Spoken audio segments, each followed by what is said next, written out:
Good morning, everybody, and welcome to the U.S. Snooker Masters of 2025 live here at the Sacramento Snooker and Billiards Room in Sacramento, California. It's David Burney and Christian Youngers in the booth. Day one, round-robin matches, and we've got a great one to start. The defending U.S. national champion, Renat Denka, taking on Oliver Ruger. It's a best-of-7. Looks like Renat has won the toss and he's going to break off. This is going to be a lot of excitement. And if you are in the Sacramento area, feel free to stop by. Lots of great seats here. Admissions free. Beautiful room here. And we are live on Ox Billiards, PAPSA, and IBSF TV channels on YouTube. Feel free to give us a shout out. Any comments or questions? We're here. Everyone's getting it dialed in. We're glad that you're joining us for wherever you're tuning in from. Christian, you have told me a little bit that Oliver is more of a pool player, That's but right. a well-accomplished player there. So, Yeah, I think he plays a lot of pro events in the area. Obviously, he's a Sacramento local here, so he plays out of Hard Times Billiards a lot. And you do see him in a lot of pro events. Did have a really, really good showing in the U.S. Open pool tournaments over at Griff's in Las Vegas last year, I believe. I think he ended up getting second or third place in that event, taking down the likes of some 800-plus Fargo players you might have heard of. But it's on the snooker table today. Let's see how he does. yeah, a lot of people think that, if you can master the game of snooker, well, it's a very tough game to master, but if you can excel at it, you can transpose pretty easy into the pool game, but that's not the case. They're both two very different disciplines. Sure, the snooker table is a lot bigger and the pockets are smaller than a pool table. But, I think whoever gets in first here and starts rolling is really going to have a great advantage. And you can find out all the information of this great tournament on cloudsnooker.com. I think he hit the pink there. Did he now? Might have, maybe not. It's a little tough. We're just at the top end of the table. That's where our booth is, and we've pretty much got a level with the table. So a little tough to sometimes see some of the angles from where we are, but it's great camera work that Christian brings to these events. We'll hope to give great pictures to all of you tuning in. Yeah, it doesn't look like he's quite touching, so we're going to see him cue over this red and just knock this up table. Looks like it pots. Great shot there. Yeah, it's on the right side of the blue. He's got the natural angle to come down. Looks like he could maybe float down and just take that red that's above the black to the opposite top corner.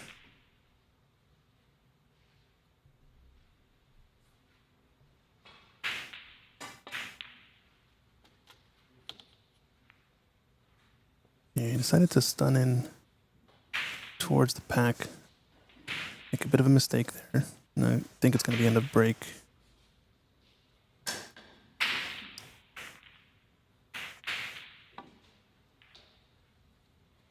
Not a bad shot there. With all these events, these players are responsible for their own scores. They are using the tablets provided by the Cloud Snooker people. There hopefully won't be too many hiccups, as some of the players are a bit new to this philosophy. Mm-hmm. And hopefully as we continue to grow in the Americas, someday we can maybe get some scorekeepers there so everything's up to date and we can give a real professional look.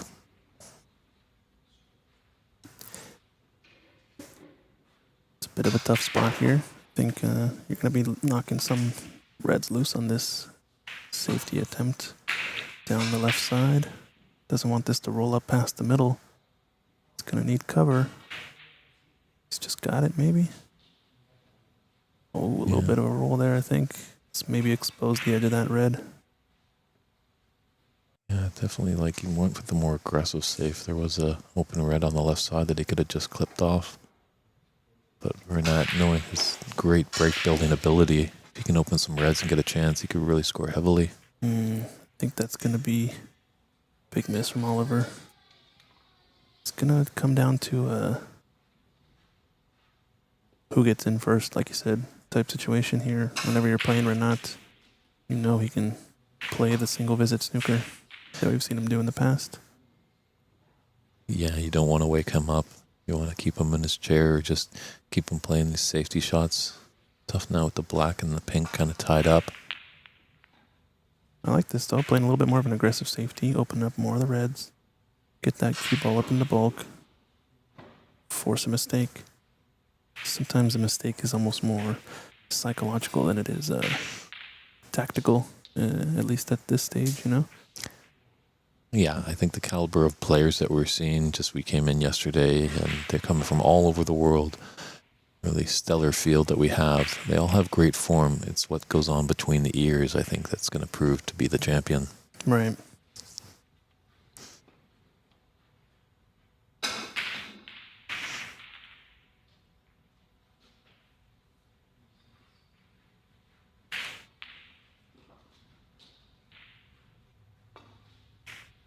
Yeah, good snick off of that red. Watch the pace here, though. Needs a bump on the bulk color. No, he's landed on this long cushion here, at least, to make things a little bit more difficult, so I don't see Oliver going for an offensive shot unless he can cut one of these reds to the right corner pocket and escape up table. Make another safety in play. The room is going here, right? I think we have 8 active tables. Cue ball. Mm-hmm. Cue ball. Thanks. Yeah, actually, they have 12 tables, 12 snooker tables, if you can imagine, in this facility. Yeah, unfortunately, some are out of commission for this event, right?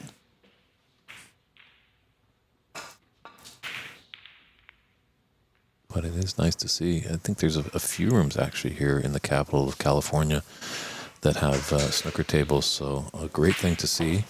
This is going to be the site of the PAPS Senior and Open Championship, running from August 30th to September 7th. Wonderful event. Looks like we got some viewers over on Ox and on PAPSA channel. We're also streaming on the Sacramento Snooker and Billiards channel as well as IBSF TV. And my fellow DB, David Brock, has tuned in. Good morning, David. Probably good afternoon for you over there in England.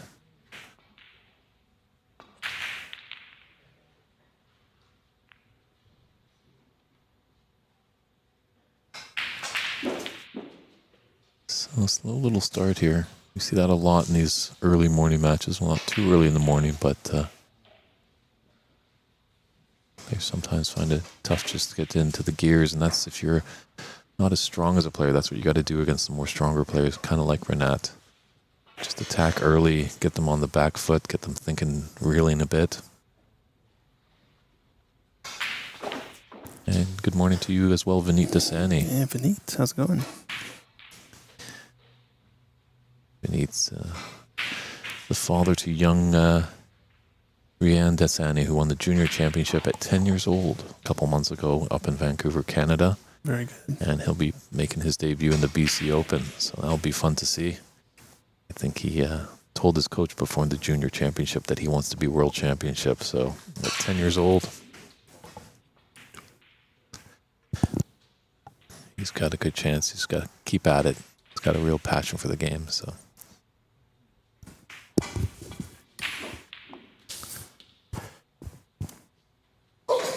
Nice shot to nothing there. Found the gap through to get himself back into the bulk area. And just... I think the shot here probably is to just roll up. I wonder if he's going to take it on as an aggressive pool player. You know, might be a choice. I think that's a big difference there. And the quality of roll-up shot is going to be a common thing you practice, let's say, as a snooker player that you don't see pool players really practicing at all. So... You know, he had the right mindset to take it on. It's just executing quite well. Also felt like he shot it a bit quick compared to the rest of the shots, just knowing what he had to do. Maybe the decision was done, so he might have accelerated his pre-shot routine and left a bit more pace. It's always a tricky shot, that, because you want to make sure you just barely get there, but just nudge it, because if you don't get there, you could be in the world of trouble instead of your opponent. It's not a start that I would have expected. You know, Renato really hasn't had an easy starter. He's been kind of playing tactically constantly since he knows his opponent is a good ball pocketer, and Oliver just getting a couple of shots in hasn't made kind of the most of his opportunities yet. I imagine that would change later on in the match, you would think, but let's see. Best of sevens is going to be pretty cool to see. True. A lot of things can happen in a best of seven. We're seeing a lot more. Sometimes matches are quick sprints. They could be best of threes and best of fives. And there's an example there, I think, just misgauging the outside spin with his stroke there, deflecting thick into the ball. It's going to be a bit of an adjustment to make for Oliver. Thanks for the kind words from the Potter. He's enjoying the stream, or she. And we do have a few tricks up our sleeve. I think Christian's brought some other fun stuff for the broadcast this weekend, so stay tuned. Yeah, it should be fun. We'll get some player interviews going on and some little extra features, you know. Oh, you spoiled it a little too early for the folks. They'll see.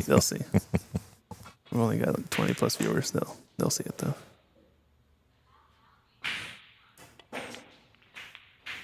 We're not going for this pot, and just rattles it home. No, he had the pink over the pocket. Nice shot there. Bit tricky on the queuing here. Wonder what red you play for here too, since not a lot goes into either corner pocket. Yeah, can you find a path for that red that's near the top right corner? It's what you would like to play for, and I think he's maybe gotten with a nudge. Yeah, just got there maybe. Black is not on its spot. Pink does go into this lower left corner, so should be good. CR asking, are you guys streaming or doing it remotely? We are here in the room streaming, just behind the top cushion of this TV table. Does make it easier to provide really good quality when you're in the room. So Christian is available for pictures and photographs if anyone is wanting to stop by. Right. Or if you want your live stream, your match streamed over at home, let us know. We can always figure some stuff out. Mm-hmm. I think that's the one thing that is going to definitely help the sport in the Americas, is people get to see what the game of snooker is. We were talking about it earlier too, and in these match table conditions, I think it's going to be a little bit tricky to roll some of these shots, and I think we've seen a couple of table rolls on some of them. Cloth is playing spectacular. Libra Win coming in with this sponsorship to give us brand new cloth for this event, but I think might be a couple of spots where it's not quite level. So see, to a lot of the experienced players, they're going to notice that early and start to play a lot more stun shots instead of rolling cue ball. And that's the tough part, because these cloths are really slick, very quick and stuff like that. You don't really have to, hit it hard as much as you'd think with a 6x12 table. You got to give it all your muster, but... Oh, CR is one of the post-up guys. Nice. Yeah, good to see you. I want to go head over to Hard Times at some point while I'm here just to go check out the setup. Post Up is a stream that runs here out of Sacramento area at Hard Times Billiards. This pool hall owned by Oscar Dominguez. I think Collins Newey is the head of Post Up. Does a great job with the live streams. You can check out his stuff, I think, on Post Up. I think he did the U.S. Open over at Griff's as well. Same cameras, if you couldn't guess. Not... or by coincidence, actually. And we'll try our best, Peter, to get Charlie on the TV table. Lots of players from all around the world here. And it's going to be a kind of roll-on, roll-off philosophy. Yep. Obviously, Christian and I will be discussing with tournament director Andy McCluskey, just seeing who we want to put on the TV. But doesn't hurt to put in your votes on the stream. if you have a player that you're really interested in watching. And also good luck to you, Peter. I know you're participating in the Star Snooker Club tournament that's running this weekend in Richmond, British Columbia.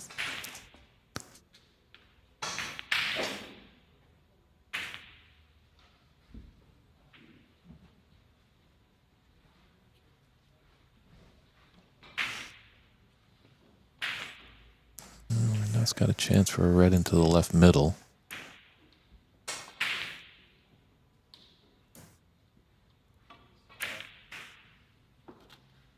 Good pot. Can't hear what the break is exactly, but I think that might be also Oliver. I'm not sure if he's used to counting out the break. We'll see.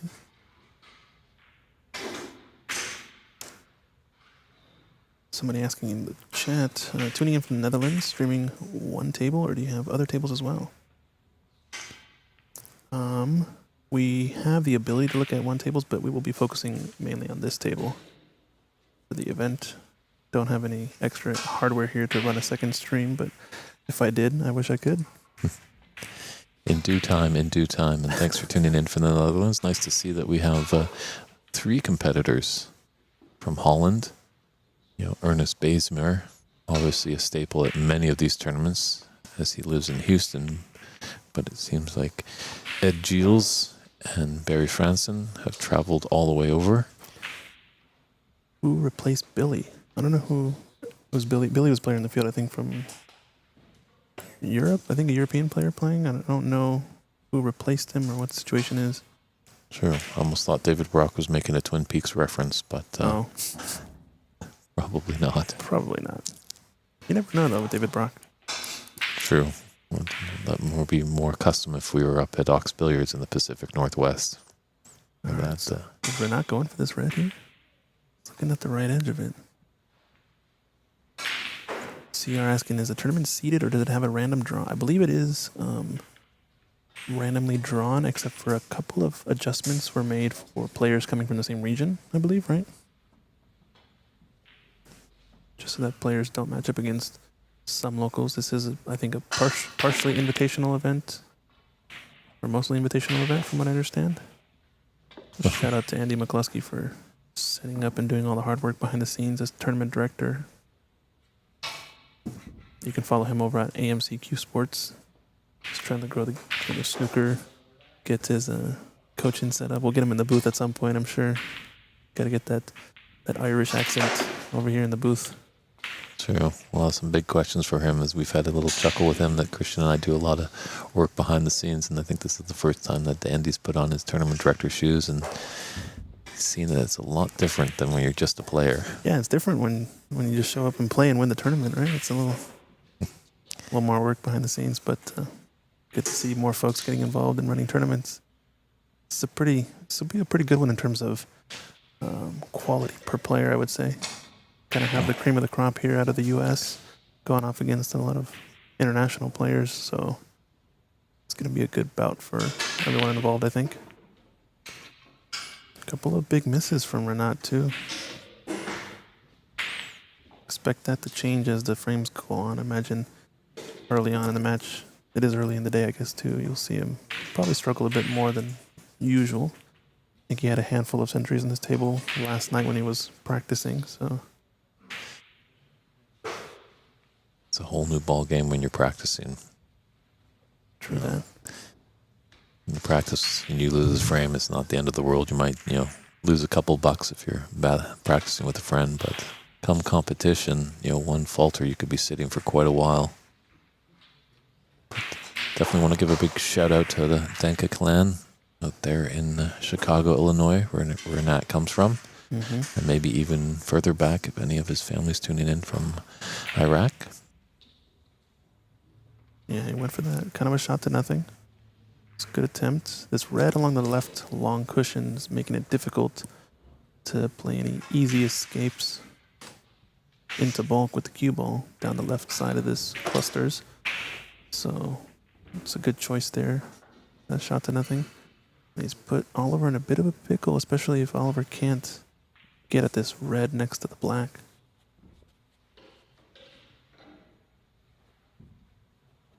Yeah, 18-13 in this first frame.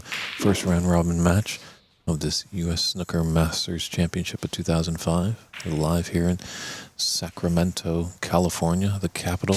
There's a nice, beautiful shot here of this glorious room here. And our hosts are just tremendous, just a whole bunch of yes people. If you need anything, they're yes, right on top of that. So.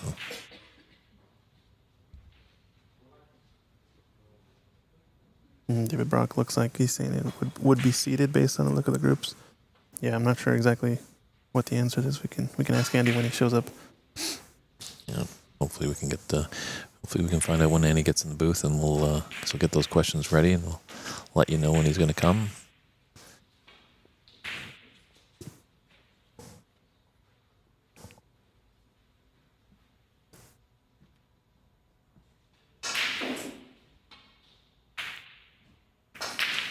Good starter here for Renat.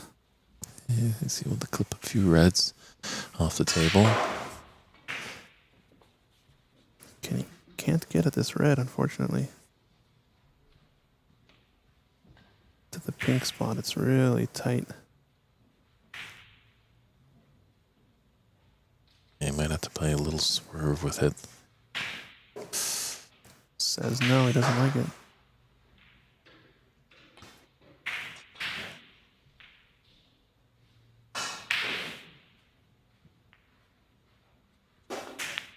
Yeah, knocked it in nicely. Well done.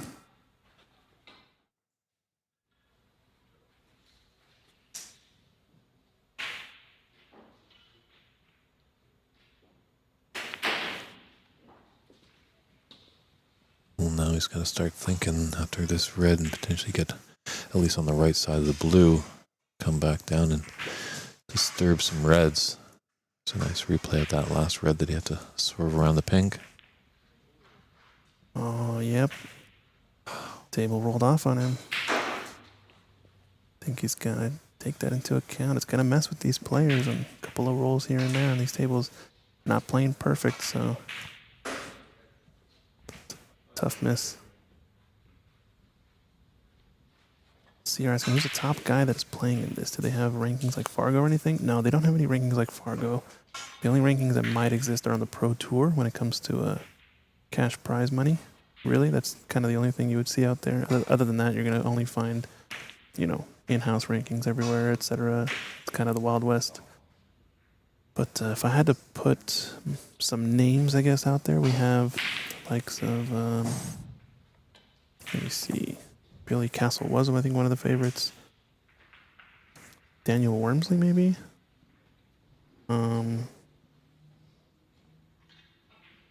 What do we got?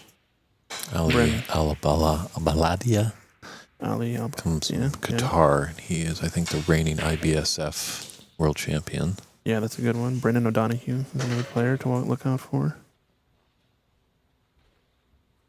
These are all international players, of course. And then from the U.S., you have Darren Taylor, you have Renat Denka, Asanine, also Tani, Sargon Isaac, previous U.S. national champion. Yeah, Ali Alabaldi, I think, is one to look out for. He might be the top player in terms of rankings at the international stage. I guess you also have Daniel as well. But just in the game of snooker, as you saw in that previous shot by Oliver, he fouled on that red, didn't hit it, and shot it back. And now Renat had the option of playing on from there or putting his opponent back in. And smart move on Renat to put his opponent back in. It's going to force Oliver to go into those reds and open them up a bit. Yeah, Dan has played in top-ups in several pro tournaments this year. Yeah, I think Dan was telling us he had played most recently against Kyron Wilson. Correct, in the championship league. Yeah, the start of this 2024-2025 season, I believe. True, he's also done battle with another world champion, Luca Bissell, 2023. So Dan definitely has gone against some heavyweights. Yeah, Rodney is an ex-pro. Yeah, let us know in the chat who all the top players are. I don't know many of them yet. We're going to get to know them more as this tournament progresses. And beneath, yes, there are a lot of tables here. There's 12 in the room, but as well there's mirrors surrounding the perimeter, so it almost looks like there's 24. It just keeps going on and on. Yeah, it's kind of cool, actually. It's an interesting optical illusion. That's clever, actually. It's kind of smart to make it look like a bigger space. I believe this used to be a gym for working out. Correct. Previously. That's why all the mirrors were here and the space is so large. Tall ceilings.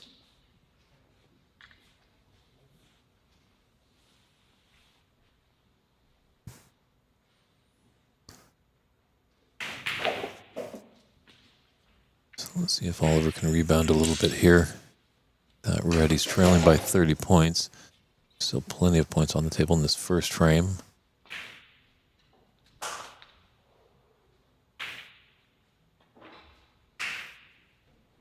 And it's going to be a mistake, I think, from Oliver, although he does have yellow to get position on. He does like the roll-up shot, though, so not a terrible choice. And where the Reds lay, really need him to open things up. Darren would love all the mirrors, he says. That makes a lot of sense. What, to comb his hair?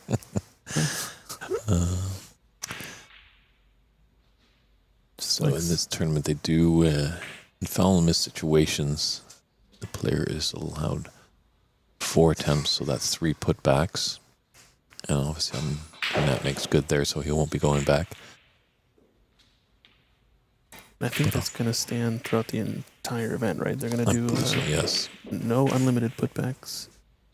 And then if on the final attempt, if it's not a worthwhile attempt, then there's a foul of 7 points. Interesting caveat that I never knew about, but our friends from Holland brought to the table as they were talking about it in the players' meeting.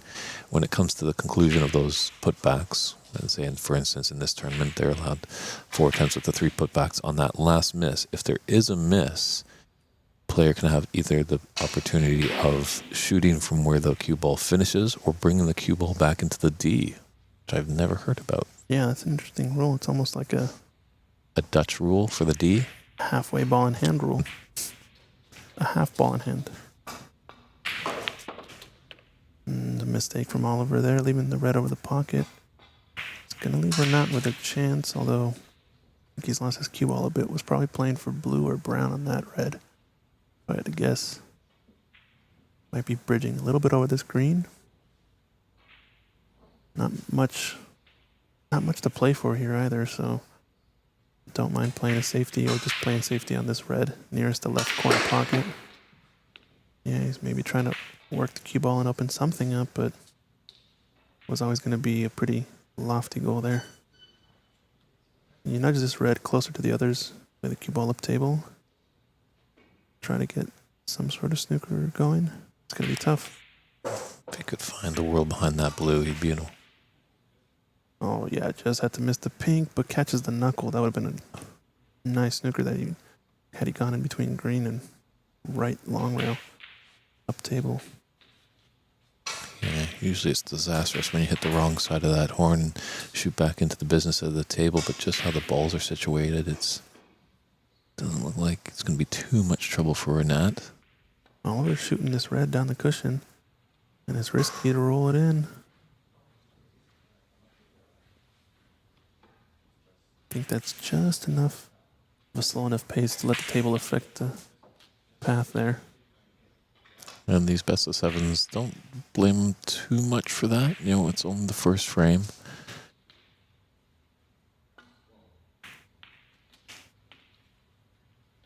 Yeah, good pace with the white here. It's going to have a nice angle to come down towards the red-black if he chooses.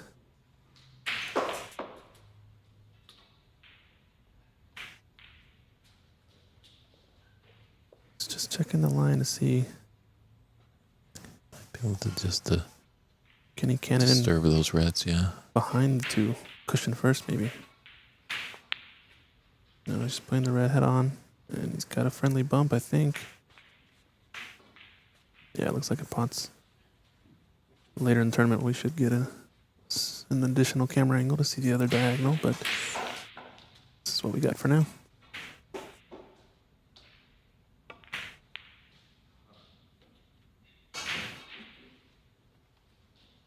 think he's actually pretty fortunate here. The red, I think, is glued to this top cushion. Yeah. And I think that black does possibly block the potting angle. It's very close. It is. This doesn't go. This could be in frame for Oliver if he doesn't pot this red.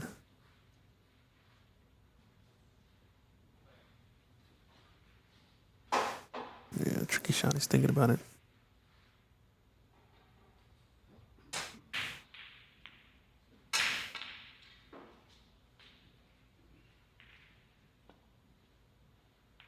Oh, yeah, there was plenty of space. Nice shot. Oh, has he snookered the black here? Yikes. If you can't see this black, this is rough. Real rough. Sure, because the black is blocking the pink path to pocket. Mm-hmm. There's blue up there near the yellow pocket, but boy, that's a lot of distance to travel. But I think you can see it. I think you can see the black. I think it goes all day, just based on how he's playing it. yeah, our vantage point's a little tough. The players have the best point of view right down on the table. Oh, this black spot, though, it's going to make it tricky. Yikes. Yeah, he might be able to get behind the yellow. Can he just cut by the brown on this blue?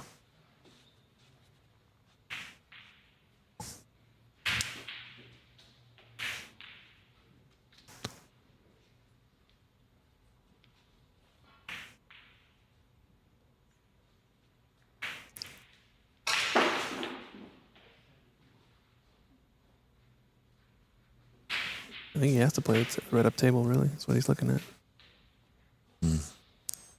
I just don't. I think send it back down here off of 2 cushions, maybe. Or just double it towards the lower right corner pocket, maybe. He's playing more aggressive here. He's playing the same position for Renat to see what he'll do, I guess. It's a good shot. And it's nice that he's left the red, partially blocked, the one up table by the brown.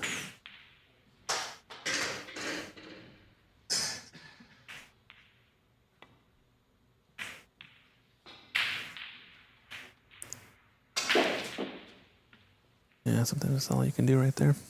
Yeah, it's not bad. Let's put that cue ball tight to the long cushion. It's always difficult as you only got the top half of the ball to hit. Always a chance of putting unwanted side on it when you're cueing down.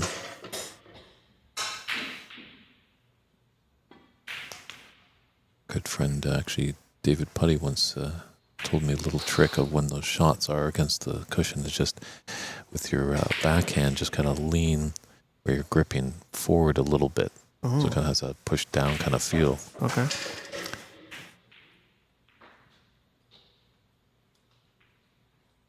There's just too many tricks in this game. Right, it's kind of like the break shot I think of in pool. You're trying to sandwich the ball underneath. Oh, nice pot.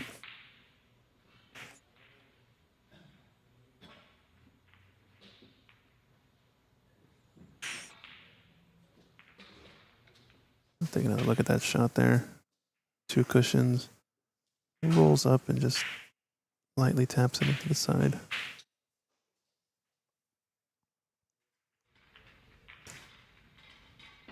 Now he can really put the screws, I think, to Oliver in a tight safety if he can get one. He's looking to play off the right side of the blue here. Use the pink and brown as blockers. Can get the cutoff with the pink, the pink and the yellow and the brown. He was able to get the snooker with the yellow. The brown and the blue would have cut off some one cushion escape opportunities, I think. I was just thinking there. Now he's left. Is there a path there to that red? Definitely. And he's just waiting for an adjacent table's action. It is a big room here, but a few times there are some times where you gotta let the other table play out.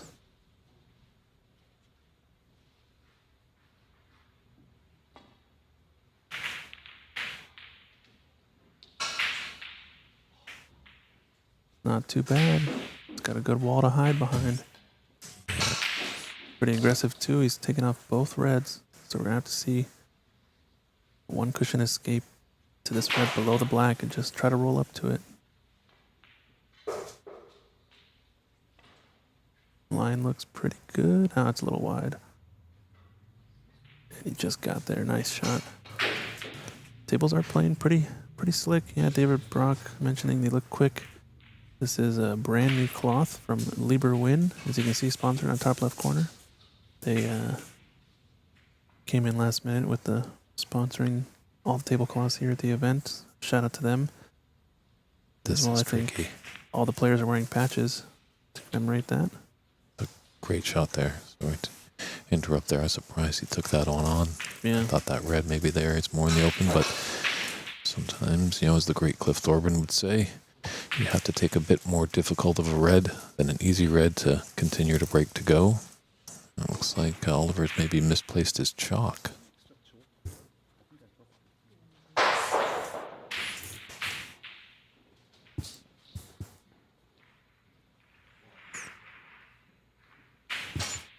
A bit bizarre. Usually these players, that chalk is in their pocket all the time. Yeah. So for any of you youngsters or new players to the game, always good after every shot to chalk your cue. Don't want to give any chance of a miscue.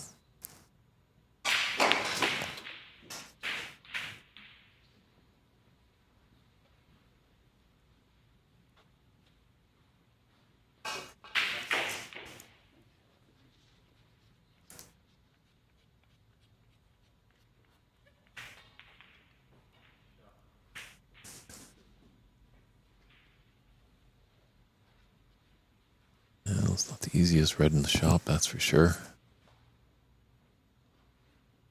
Big blind cut.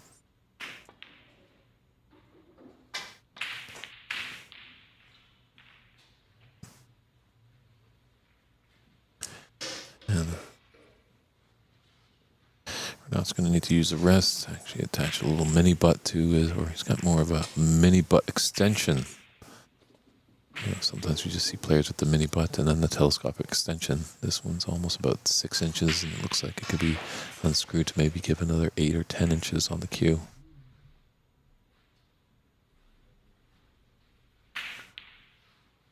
Oh, that was a good chance there for Renat. Leading by 25 with 35 on the table. That red in the color will be his frame ball.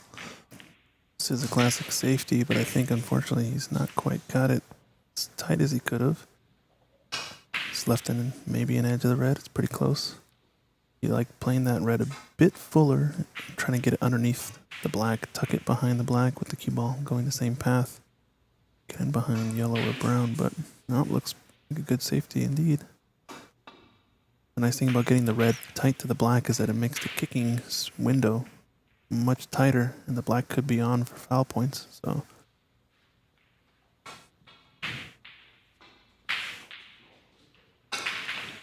good safety shot there by Renat. Good to hear from you, Buck Moose. He's an old friend in the chat room.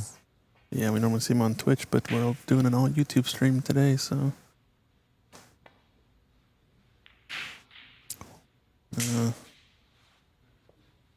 gone wrong.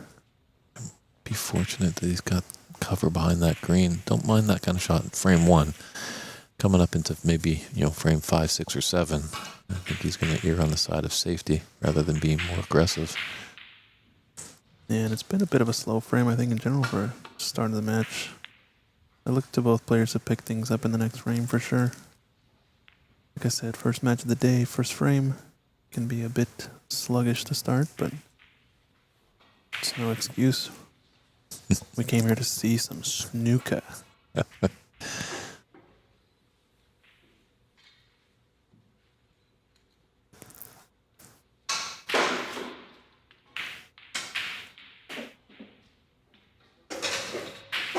And in general, as a pool player, I think Oliver does have a bit more of a snooker style stance and technique. So good to see him out here on the bays, but disastrous miss there. Gonna go in off, and This should be frame 1 for Renat. if he's not able to take the frame here, he'll kick it himself. Great opportunity. Got ball in hand in the D.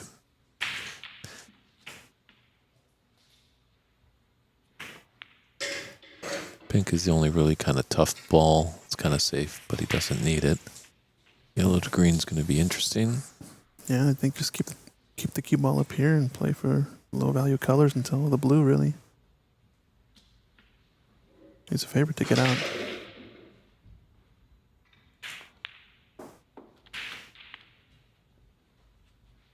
Yeah, so he's liking yellow. And as well, there's no concession rules in this. Obviously, it's up to the player when they want to concede. Sometimes we see in tournaments in the Americas that they've instigated a more than 3 snookers to win a frame, and then it's automatic concession. I think those are great for here in America, definitely, where snooker is growing and the regrowth up in Canada, just as a teaching aid, because sometimes some players just feel like the game is over when all the balls are put down. And now there's a concession there. So Renat Danka takes that first frame. Here we are. It's Christian Youngers, as you can see from Ox. I'm David Burney. So an interesting little first frame there. No one really got into stride. Yeah, a little slow, right? A little slow, but things are going to pick up, like we said.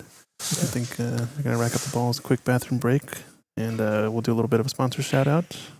Thanks to Liberwin, our head sponsor. Mm-hmm.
And welcome back here to this frame 2. First round robin match between Renat Danka and Oliver Ruger. It's a field of 36 players, so we have 12 groups of 3. The top 8, they bring into the frames 1 ratio and stuff like that. Obviously with these best of 7s, there can be higher ratios. Those will be the top seeds in the knockout phase. And there also is a second trans tournament, I believe, as well. Yeah, that's right. Go over here and find the groups. We'll show you the groups in a bit. But cloudsnooker.com has all the action. There's a link in the description over on the YouTube channel for finding the brackets online there. Great long pot there from Oliver. Stop shot that. I think we're going to be seeing a lot more of those type of shots. If any player wants more success, as we've seen a couple of roll-offs here on these tables. Not playing perfectly, but it's okay. Both players have the same conditions, so it's going to come down to who can make the adjustment. Yeah, as you alluded to, Christian, earlier, some of these tables have a bit of rolls. Some might not be as quick as others, but you do have to remember that you have an opponent and you're both playing on the same table. It really comes down to what player can adapt.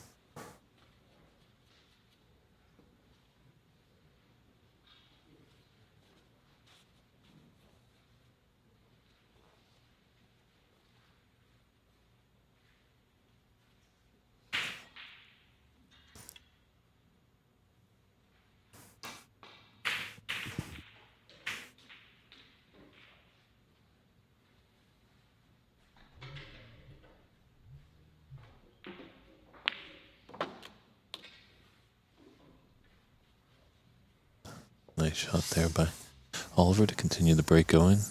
Some stellar camera work there by Christian. Yeah, we missed the shot a little bit, but it's all right. It's going to have to go in a bulk to avoid hitting a bulk color to come back down after this blue.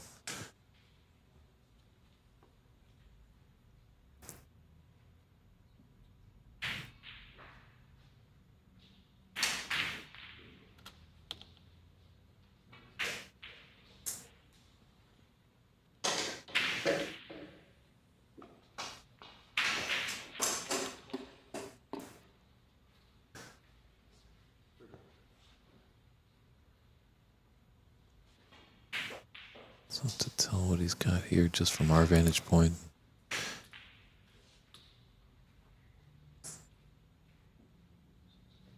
Those two reds that are above the black. I think they're just too close together for any pawning angle.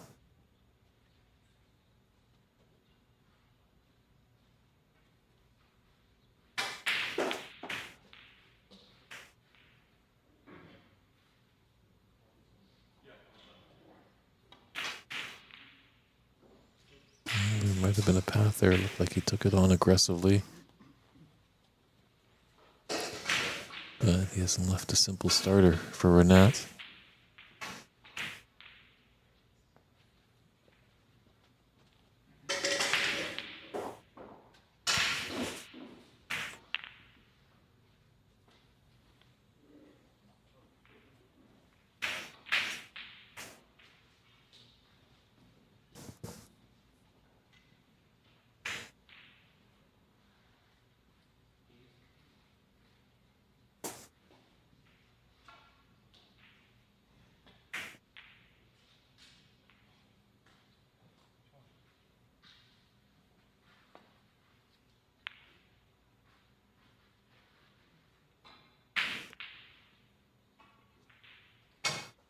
And these reds, are they double up? Can he get at this one closest to the corner? I don't think so. Shot to nothing coming up.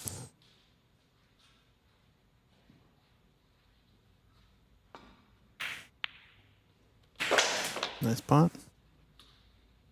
Yeah, to put a little stuff on that to find the path around all those reds in the middle.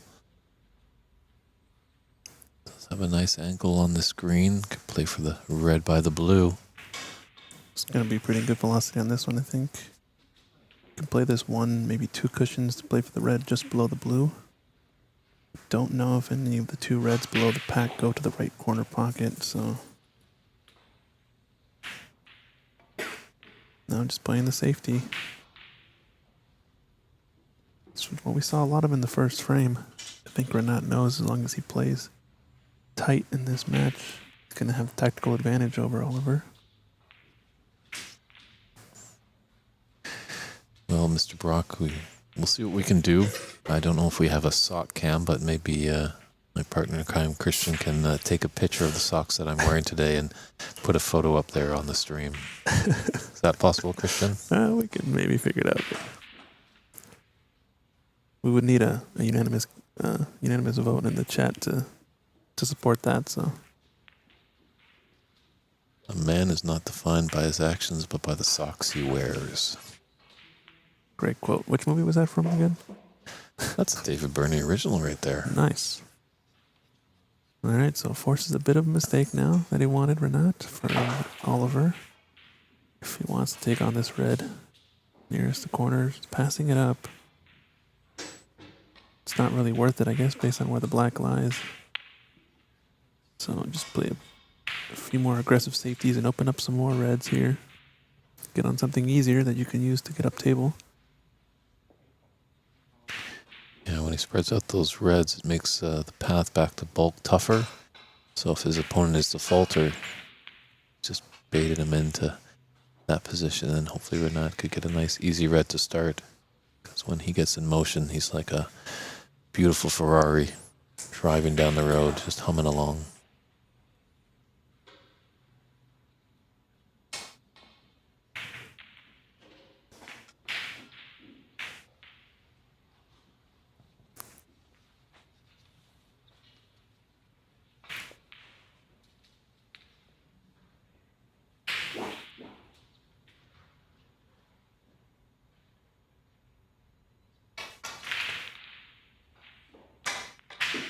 Ooh, we bumped that red.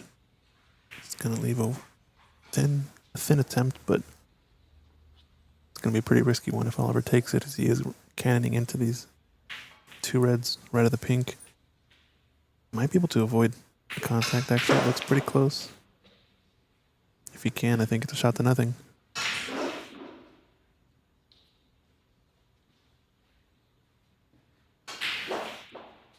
And we have some post-up guys in here, obviously supporting Oliver, as he is the local player here, taking it on to the corner.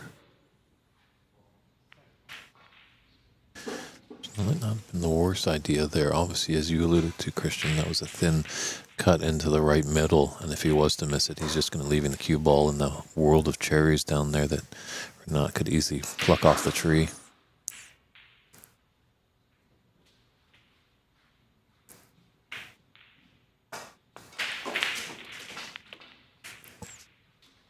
Might be all right on the pink. Yeah, it's tight, but that red just rolled right in front of the right middle pocket if he did have a cut at it. Does the pink go past the green up into the corner? No, I don't think so. So, tactical game continues.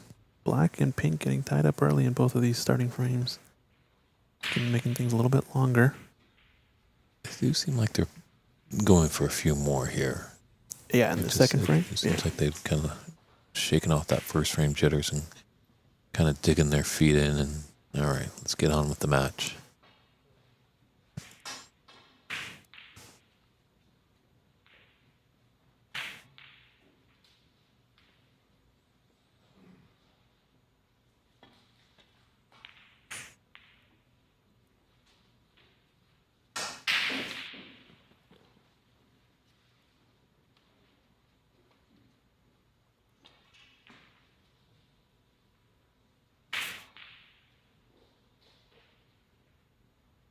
Gonna cannon into these balls pretty thick to avoid contacting the second cluster. It's gonna lead to a bit more of an aggressive safety, opening up a lot more balls. Pink out in the open now. I think this is a pot Oliver takes on. Probably knows that he's gonna win this. The path to victory, I guess, in this match for Oliver, I think, is to get on some big breaks, not get bogged down in the tactics of the game. Yeah, if you could draw it back. It was a tough shot. It's sort of a Judd Trump special shot, right? That's the one that he excels the most at. But makes it look easy. Underestimates how difficult that shot actually is. It is. Those pro players, when they draw it back, the length of a table, it looks effortless.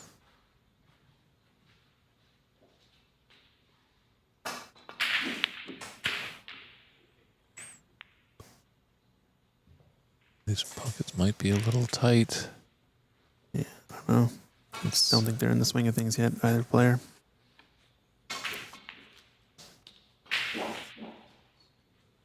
Yeah, it's not an elementary red, as you see. He's got to negotiate the black and the red. It's a great angle of what Oliver has to deal with right there. But didn't have to do much with the cue ball, as he's got the blue right there, and he's nicely on the... Looks like he's on the right side. Got a red below it, so definitely a good opportunity for him, as he's got the lead in this frame so far. He can add on to his advantage. Yeah, and it comes from the miss from Renat to the corner. Shot you would have expected him to make. But we've seen kind of all mixes of Renat. We've seen him kind of get off to slow starts. We've also seen the Renat that can run away with it and get centuries down. So we'll see what we are in for here. Correct me if I'm wrong, Christian. I think a couple years ago at the U.S. National at Embassy Billiards in Los Angeles, California, Renat was taking on Darren Taylor. I think Darren stormed out to a 3-0 advantage, and Renat fought back to force us into decider. So you never can count out a snooker player. Sometimes when their back is against it, that's when they produce the goods.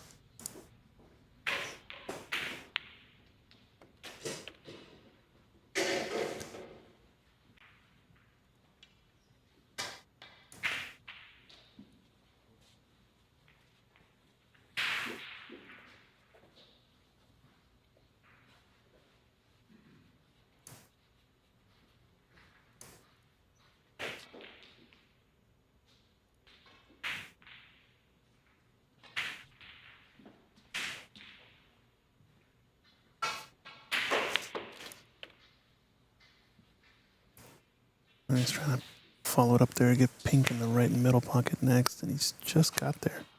It's a little bit close, but should be okay. Like Garrett always bringing the jokes in the chat. Saying I nudged the like button. Is that a foul? Is it a FOUW foul? But yeah. Bring it on. Bring on the likes. And drop us a like and subscribe to our channels. We are streaming on a bunch of different pages. And check us out on PABSA, Pan American Snooker Billiards. You can check us out on IBSF TV, Ox Billiards YouTube channel, as well as Sacramento Snooker and Billiards is logged in. So sharing the content far and wide, getting folks to tune in and grow the sport across the board. So it always helps. Yeah, and if you're in Northern California, definitely pay us a visit here. It's a wonderful room here in Sacramento. Oh, wow. Misses both reds. And good morning to you, Amit, as well. Amit, part of the PAPSA and USSA team. Yeah, he'll be here over the weekend, I believe, so we'll say hi to him. Shakib Karim tuning in as well. Semi-finalist, I guess, of the previous U.S. National Championships. Good to see him in the chat as well. It's going to be a good clash. It's going to be kind of a clash of, like we said, a lot of the U.S.'s best players clashing with some of the international folks. Something we don't really see too often. The only real clash is maybe Ahmed Ali, over on the Pro Tour, representing the U.S., but nothing too much over here, so it's good to see this caliber of tournament out here. Shout out to Andy McCluskey for setting it up. Yes, agreed. Ahmed Ali, obviously over there on the Pro Tour, definitely find it quite tricky, as I think the Canadian Sahil Nair will be heading over there next year when the campaign starts. They'll realize that it's just a whole new ball game over there, over in England on the pro circuit. But as you said, Christian, with the international flavor of this tournament, that's just great to see for these North American players. They can see the caliber of what it takes to be a professional. As we're getting more and more great opportunities in the Americas. Big shout out obviously to PAPSA being able to put on their Open and Senior Championships that will be held in this very room in a few months' time. The winner of the Open gets that 2-year card, and the winner of the Seniors Championship, and you only have to be 40 and above to be a senior. You'll be playing at the Crucible Theater right after the conclusion of the World Championships. You'll play in the World Seniors Championship. So make sure you sign up there. That's that Pan American Championship. Go on Cloud Snooker to get involved. So I'm pretty sure Fabiano is getting ready to make his debut in Sheffield as he won the Seniors Championship, joined his fellow countrymate Igor Figueiredo, who's the defending Seniors Champion. So lots of great snooker in Brazil. Hopefully someday, and hopefully, Christian, you can come down. That was lots of fun in Brazil. Yeah, that would be a lot of fun to make that trip. I know you had the chance to do it over at the Rio PAPSA Championships a couple years ago, right? Made a lot of great friends down there. And always seeing there's a few Brazilians that do make it up to Canada, and hopefully we'll see them here as well at the PAPSA Championship. Always a great bunch. Full of character, full of life. The only tough part is Portuguese is a very tough language to learn. Yeah, I bet. Although I do have the added advantage of already speaking Spanish natively, so that probably makes it easier for me personally. Can't speak for the rest, but like you said, especially I think the Brazilian dialect of Portuguese is very different from that in Portugal, right? So. Well, it feels like there's a flow with Spanish, a flow with Portuguese. There's also a flow with French. So, Yeah, the Romance languages in general, right? Being from Canada, it was put into us as we're a bilingual country. But that's going to be a lot of trouble there for Oliver. It's a Great little shot there by Renat. Yeah, really good. Coming behind the green. Don't know if that's exactly what he was playing. I think he just wanted to avoid the double kiss there on the skinny double, but misses the contact and does get a really good cue ball in behind the green. So good job there. Glover's in a tough spot with so many reds out in the open. Pink somewhat available, although I don't actually think it pots to the right corner. So Yeah, with this the impressive field here, it's one thing getting out of a snooker. The next thing is where is your object ball and your cue ball going to be? That starts to be important, so that's why Oliver's just taking just a few more moments.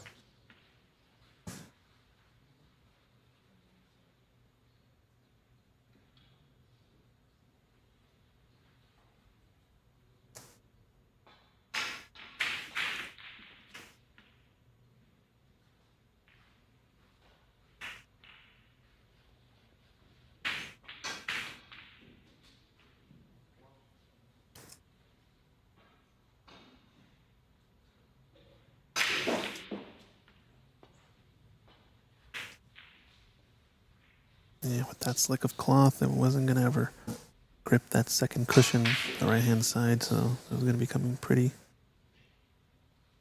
short. I think he has to get much shorter of the right middle pocket, but he'll make the adjustment knowing that. Really just playing it to miss on the thin side so you can get the two cushion off the right edge escape. Right, the Cliff Thornburn shot. Oh, close. Gotta watch out too. This might maybe a free ball. We're not just coming out. Take a quick look. Yeah, definitely free ball for the left red out in the open, but he's checking this rightmost red.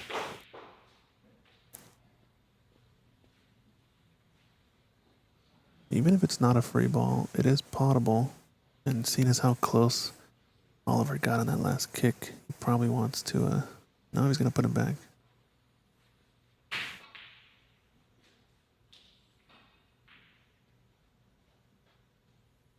It's interesting as well in these non-ref matches. Sometimes players are encouraged maybe just to put a coin down where the cue ball is, or maybe just a little dusting of chalk. This is close. He's going to get the contact, but it's going to adjust a bit too far. He's definitely giving up a couple shots here.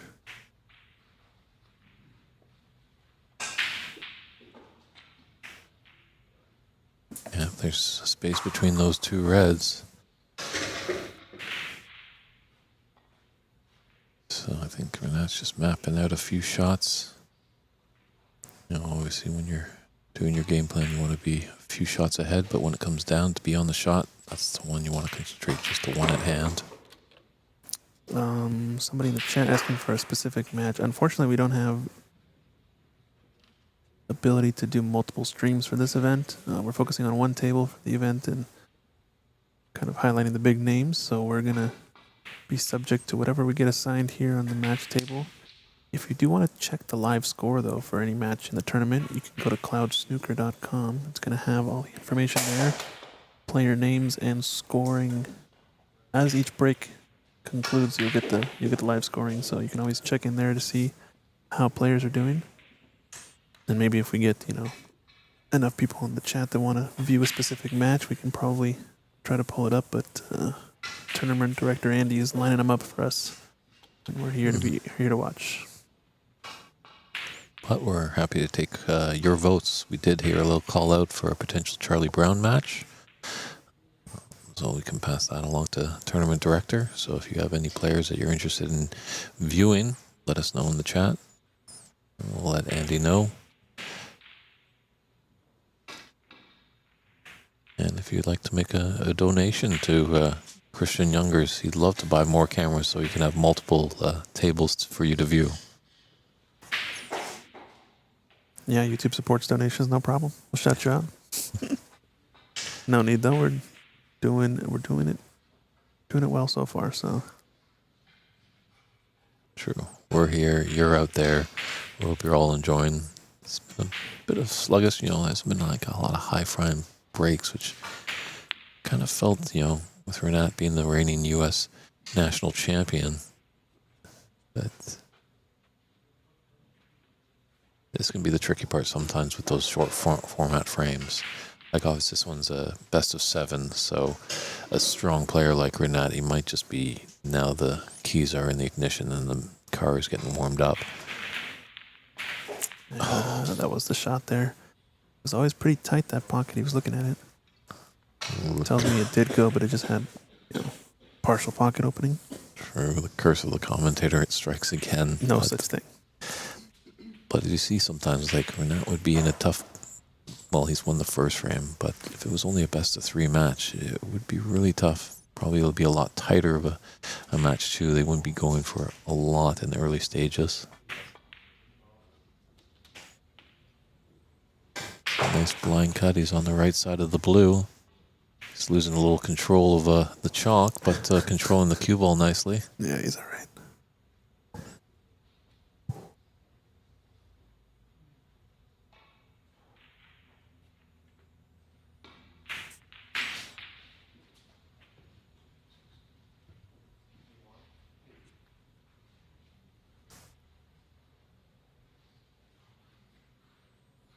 Big shot here. It's a nice soft stun. This is the pot. Needed to get in that area for the red to right corner. I think this could be the chance for not to steal the frame. That blue really would have helped him. It's prime position for this red, and then pink and red. And pink and red, pink and red. Yep, all the colors. It's not a bad second place with the black being tied up on the left cushion. I'm interested to see how he plays this. He's knowing, I think, that the table has a little bit of a roll, so he's going to just knock that one down and play a little bit of the part of the, it's kind of bigger pocket opening, I guess you could say. Sorry. Yeah, you go on, like, obviously on a nice true table. When you're playing a shot and you're in the top area and taking it to one of the middle pockets, sometimes you err on that horn or the knuckle that's closest to the bulkhead because you know the ball might just drift ever so slightly because the nap will push it down. Yeah. You want to do the far jaw, right, instead of the near jaw. Far jaw. Yeah, it makes sense. So the thin one into the right middle pocket came a little bit short with the 2-rail position he had. Like I said, I think the cloth is playing pretty slick, but might be that once it wears in a few frames that it starts to slow down, or it could be maybe the cushions are playing less bouncy. Mindful if he's cueing over that black. Doesn't want any bit of fabric of his clothes to touch it. I think he's okay. I'm surprised Oliver didn't bring over a roving referee. Yeah, it might have been obvious. He had the best view of it, Oliver did, from where he was sitting over on the left. To the left of the table, so it's not bad. And this should be cake work for Renat. These are clearances you're always practicing. I always say, if my opponent doesn't get out here, does he really deserve to win the match? No? Well, if he falters here, you're going to be beaming with confidence. Right. Both are just confirming on the score. All right, just taking a look at the score. Yeah, I think he's trying to see what'll be his frame ball, but it feels like sometimes it might be more worth it just to not care and know that, at least pink, you're for sure at frame ball, so no need to overthink the next pot, you know what I mean? Mm-hmm. Sometimes it can throw you off if you're trying, or if you know your money ball is a specific color. I agree. Yeah, just going up to the pink, but sometimes, you build that confidence a little bit more when you know the frame's out of reach. But in the case, Renat does well there. He's extended his advantage 2 frames to nothing. And we'll see how Oliver retreats on this one. But we're in the booth, but we'll step aside for a little quick ad and come back with Frame's reaction of this U.S. Snooker Masters of 2025 here in Sacramento, California.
And welcome back to frame 3.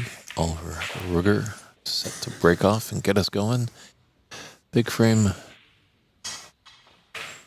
for Oliver. Definitely doesn't want to go down 3-0. Needs to at least get that first frame. They always say you're not in a match until you get that first frame on the board. And if I had to guess, I think Oliver was the underdog going into this match, but I think look for him to get another one, or get a frame down at least. I think the score is actually a bit off. He might have accidentally marked the frame towards Oliver, so we'll have to see if we can get that fixed, but it is 2-0 actually on the scoreboard. And you know that, Christian, that's why we tune into sport. You never know what's going to happen. As much as Oliver's the underdog, you know, every dog has its day. As we're not at Embassy Billiards, but we're still in California. You know, Life of Hollywood is around, and the great actor Michael Douglas once said he's not really a fan of movies. He's not a movie buff because he always knows what the ending's going to be. He prefers sports because it's very unpredictable. Of course. That's the way it goes. And speaking of great Hollywood actors, we're in the birthplace of Sam Elliott. So if anybody knows Sam Elliott, if he's in the town, I'd love to get him in the booth. That deep drawl, it'd be just honey to all of our ears.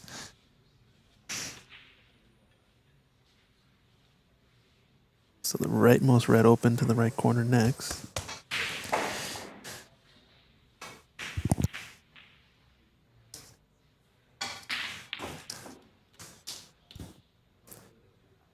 We've got a 2 or even 3-time U.S. champion Sargon Isaac has come into the room. This match will be coming up soon. In the building. It's definitely a potential. He could be hoisting the trophy come Sunday afternoon. Pretty good pool player too. He does frequent Hard Times Billiards. Lives here in the Bay Area, I believe.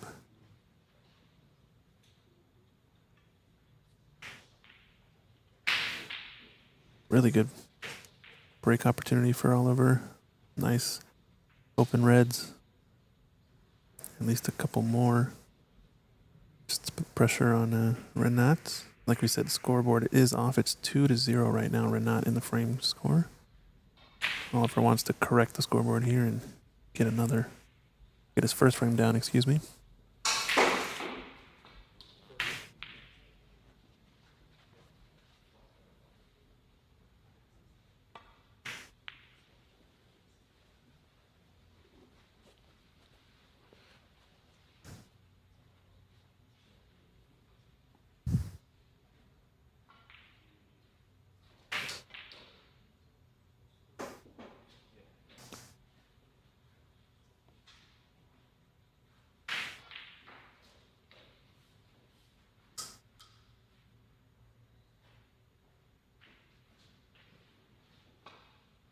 These tables are close enough to each other that you do have to wait for the other table to finish their shot, but once we get down to the quarterfinals and onward, we shouldn't have that issue.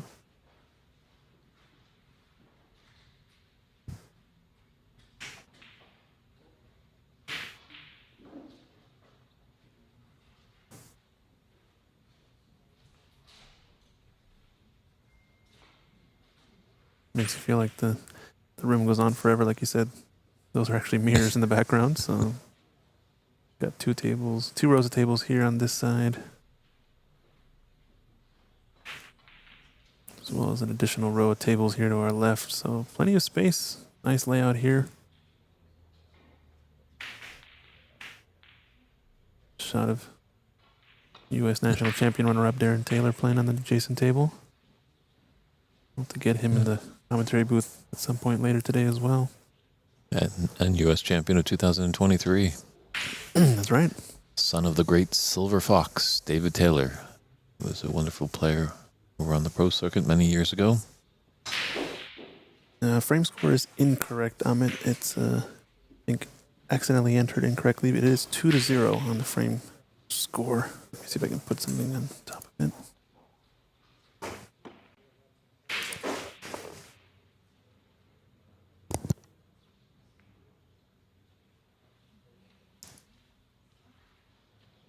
So a little bit of annoyance there that Oliver, then he's got to cue over this yellow ball. Just nasty little business. Doesn't want to put any unwanted side.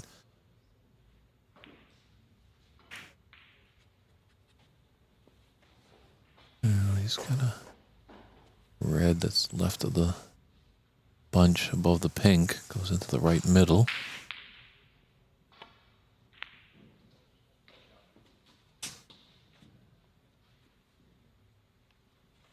So you could have a good angle on the green to come back down table. He stays on the right side. It looks like there is a red that will go. Those two reds kind of cluster together.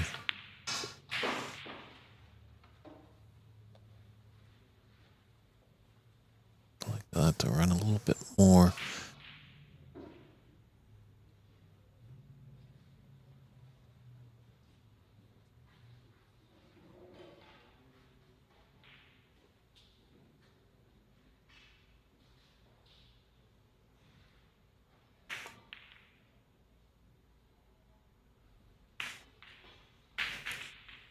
Trying to blind cut, but he's left a few long reds open for Oliver.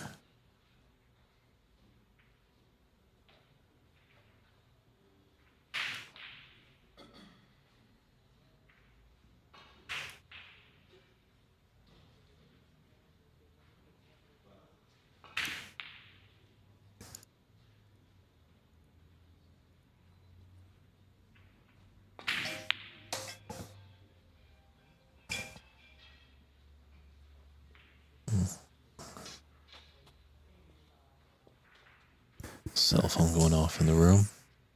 Frame score should be fixed now, 2-0 in Renat's favor.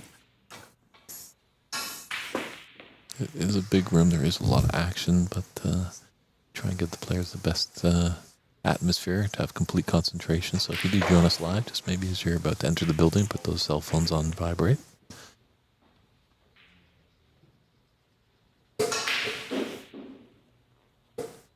And we got a first donation in the chat. Thank you, Bike Garrett, over on YouTube at Ox, sending us a super chat. Keep American snooker flowing. Thanks, Ox, Mike, David, and Christian. Thank you so much, Bike Garrett, for the donation. It will be put to good use, aka more cameras.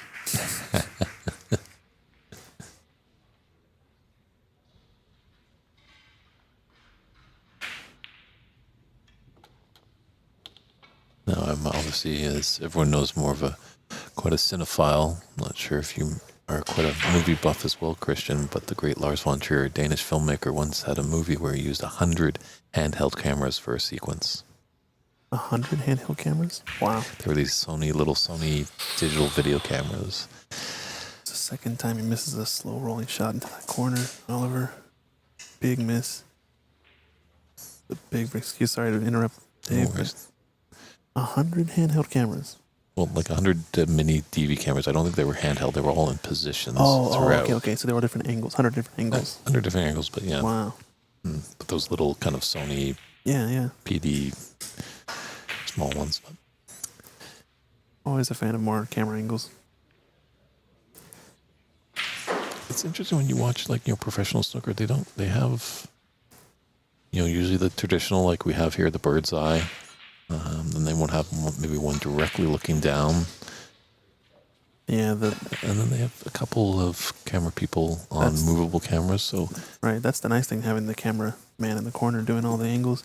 At that point, you have infinite angles, really, right? It's just correct. a matter of positioning them wherever you like. One day we'll get some cameramen, don't worry. And you, as a great angle of shots, you'd be talking to the guys through their headsets or gals, whoever's operating the camera, and just like, okay, can you get onto the top left corner? We're going to get ready and go take it from there. So it is a true art form to create a story with pictures, and with the limited amount of cameras, Christian, you do a wonderful job. Yeah, The automation of these PTZs helps us to set up a bunch of presets and angles. You can see here we got one separate angle right now, but we'll be adding a couple more. Tournament progresses. Tough miss from Oliver there. I think he's suffering, from a couple of miss pots. He's tending to overcut some of his shots, but I think it's a tendency when pool players transition to snooker. At least for me, I tend to notice it a little bit. Yeah, this frame's gone a little bit sour with that black over the top right corner and a lot of reds on the right side. Obviously, it's an elementary 7 points there, whoever can get the next red in.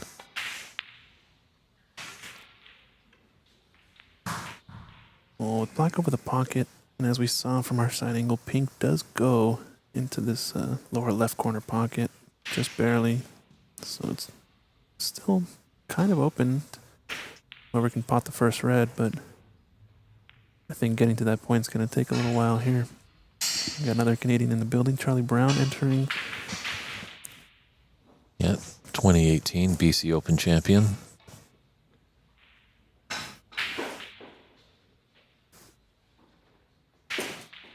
Yeah, Charlie's been around the game for quite a while. Always a fan favorite when it comes to these streaming events. Played way back in 1989 in Iceland with Jason Ferguson and Ken Doherty. 1997 world champion.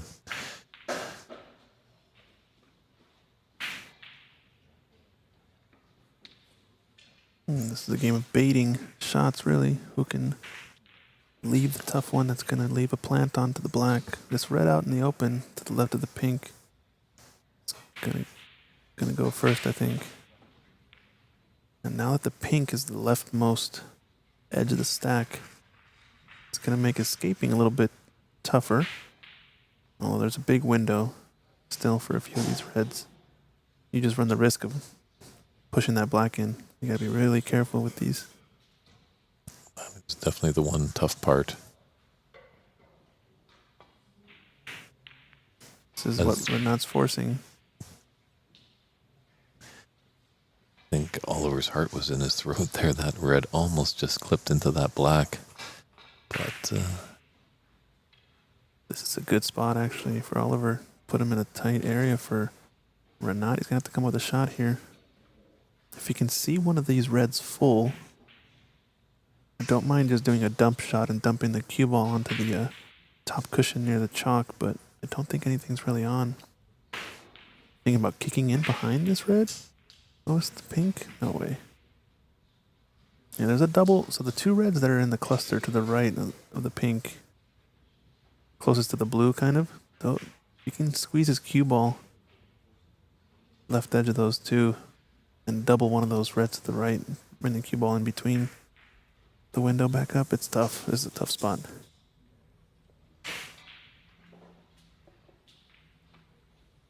I'm not sure what you do here.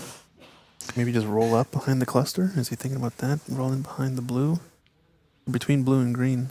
I guess you just roll up to the top of the rightmost red. It's tough. world famous hit and hope shot. That's. I would not want to be in Renat's shoes right now. Just waiting for Arif Mahmoud to take his shots.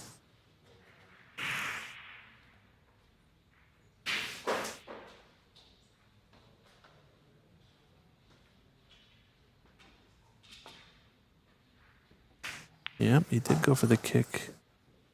He was always going to push that red up table, but did really well to not sell it out straight into the right corner or right middle. Or sorry, yeah. Now there's a red to play with, though, because as long as that red is not in the lower right quadrant of the table, it's going to be the one that they try to push out in the open to force a mistake. He's going for the double. Almost turned into a treble. Yeah. Or a quadruple. Never seen a quadruple, though. Seen triples, but...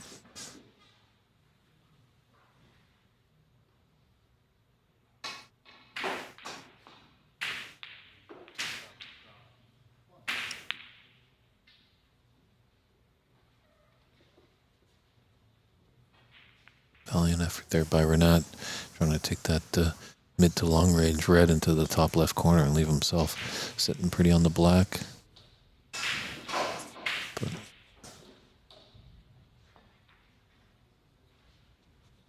it's like Oliver's got this red into the green pocket. It's got some distance to travel to be successful. There it is. Great pot. That's going to give him the first opportunity at this wide open black. The reds are pretty bunched up is the only issue, so still no high breaks coming unless he can get a nice breakout shot. But I think Oliver is well versed in the game of one hole, one pocket, I think, so he should be able to maneuver a stack pretty well. I thought he might have had an angle at least to maybe go into them a bit more. Maybe he was just trying to hold for that red that is close to the top right, that's kind of out in the open, and kind of just click off these reds. But just overran it.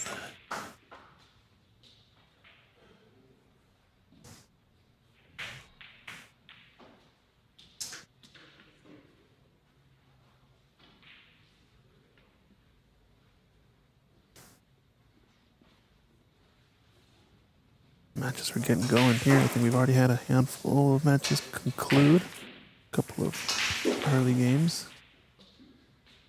Daryl Hill takes one down.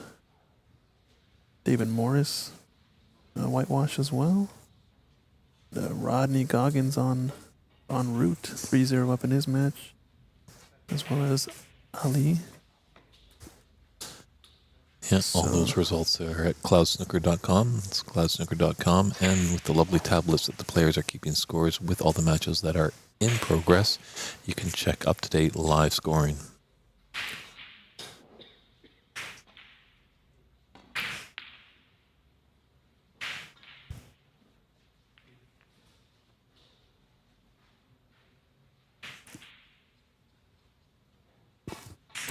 Looks like we're now going to clip off this red by the pink left side. This game's a little bit dicier because it's going to be about who leaves the open red now. It's going to be this red, I think. Is there a pathway Closest. there? It looks close, yeah. He's just got to negotiate that green a little bit. No, he can make this shot. He's going for it.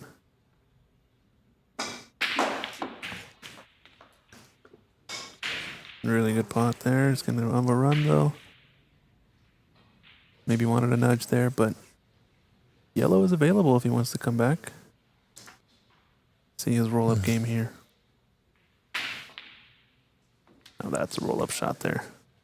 Yeah, it's definitely improved since that first roll-up shot we saw in the first frame. Thought maybe that might just be the one trouble spot for Oliver, coming from a pool background, that he might not know fully the whole safety advantage, but... So I like this Rob playing 2 or 3 cushions in behind the cluster. You're really not selling out a shot as long as you get the pace right. And doesn't look like a touching ball. Obviously, if it's touching ball, Oliver can shoot away, as that acts as the first contact. But obviously, in the non-refereeing situations, if it is a touching ball, you do want to at least get your opponent's attention to let them know that it's a touching ball, because they might have returned to their seat and just taken a sip of water, and all of a sudden they look over and you've shot away, and they might call foul.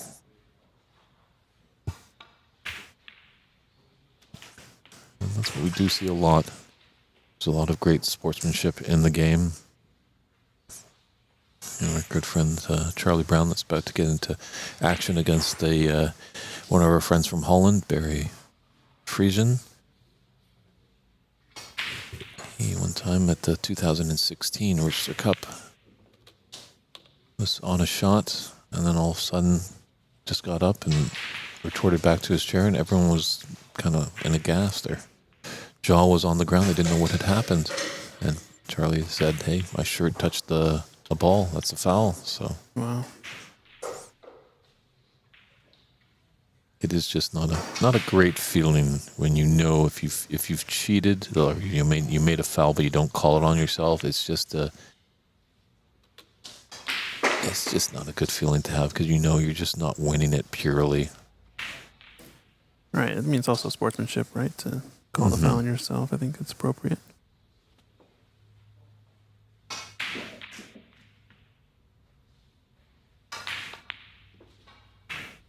We're not starting to get rolling here.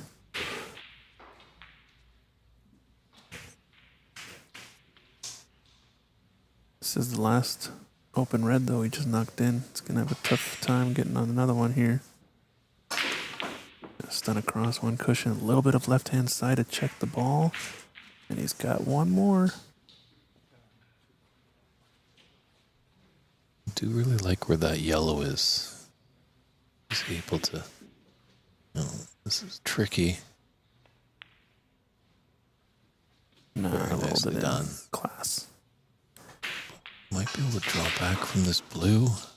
Might have an angle actually disturb some reds after the pink.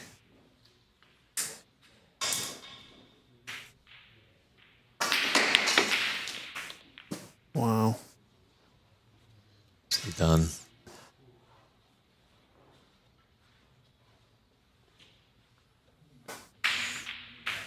It's the difference between a good snooker player and a great snooker player. They really create their own opportunities.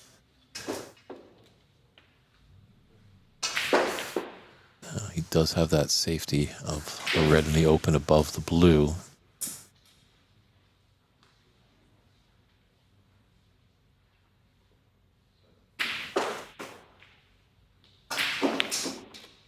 Another breakout. Oof, that would have been nice. He was playing for it because he had his insurance right next to those two if he didn't get on either one of them. Bit unfortunate. Little slap of the table. He knew he missed a trick there. Not by much. A lot of the time this game is just about millimeters, just a fraction off. Slow rolling shot is going to come back to bite you.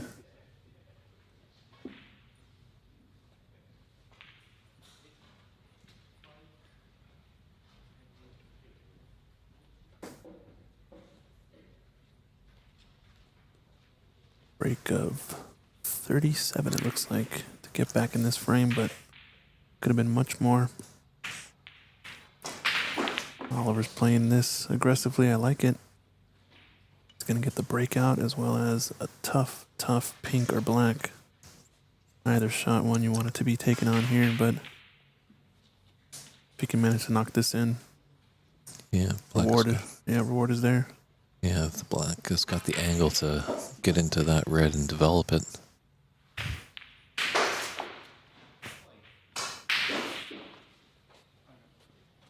Still not quite in line, though.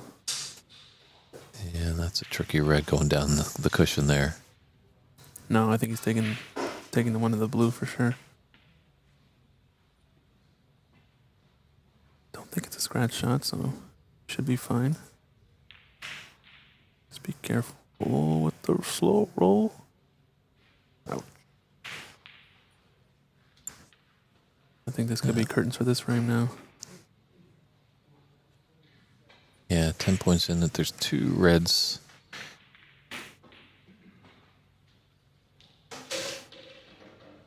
Well, he won't be running away with it just yet. He's going to need that red that's on the right cushion.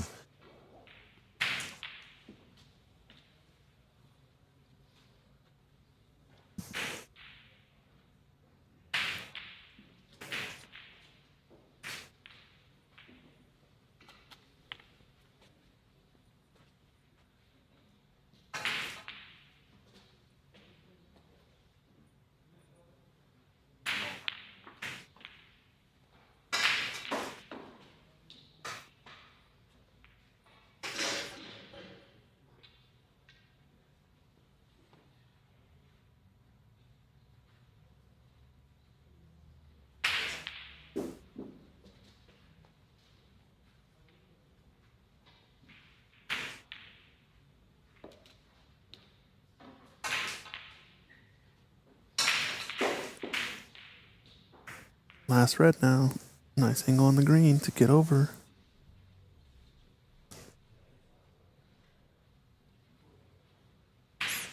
Yeah, he'd love to develop it and get it off that cushion.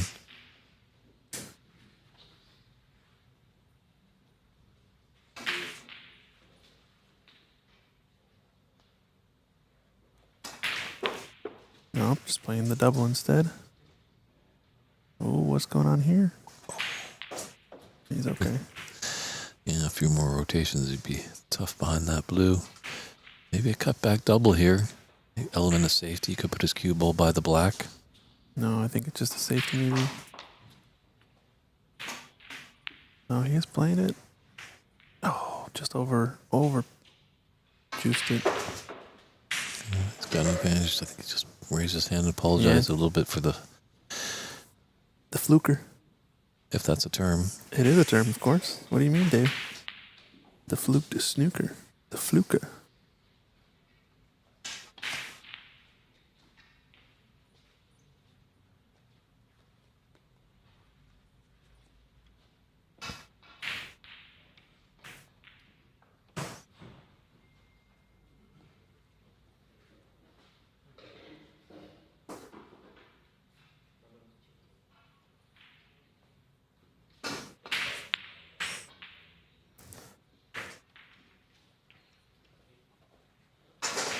All right. So both players kind of thinking this last red. 19 point difference, excuse me. Means Oliver's definitely going to be playing offense if he can get a look at it. Classic separation safety, but misjudges the pace to leave actually a pot onto left middle pocket.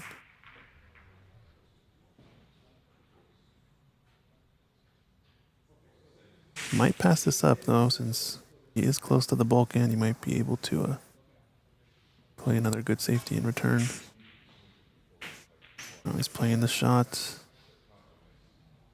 And at least knowing that if you miss that short, the near jaw, you're not going to leave a pot on. That's easy. But if you do go on the far jaw, that's when you can get the rebound back.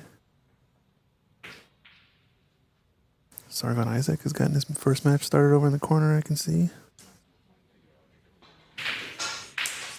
Charlie Brown rocking the snooker glasses. Is it the first time he wears those or no? Well, he was trying it out in a tournament recently. I think he had them out at the Embassy Open. Yeah, maybe during a match there. Okay. Trying them, but I think he was having a tough time with the glasses that he was using, but now he's gone to a specialist back in Canada and kind of just dialed it right into what he needs. Yeah, made famous by... Oh, come on, Christian. Who is it? Dennis Taylor. There you of course. go. Dennis Taylor making those big old snooker specs.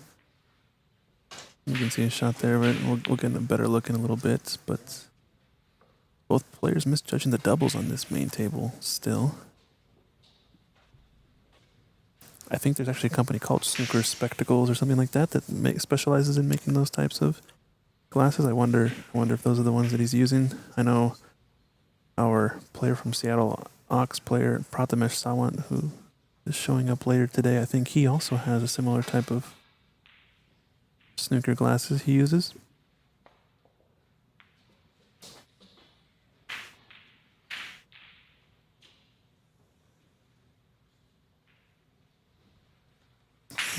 I think even Alex Pagalayan sported those for a little bit. I don't know if he still is using them or not. But a lot of players have tried them out. What's nice about them is, though, they extend higher up to your forehead so you can get that line of sight when you're down on the ball.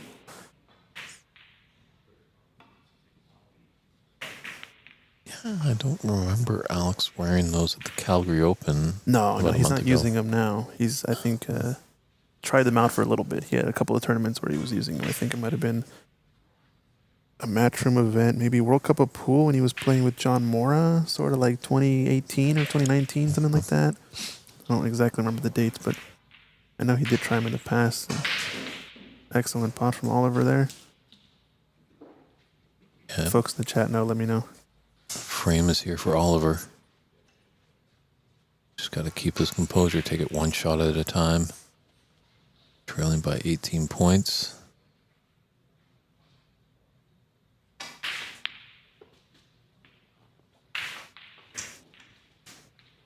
Big shot here, going from yellow to green. Usually they're pretty easy when they're on the spots, but And my biggest concern with the Dennis Taylor classes, I'm always afraid of saying Darren Taylor by accident, and that's my problem. It's because we see him in person so many times during these events.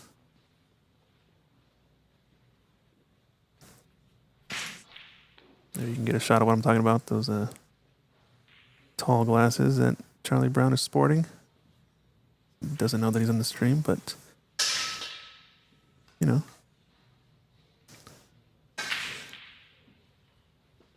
a little Tough extension for Oliver here on his cue. Yeah, it's a bit straight, so we might have to go forward 2 cushions or draw this cue ball back. Stretched out, didn't stroke through it like you wanted.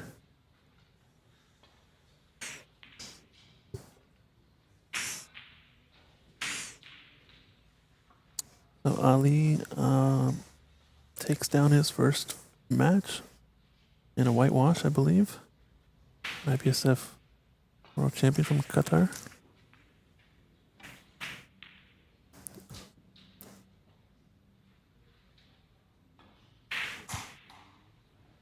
It's a pretty good snooker here for Oliver. It's going to be a tough one cushion escape. The swerve is on, but it's a pretty aggressive swerve if he's going to take it.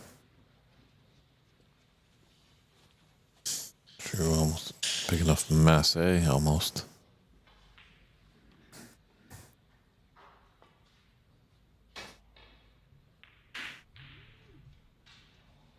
Nice hit. Yeah. Now again, Christian, are you taking this shot? no, I think You're you can do playing that. You got to play safe again here, but you got to tuck this green close to the black if you can. Work this with a bunch of left-hand side. It needs to catch it a bit thicker. He's looking for that line. Yeah, somewhere there for his cue ball to hit after the green. You just want to get that green tucked under the black because it makes all the kicking chances much more difficult. A tough shot. I don't think the angle is quite automatic, but no, he's playing the pot.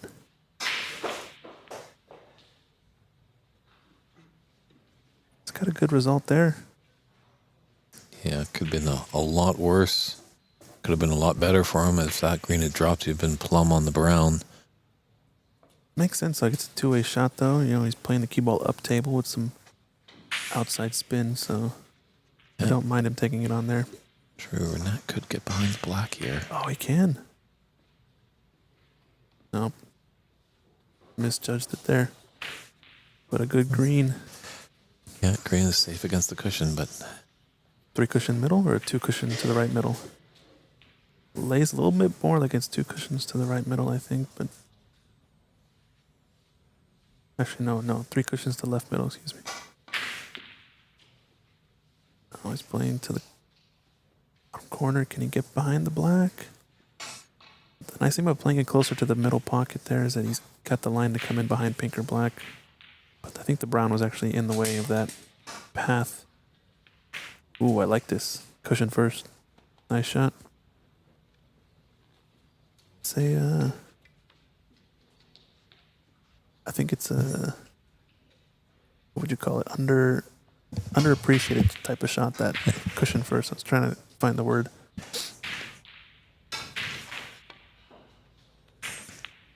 yeah, you do need a little spice of creativity in this game. There's, fundamental technique that is important to have.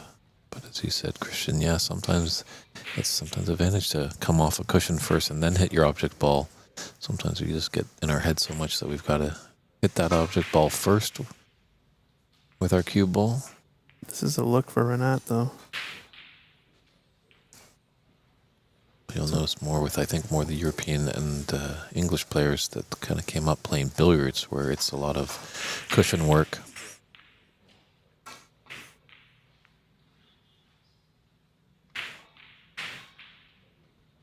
Yeah, does this green go to its own pocket between Definitely the pink and blue?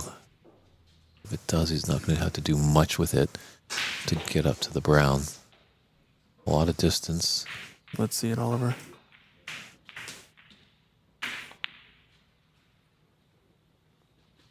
Nice pot.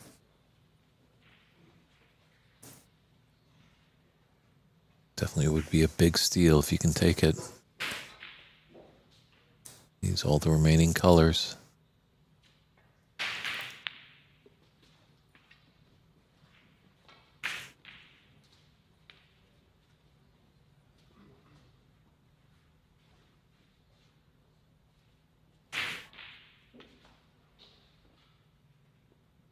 Just taking a look at the score. Think he needs. Might just need blue here, right? We've had brown 7. and green 7, so Oh, that's excuse me. 45. So blue and Oh. then pink and black because he gets. Bernardo's leading. Sorry. Mm-hmm. Needs them all.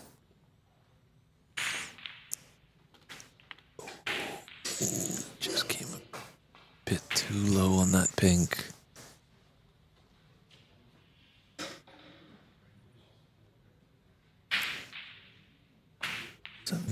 Maybe even if he wanted to be a bit lower. Does have an angle.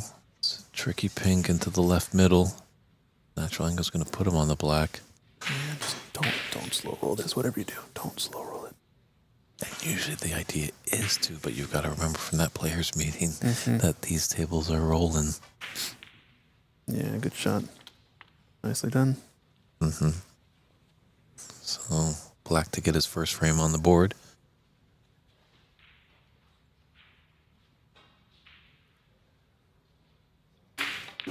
And I think we got a match here. Oliver takes that third frame by a scoreline of 63 to 50. Yeah, 50. Yep. We'll step aside for a quick commercial break and come right back with frame 4 of this exciting first match of day 1 of the U.S. Snooker Masters of 2025.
All right, off to the next frame here. Oliver Ruger does manage to pull that one out. Steal the frame away from Renat on a big mistake. Can he keep this momentum going now and get another frame down? Let's see. It's all about frame at a time, frame at a time, frame at a time. Let us know where you guys are watching from as well. I know we got broadcasts going on a bunch of different channels. The Pan American Billiards Snooker Association, Ox Billiards, IBSF, TV. Just well as the club here, Sacramento Snooker and Billiards. So do drop us a like on all of our channels, as we are trying to grow the sport, grow the following.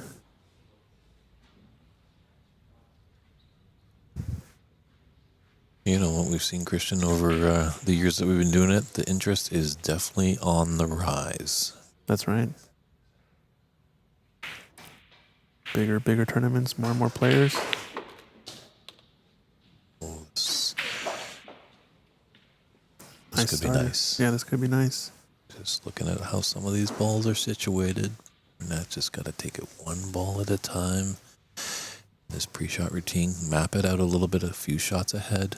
Then when he gets down, just focus on that shot that is in front of him. Don't want to think about the next shot.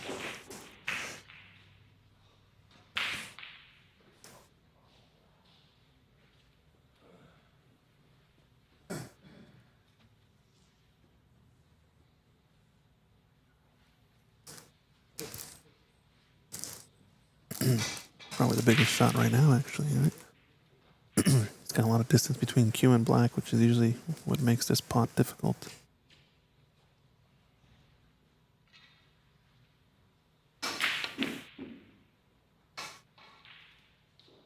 Yeah, might have been playing it a bit more of an element of safety. Javier Valenzuela saying hello, wish I was there. How's it going, Javier? Good to see you in the chat. I know you've been running a lot of tournaments over in the Oregon area. See your post all the time.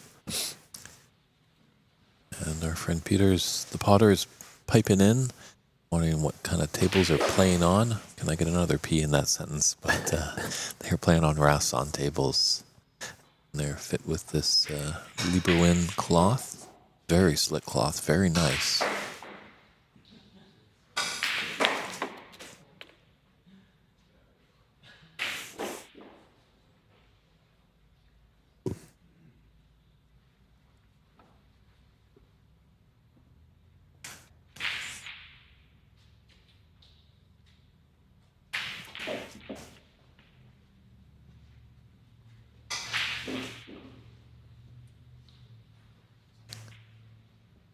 Can't get into all of the cue ball here. That's pretty close to the cushion, so playing a little top.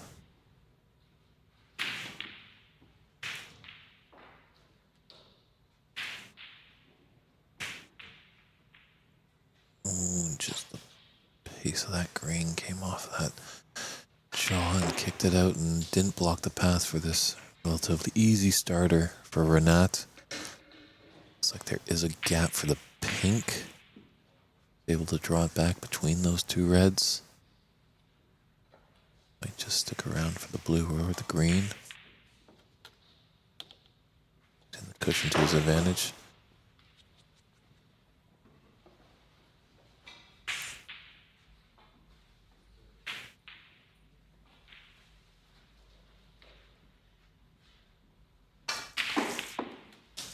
Very nicely done there by Renat. Yeah, I think he's listened to his hero.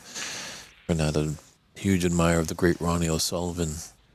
I remember Ronnie once saying on a broadcast, you know, all these players come in and really want to drastically spin the ball forward or draw it back. But the table has cushions. Use those cushions. As we saw on that last red onto pink, Renat used the cushions quite nicely.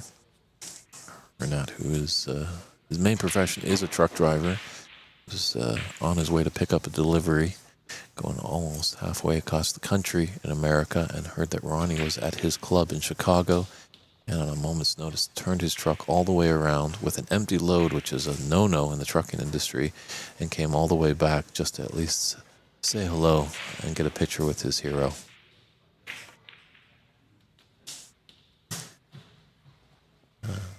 Don't know any updates right now, Peter, on the Charlie Brown score, but you can take a look at Cloud Snooker. It's cloudsnooker.com. Look out for the 2025 U.S. Snooker Masters, as they are using the tablets in this tournament, and that's going to give you up-to-date live scoring. So as much as you've not seen the video of Charlie's match, you will be able to see the score as it progresses, as the players input the data onto those tablets. Right now, we're happy you're enjoying this first match of the day between Renat Danka, reigning the U.S. national champion, taking on Oliver Ruger. Oliver, an accomplished pool player. It's great to see he's trying his hand at the wonderful game of snooker.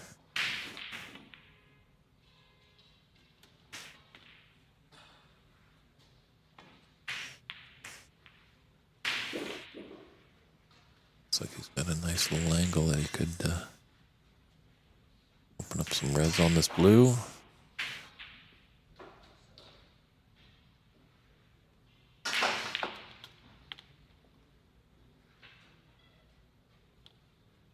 Oh, that was a nice shot. A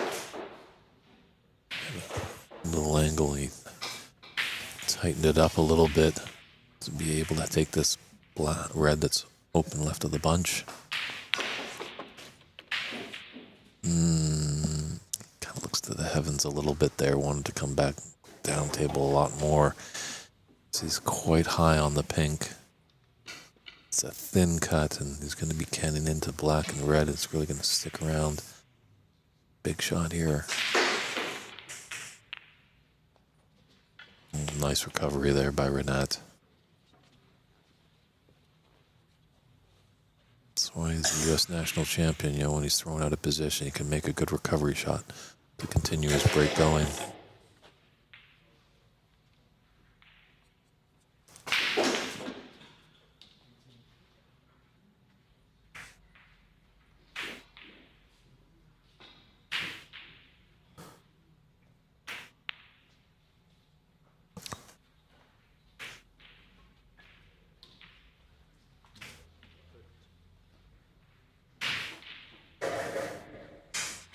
He just came up a little early on that shot.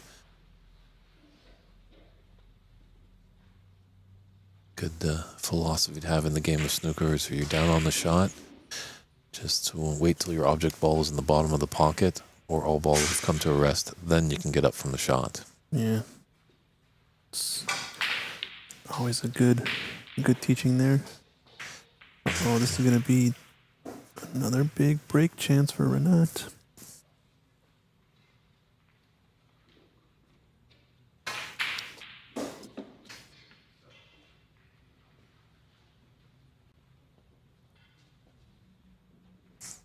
He's definitely got a good chance here to extend his lead in the match to 3-1.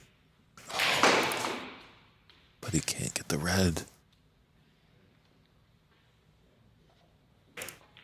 Now Oliver's got a chance. This is where he's got to pull up his socks, punish Renat, make Renat sit in that chair, so he's just stewing about that relatively easy red that he missed.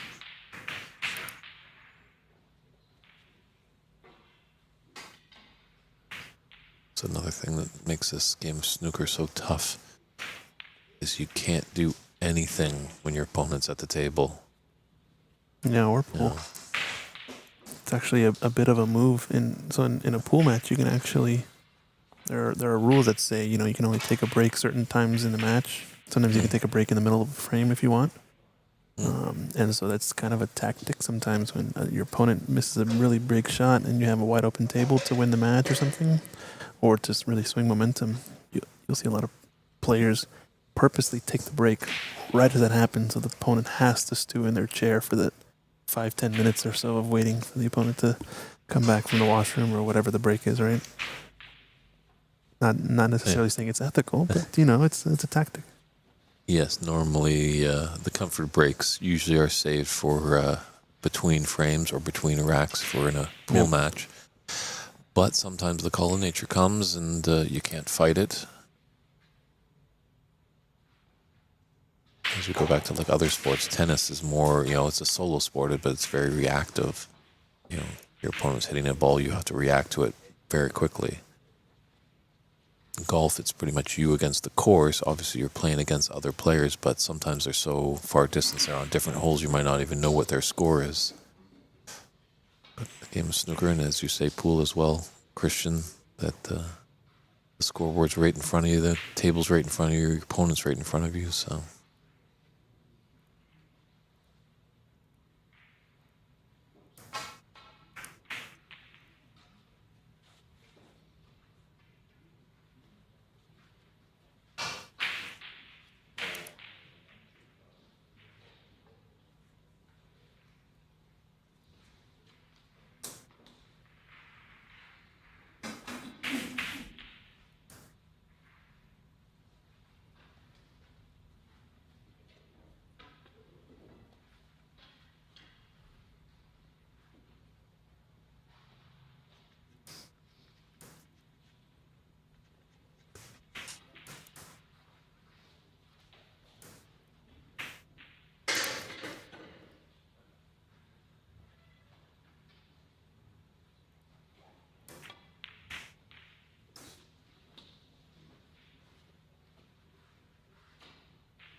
Select that path for that red and then open on the right side. So it's got a, it's like a relatively thin cut for this red in the left middle. Doesn't want to bump. Yeah, he's okay. He's got choice if this goes high as well. He can draw back a bit for mid-range red to the right corner. He wants to be a bit more aggressive with breakout. He can try to follow off of the pink. It's pretty tricky though. Yeah, always tough with those blind cuts, those thin cuts. You're losing control of the cue ball.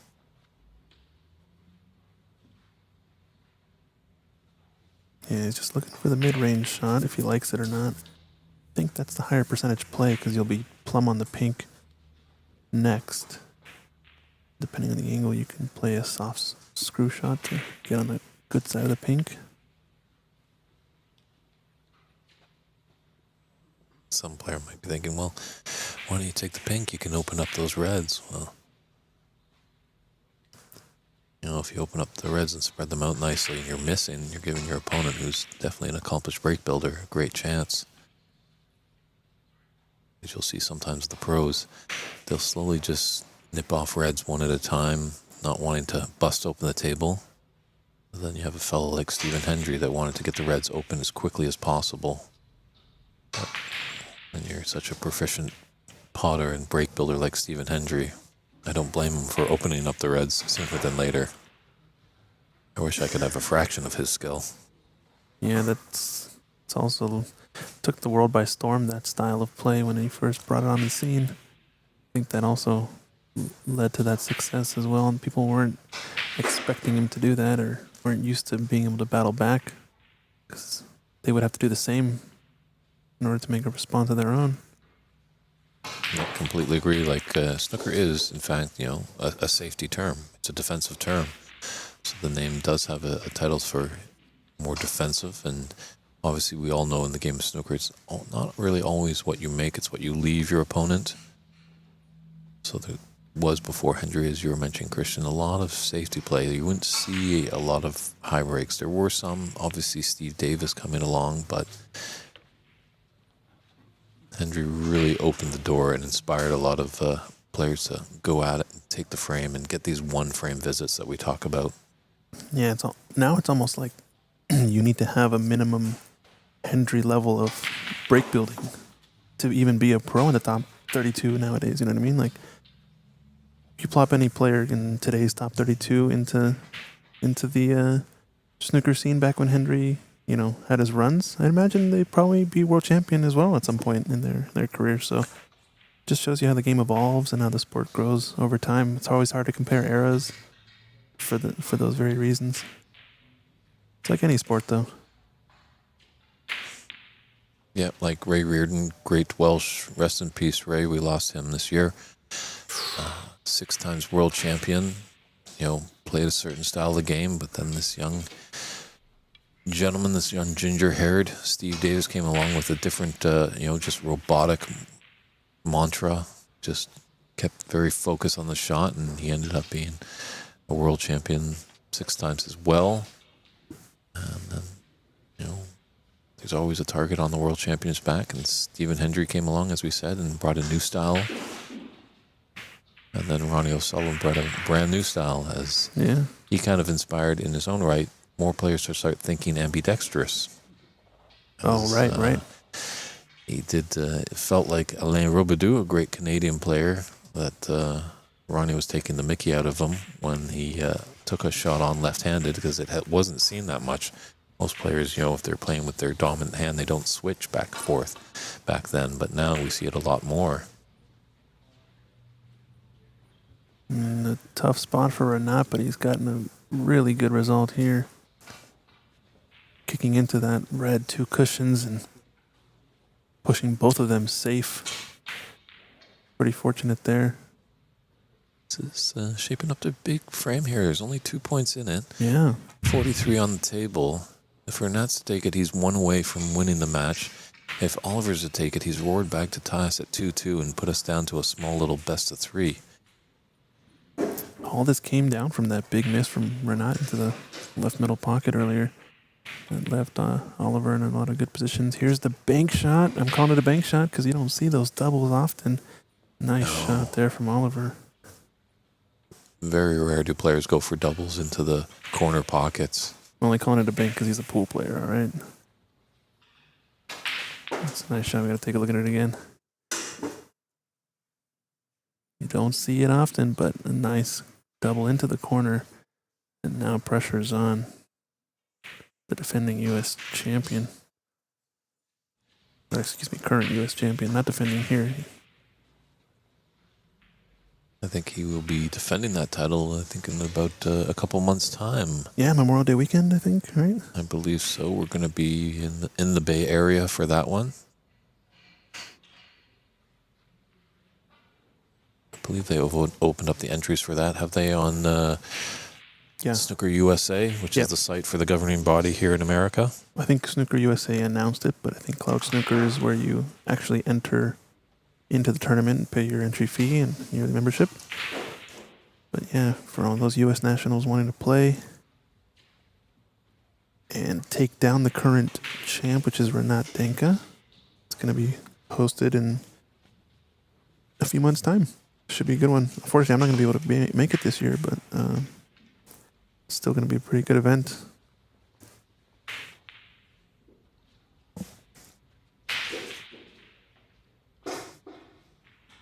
Might have an edge of this red. Oh, just kicking in behind it. Wanted to make a full contact there and hold it behind the yellow, but second prize. He's got some blue coverage here.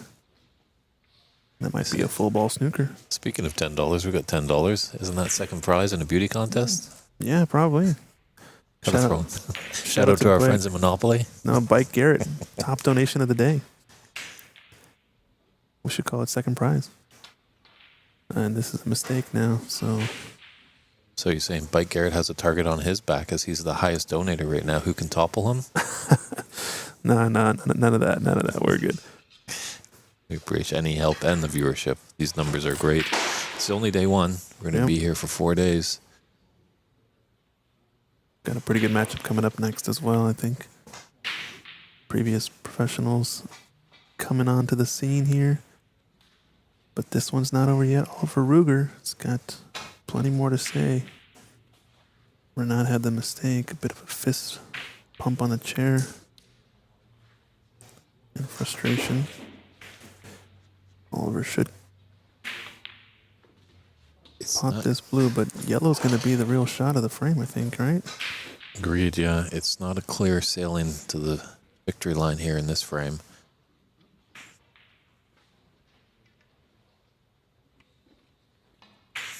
And just, I think, with 9 points in it. What's that say? Because they're not using the advanced method, and we don't have actual dedicated scorekeepers to our stream table.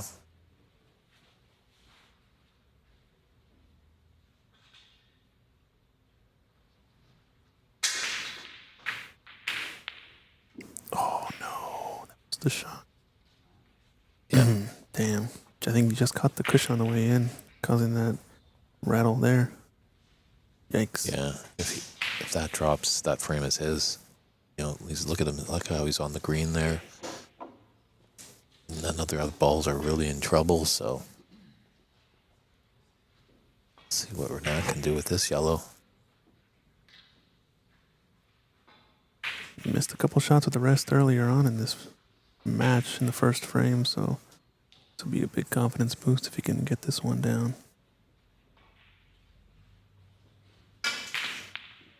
No, mishit it by a pretty big margin.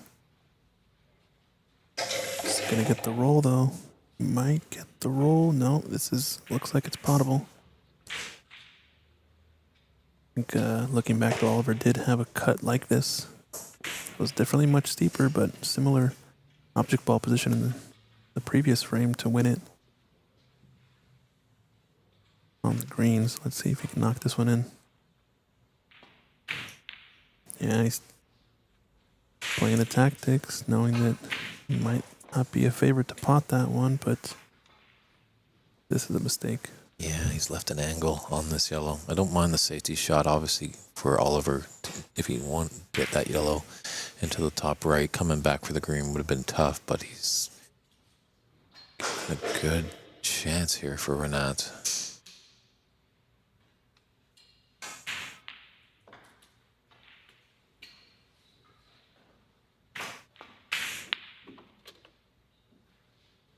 Needs to slow up. It's going to get tight to the cushion. This frame's not over yet. Big shot coming up. Might actually be possible to roll up on the brown here if he has the angle perfect to push the green past the brown. It's a risky shot though. He's going offense.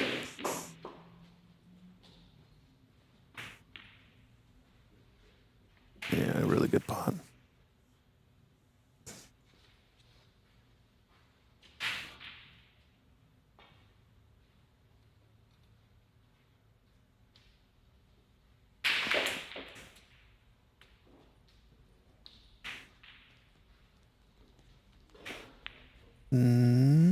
Oh man, it looked like he missed it for a bit. It did. Oh my. But Unfortunately, yeah, didn't hit it cleanly enough as his result is he's just right on the blue. So another twist and turn in this fourth frame. It's not touching ball.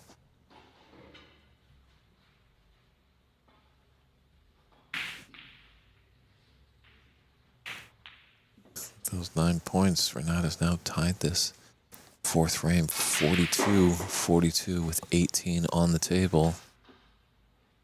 he's overhit this too.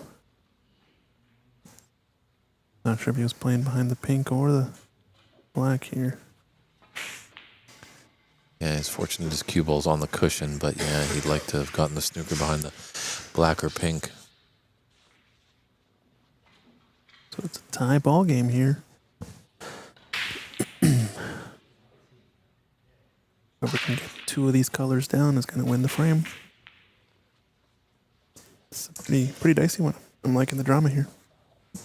It's only day one. It's only going to get more intense as we move closer and closer to find out who's going to be the champion of this inaugural U.S. Snooker Masters Championship live here in Sacramento, California at the Sacramento Snooker and Billiards Room. Phenomenal room. Definitely great to see here in the U.S. of A. Where snooker's really been non-existent except in the past handful of years. Oh, the white. Oh, no. Oh, man. Disaster for True. Oliver. Could have been worse. Could have been worse. If he might be tight. If he's tight with that blue to the cushion, see the philosophy is hit object ball and cushion at the same time with your cue ball.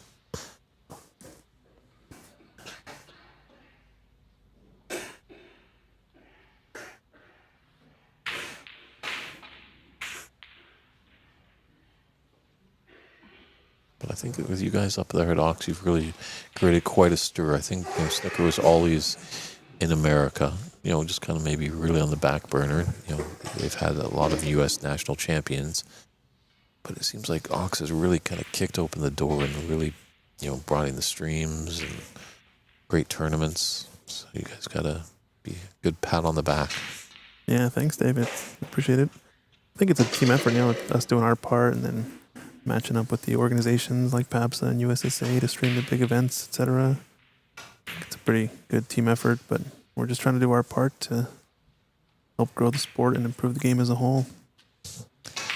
I'd have to agree. There's no I in snooker. Right? You saw what he was trying to do there. It's a smart shot to get the white tight to the left cushion. Unfortunately, underhit the shot and the blue doesn't get down towards the top cushion.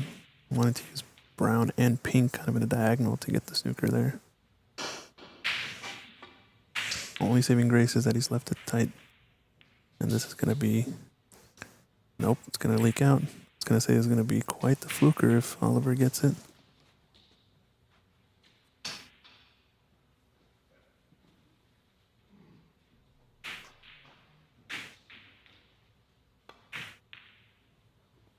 natural two-rail position here for snooker in behind the black or pink. I don't think the window is on. Oh, a nice little wall there that the pink and black have created. Shouldn't be a tough escape for Oliver. The only thing is, where is blue and cue ball going to finish? Yeah, it might still be shot of the frame if he can force Oliver to leave the blue out in the open or miss the ball completely.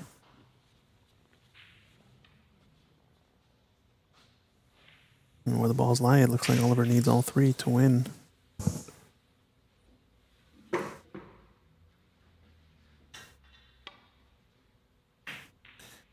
Caught the speed. He's gonna bounce far enough. Not quite. So a little fortunate, obviously, a cue ball close to cushion. But yeah. This is tricky. He might have left this angle to possibly scratch. No, it looks automatic. He's looking to go 2, maybe 3 cushions and play the pink in the same pocket. Based on where he put his cue stick there. After potting this blue in the right middle. Needs it to run. Needs it to run. Oh, it's perfect. 2 cushions. Nicely done. So that will extend his lead in this match 3 frames to 1. Unless something disastrous happens. But well done by Renat. Takes a 3-1 advantage and will return shortly. Nice replay on the snooker that Renat had played. Yeah, well done. Well done. Forced a poor response by Oliver. So we'll step aside a few commercial breaks and we'll be right back with frame 5 of this exciting first round match, day 1 of the U.S. Snooker Masters.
And we're back here.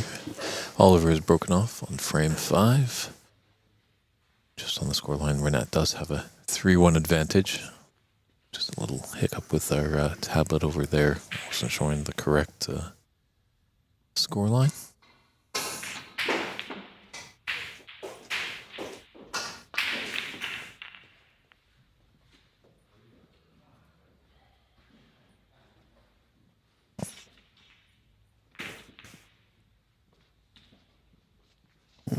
Tricky spot here. Don't know if he's left an offensive shot. I don't think so.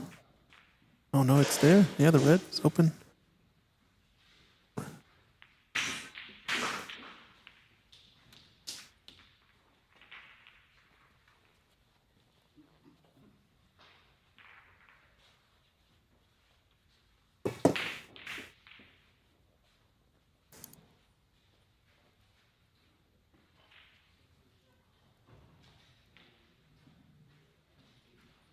A really good starter for Oliver here. It's got a couple of nice nudges there, but fortunately he's left the plant to the right middle pocket. Gonna have to shoot this red maybe to the right. Sorry, excuse me, to left middle is a plant. Left corner, sorry.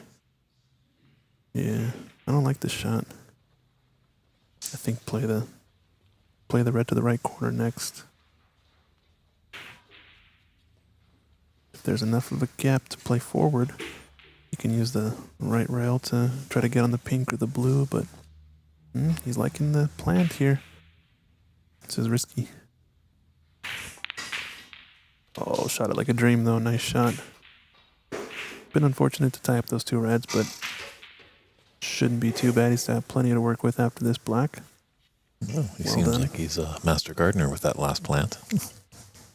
So, but yeah, those reds are going to be tough, but there's some open ones, so Oliver, good chance to really put up a... No, misses the pot off the spot. How many times do we see that, Christian? We see a player make a phenomenal shot. Yeah. Then the next shot, they make a shot that even, a novice player could make. But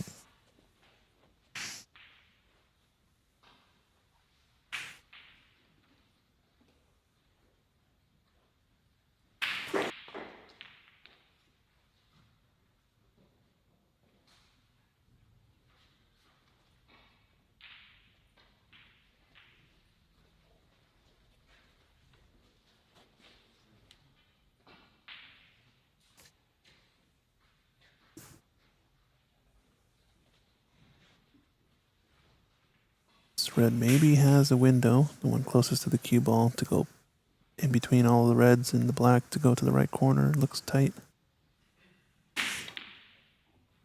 Just overcut it. All right, let's see Renat. Can he put down a big break here?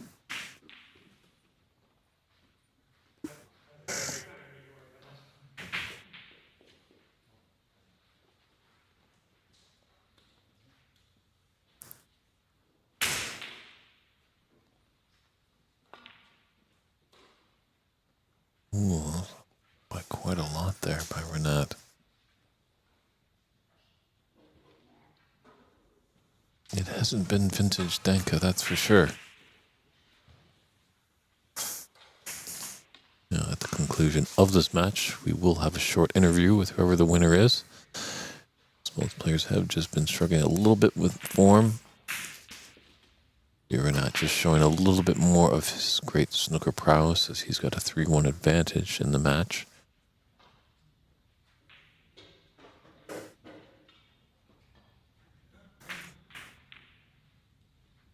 Oh my.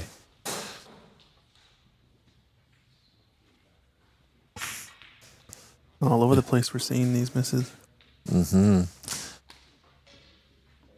Yeah, obviously these players are aware that they're going to be on the stream table, but I'm pretty sure they just acknowledge that, but then quickly block it out. But maybe that's another little factor that sometimes just reels into their head. They want to do their best to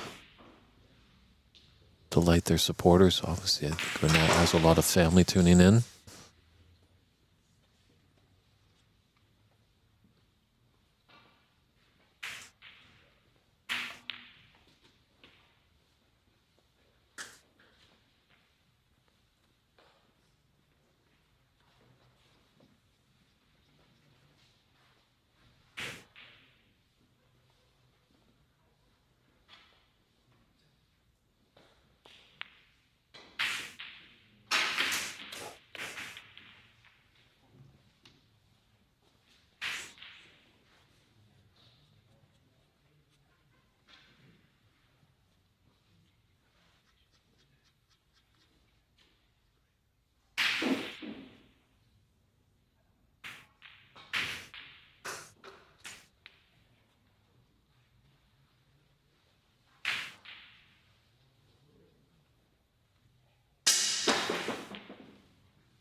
We tell our audience members sometimes to just put those cell phones on, but sometimes some action on the tables can be a little bit distracting, as it seems like there was a horrendous miscue in the room. Not sure exactly where that came from, but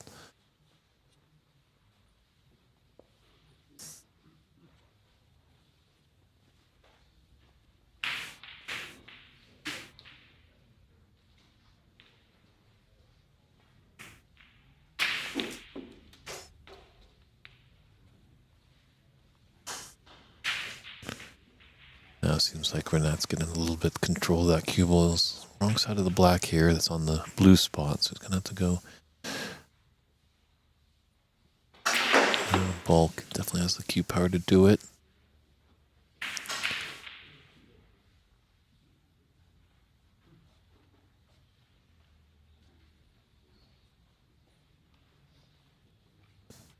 Yeah, it doesn't look like any of those balls in the middle of the reds. He's taking that one that's just above the pink to the left.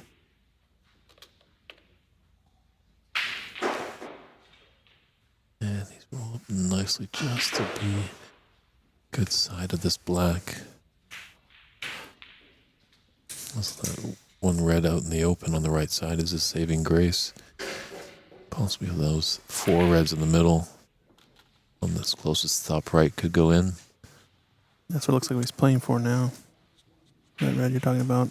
It's going to leave a nice angle to open up the rest of them too. I think he's going to have to screw off though and play for the black again.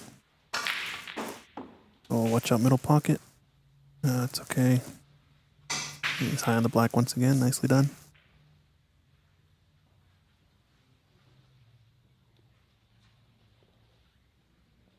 Precision, passion, and perfection, someone in the chat says. Great game. Greatest game ever. Perfectly said. Abdul saying thanks for going live. You're welcome, you're welcome.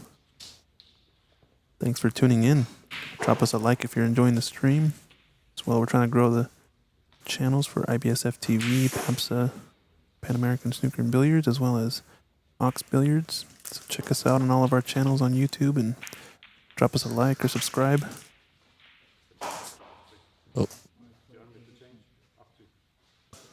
Just having a debate here when the pink got or the black got respotted. No, they don't. They don't have to do anything now. I think they in these unofficiated refereeing matches that if they spot a ball, obviously not on the usual ball, and it's in this case, shall we say, the pink is available, and that's where the black should have gone. But in a lap of judgment, Oliver put it back on the blue because he was used to doing that, obviously with the pink spot open. Now in these non-officiating matches, if no player really notices it, and now they finally have, they just play on.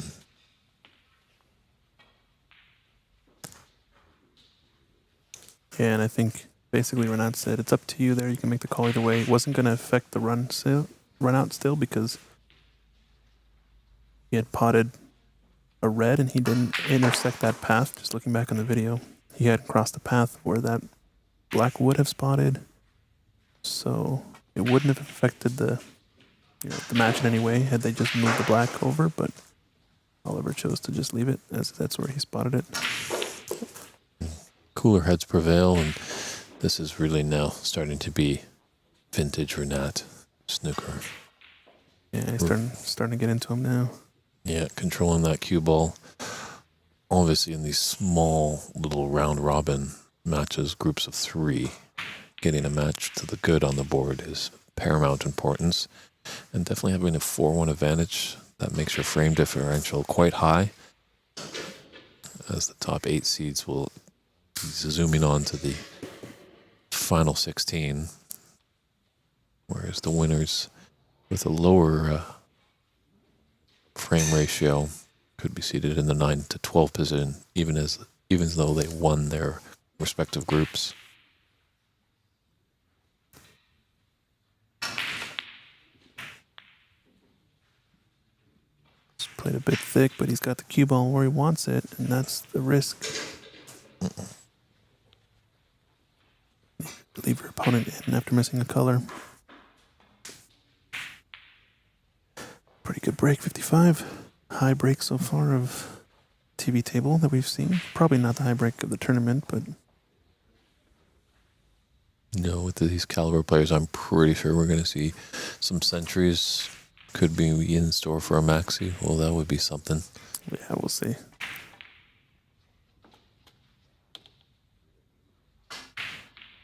Yeah, overall, kind of a sluggish first frame. It has moments of a bit slugging afterwards, but they've kind of woken up a little bit more in this match, I feel. Yeah, sluggish first 2 frames almost, I would say. Yeah, it kind of bled into the second frame. Third frame, Oliver took it, and I think that woke up Renat a little bit.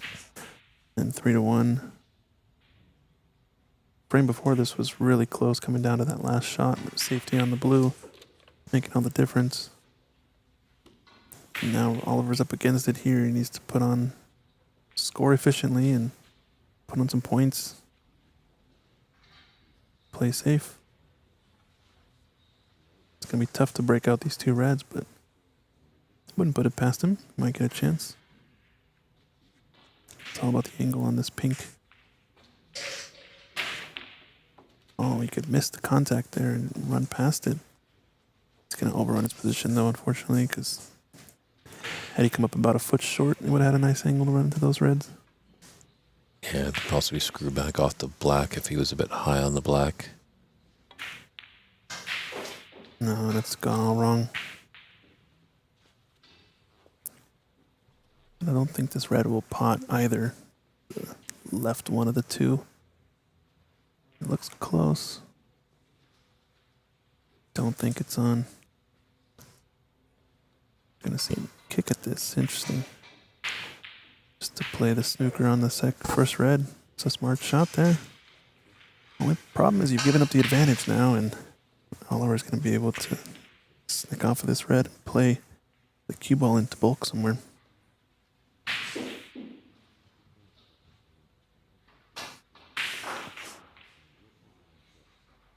Needed a bit thinner contact to get the angle to come up table, but Now you've got the advantage to Renat. He could maybe take a thin clip off the right side of this red by the pink, come up 2 cushions. it goes. And he spotted it. And when that is usually called a shot to nothing. Yeah, great pot. He was playing with an element of safe. If it goes in, he's happy. If not, he can maybe roll up to one of those bulk colors and just play a really telling snooker. So a little falter on that last safety shot by Oliver has really given Renat a great chance here to take this 4th and important frame to give him the match victory.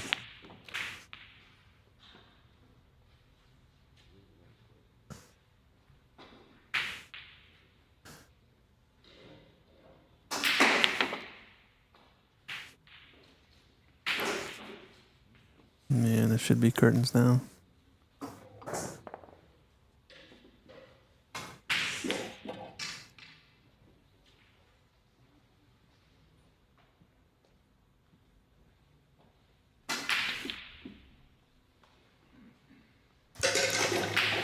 Oh, there it is. Handshakes there all around. Oliver knows when he's beat, he's not going to come back to the table. So valiant effort by the typical pool player, trying his hand in snooker, but the U.S. Open champion of 2024, set to defend his title in a couple months' time, gets his first match victory. And we'll be stepping aside a little bit, and we'll come to you with a nice interview with the winner of that match in a few short moments. So stand by, everybody. We'll be right back.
And welcome back, everybody, to the 2025 U.S. Snooker Masters here in Sacramento, California, at the Sacramento Snooker and Billiards Room. Got a great match here with David Morris, a very skilled player coming all the way from Ireland, taking on Ernst Bayzimer. Ernst, who's definitely a staple in a lot of events here in North America. And as soon as they get their tablet functioning, we will get that updated scoreline on the bottom. But it was David set to break off. And here we go. Yeah, we did have a little technical issues with the Renat interview. We apologize that there was no sound there. It actually was our first interview of the day, so just working out the glitches. And our interviews going forward will be much more full with audio. So we appreciate your patience. And great to hear our friend Peter, the referee, tuning in from Belgium. To let us know where you're tuning in from. If you have any comments or questions, let us know. It's David Burney in the booth, along with Christian Youngers. Yeah, we're back. Yeah, like I said, got the audio issue fixed, hopefully, so we'll have that going forward.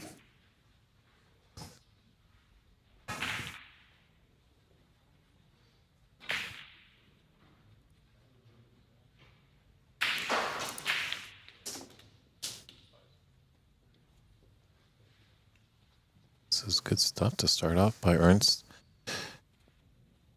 David, who at one time in his career was in 2015, I believe he was the third-ranked player in Ireland, just behind Fergal O'Brien and Ken Doherty, so that's pretty good company to be in. I think way back in 2012, he reached the quarter-final stages of the UK Championship. Oh, wow, really? Did that by defeating defending champion Mark Selby in the second round. So we're in for a treat here, huh? True. It seems like the players could just do their entertaining on the table. We can just sit back like everybody else and watch the great action. So just looking at which red he's going to play for next here. Just checking to see if any of them go. I think the red bottom right corner of the bunch does pass.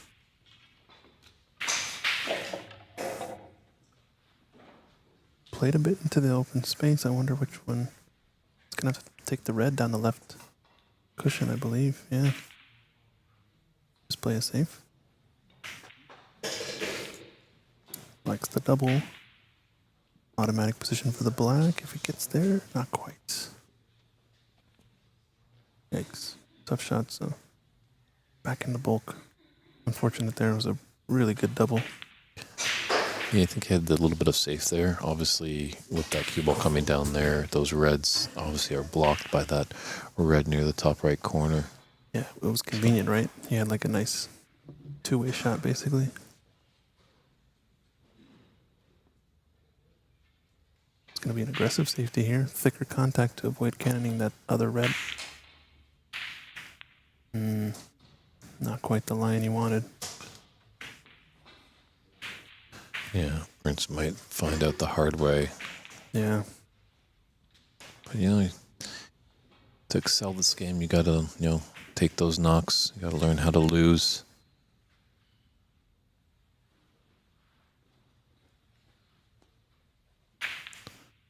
Not to say that Ernst is anywhere losing this match. Obviously, we're just at the infancy of it in this first frame of a best of 7. But I have to say that the scales are tipping. Just looking at David's credentials, they're a little bit higher than Ernst's.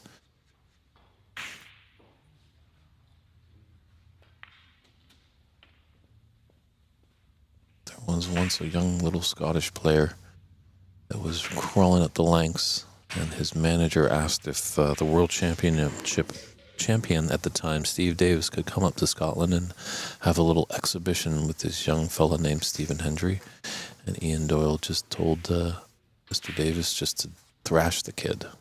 And Steve Davis aptly did so, beating Stephen Hendry, I believe, 10-1, 10-2, maybe even 10-0 in a few exhibition matches. But then things turned around. That kicked the young Scot into gear. And he just Davis was unstoppable in the 90s, winning 7 world championships. And that's how the legend goes. Mm-hmm. So David Morris here playing an interesting shot. He's, I think, baiting Ernst into taking this red down the cushion. The two Dutchmen connect. I don't think I've ever been able to say that 2 Dutchmen have connected in a snooker tournament.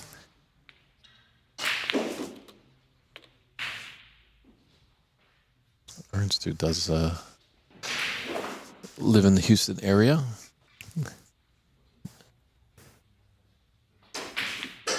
But originally from Holland.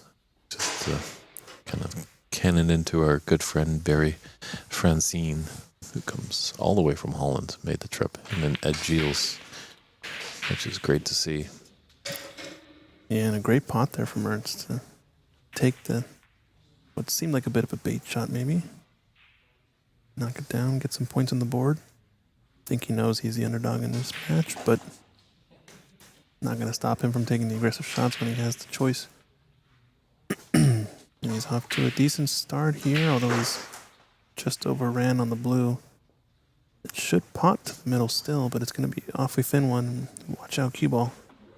It's going to be racing into this pink. Let's see.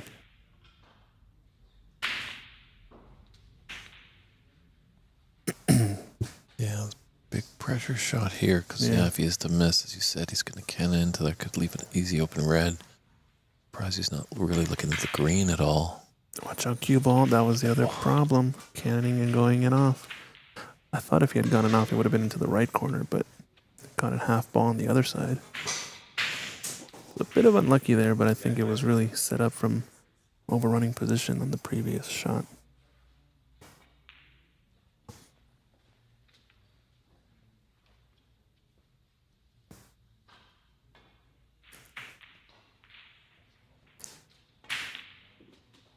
And this is not the player you want to give this wide open table to.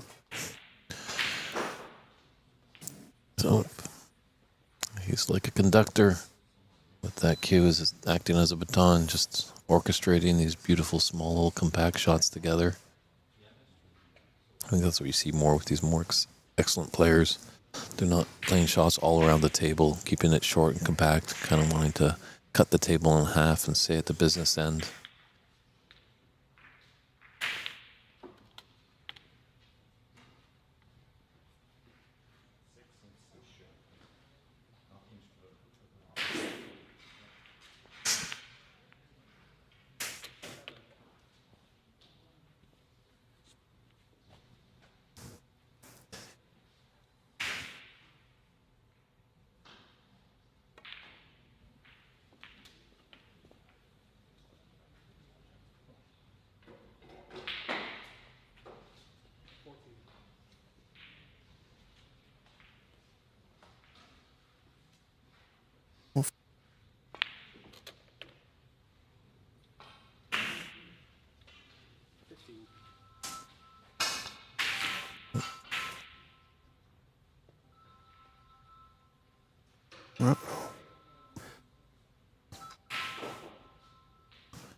Someone's phone is going off and they're not able to get to it.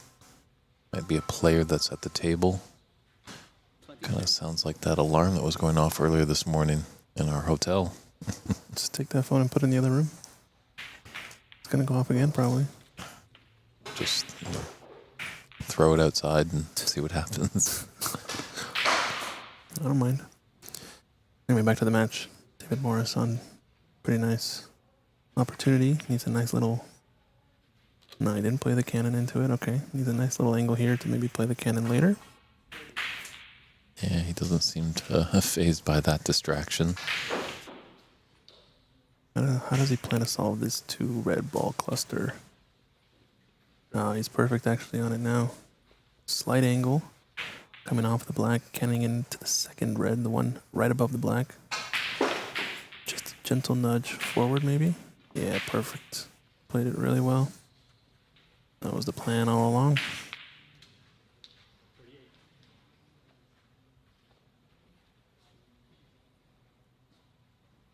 Tight little position here, but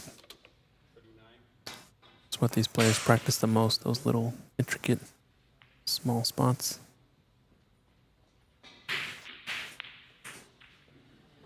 Oh, they don't call him the Wolf of Walking Street for nothing. Yeah? Is that what they call him? That's his nickname. Wow.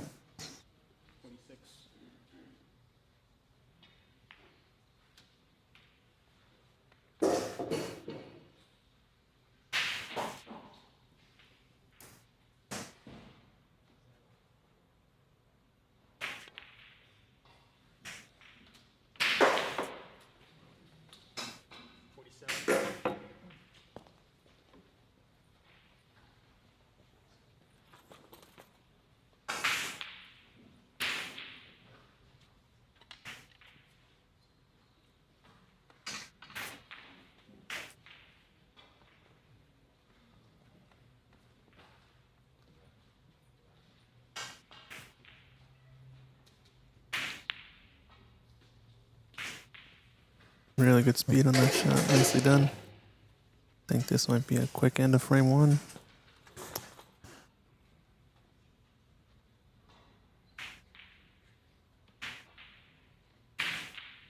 Yeah, how's it? Play this red.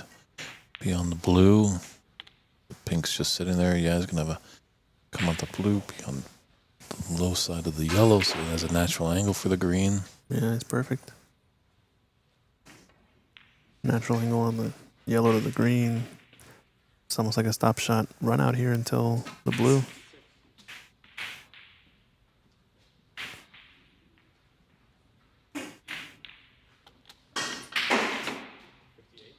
And if you're on the stream, reach out to your friends. This match has just started, but I think we're in treat for an exceptional break builder here.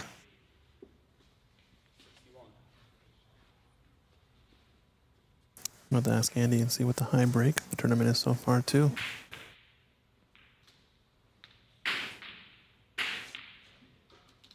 True. This it could fall here on our TV table. Maybe not just in this frame, but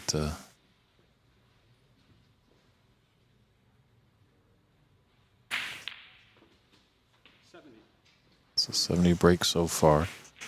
So a potential 83 here. I already saw Renat Danko with a 55 on our previous match.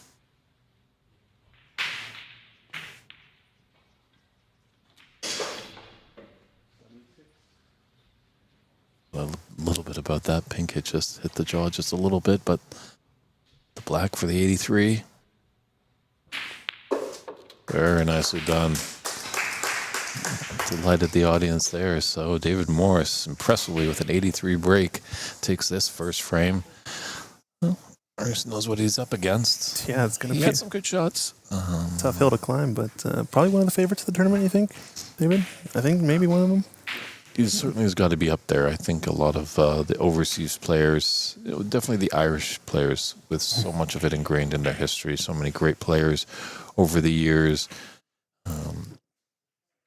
And they have a lot of big thing is they have it in the school systems as well over there. I know the Q zone that Steve Davis and some company people had, it's really given it a chance and it's really fostered over there. Whereas obviously in America, baseball and basketball are big, hockey up in Canada.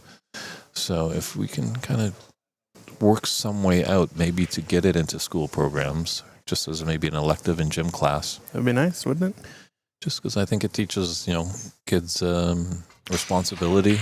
You got to match, you got to be there. And as we've alluded to many times, the sportsmanship, the etiquette. So we'll see. Here comes Ernst to break off frame two.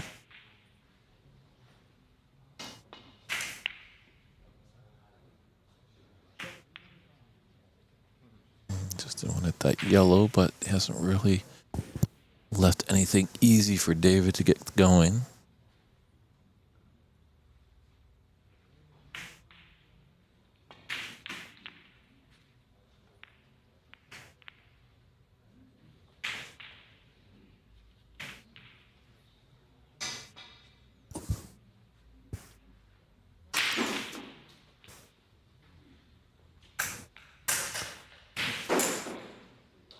Your scoreboard's a little bit out of date, but it should be 1-0 David Morris, start of the second frame.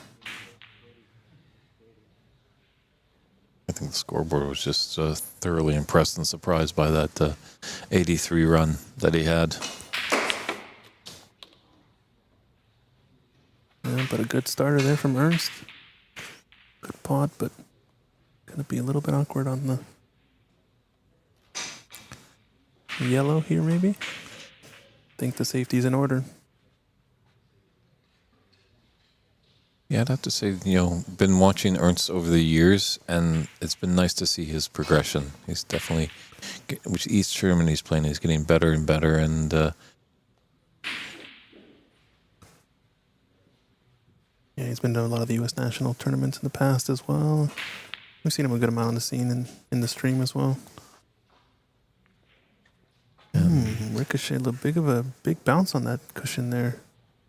A lot more than I expected. I feel like there's a spot somewhere in that area, right to the right of that red, where the cue ball likes to bounce a bit harder. And there you can see the traditional vest that Ernst wears. Call it the hypnotizer. Definitely, if the game of snooker isn't giving you too many headaches, play Ernst Bazemir.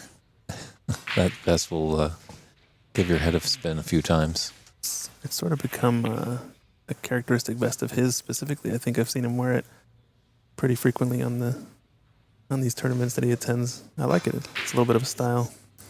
I agree. Like there should be more players taking some kind of personal style ownership. You don't have to be too flashy or anything like that. But the great Canadian player Kirk Stevens, he was a fantastic player. But at the end of the day, a lot of people just remember him of his white suit that he wore. Oh, what a fluke! What a fluke! And a second one, and a second one. Wow. That might be fluke of the tournament right there. Or the luck of the Irish. Is that what you call it, eh? Well, he's not ended up on a shot at least, so could have been worse.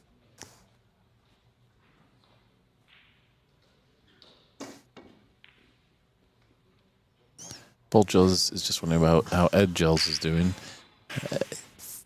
Ed is still in his matches. You check out cloudsnooker.com. That's cloudsnooker.com. And look for the 2025 U.S. Snooker Masters tab. You'll see results as they happen, and as well the tablets that the players are keeping the scores on keeps a live updated scoring, so you can tune into that. As you might not be visibly seeing the match happen, you can see it happening live through the tablets. There's also a link in the description to the exact tournament over on YouTube. If you check out the YouTube description, you can find it there as well. Unfortunately, we can't zoom out to make the rest of the tables visible since we are focusing on the main TV table, and this is a really, really big space, so it would be too difficult to keep track of other matches anyway. But feel free to put your votes in. If you have a player that you're interested in, you want to watch, that you know is in the tournament, feel free to voice it in the chat. We'll pass that on to tournament director Andy McCluskey. It's Christian Youngers and David Burney in the booth. We're happy you're tuning in from wherever you find us. We're on the Ox Billiards, the PAPSA, the IBSF TV, I think the Sacramento Snooker and Billiards, all on YouTube.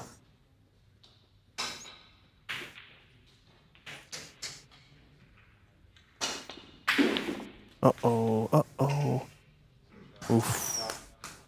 Good pot. A little spicy there. Yeah, he's praying that California earthquake doesn't happen anytime soon, because he's just right on the cliff of that top right corner. Tough black, though. Great pot there. Acknowledged by a little tap on the table.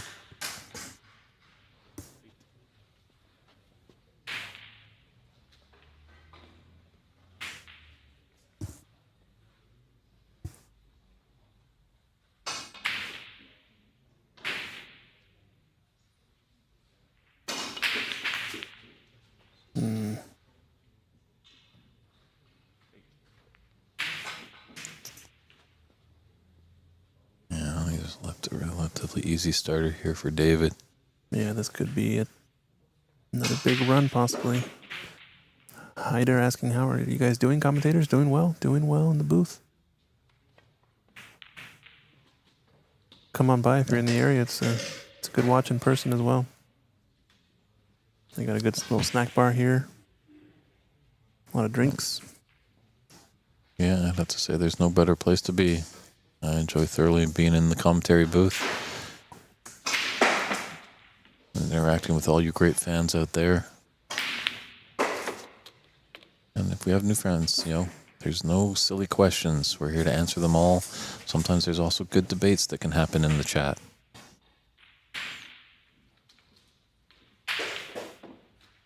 But there's no debate that David definitely has some ability here.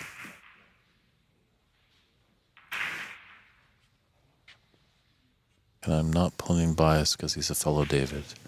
I just call it as I see it. Slow roll in that blue. Almost misses the pot. Yeah, I think everyone's going to be gasping a little bit on those slow roll shots. As we've heard, there's just a few rolls here and there. Obviously, they're doing their best to get the tables in top-notch conditions. But, sometimes when tournaments get close and the deadline gets closer, sometimes things can be rushed a bit. But the team here at the Sacramento Snooker and Billiards Hall, they're just tremendous with their hospitality. And he was just checking to see if that red to the right of the pack passes in between the two reds to the left corner pocket. Looks awfully close. He's taking a look again. Don't think the black is on, so he's going to have to play for pink either way. We'll know if he makes it. Yeah, good pot. He's actually come up all the way for the blue. That's what I was saying. I think that cushion right around that area to the right of the black, about halfway towards the corner pocket, tends to be a bit bouncy, it feels. At least more bouncy than the rest of the table, I'm not sure. Not playing the cannon yet. Although he's lost his cue ball here. Under runnage. Has a thin back cut on the red above the black, but not sure if it's worth taking here. Makes you wonder in retrospect, would it have been better off trying to go for the cannon into the pink? Pick open the pack. I think Daniel Wormsley is on the second table, but to steal the last frame in the whitewash here against Tom Tan. In the background, you can see there, he's shooting the pink. And I think with this black will be end of match.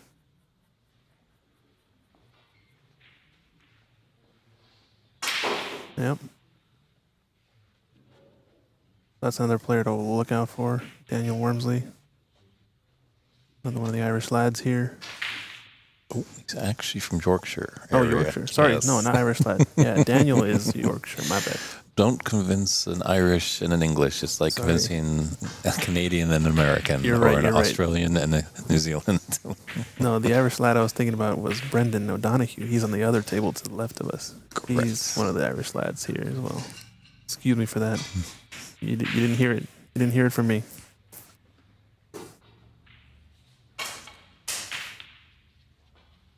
Now the chat's gonna go bonkers. No, it's great to see that we have players from all over the world come in here. Snooker is played in over 100 countries. Yeah. Mm-hmm. They have probably, I've heard, like over 1 million tables in Brazil. In total, like in the total. country. Wow. But That's incredible. That's where all the slate is going. Jeez. most of them are actually 5x10 tables. Oh, interesting. They don't have a lot of snooker tables, and they don't have a lot of the usual pool tables, the 4x8s. Got it.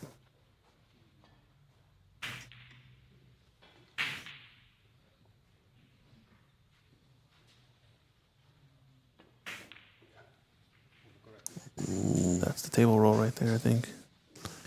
And, A little when it bit. hits that cushion before the pocket, it really spoils any chance.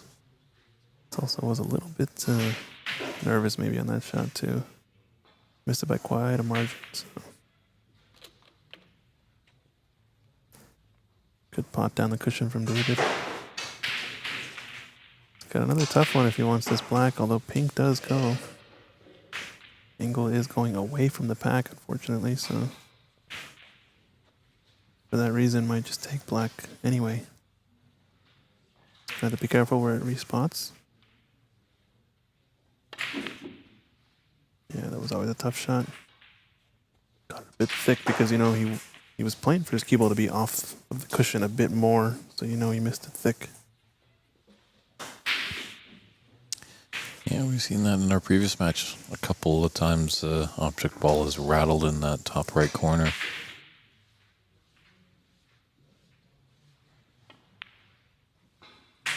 Those Rasson tables are tough. They do play tight. Nice back cut. Unfortunately, it's going to be on the cushion. It's got an bit of an aggressive angle on the blue. Don't think it's enough to get into the pack. Just looking to see if the plant maybe is on to the right corner. We'll get a camera over there next time.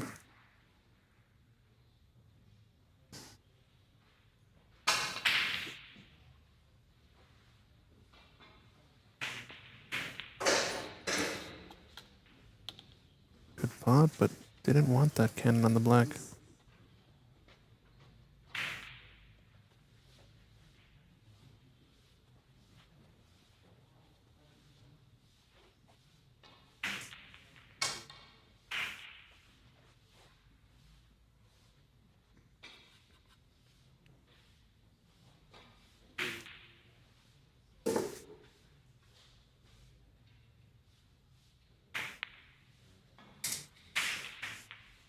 I was not expecting this red to go, actually, so makes things a little interesting with the red up table.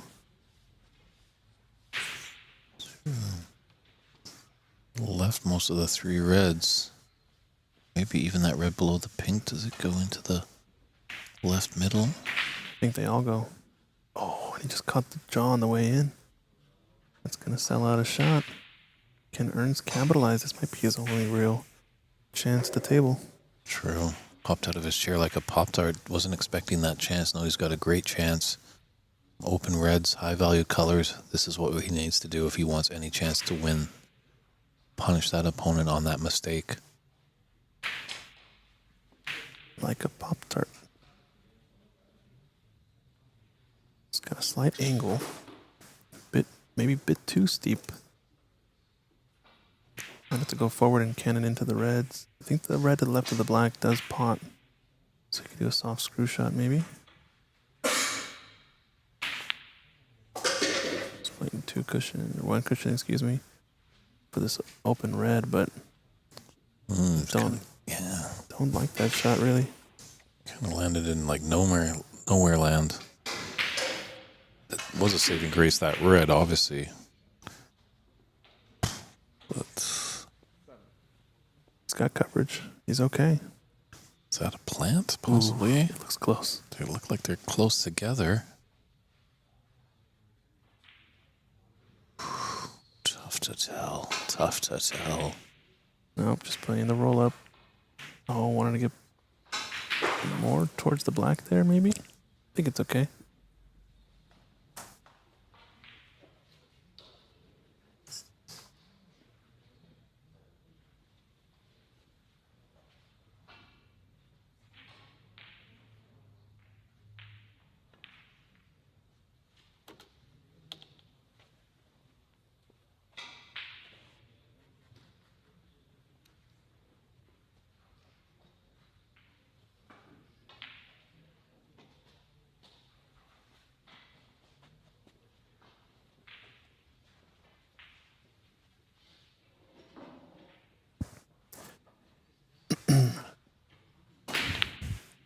Oh no, it's gone all wrong now. Oh, he knocked the red loose. He knocked the red out of the way that was potable, and now he's doubled it up on the black, so got away with one there.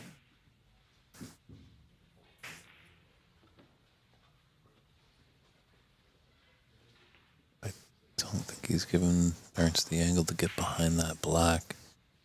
Might be able to squeeze by.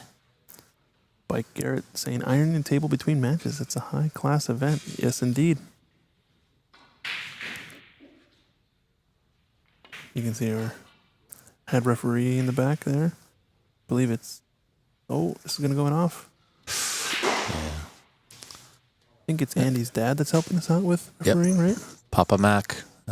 James, I believe it is. I think it's James McCluskey. James McCluskey. Shout out to him. Apologize if that's wrong, James. And Yannick, tuning in from Holland, wondering about Barry. He's in a match with Charlie Brown right now.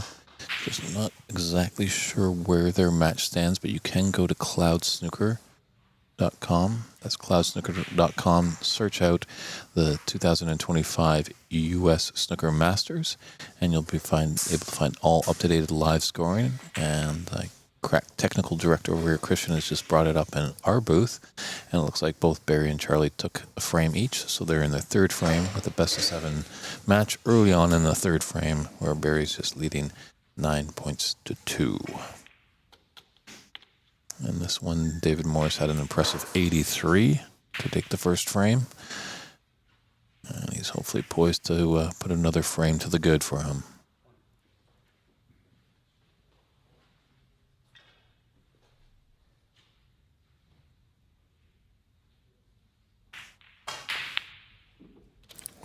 Rattled it. When that pink found the bottom of the pocket, then he got up off the shot. Yep. Didn't even move his head at all.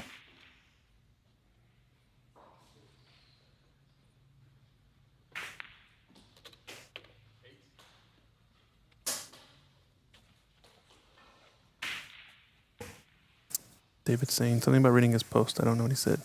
Looks like he put one each. What is one each? Oh, for update on the score. It might. I thought it was one of those Brockisms again. Yeah, you never know it, David. If you maybe, R.E. Yannick over there in Holland, then we know who he was talking to. But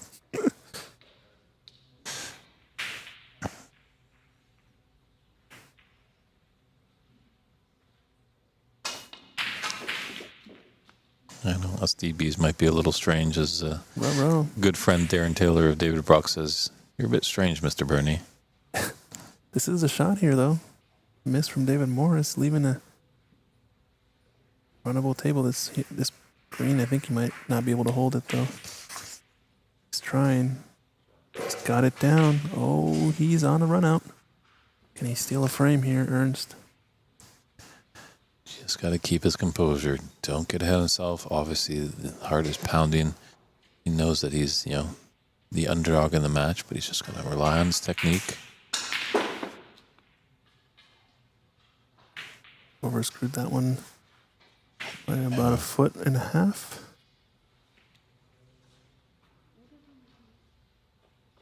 feet.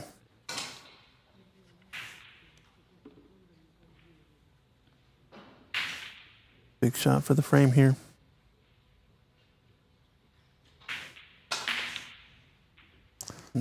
Tough. Those blues up in the corners are always tough shots. Even for the pros, and they're not automatic. Yeah, and it's, as much as a good player can rebound sometimes off a missed shot, it's always so tough when you just roll out of position and you're not in that prime position that you wanted. Now we see some of the tactics come out here.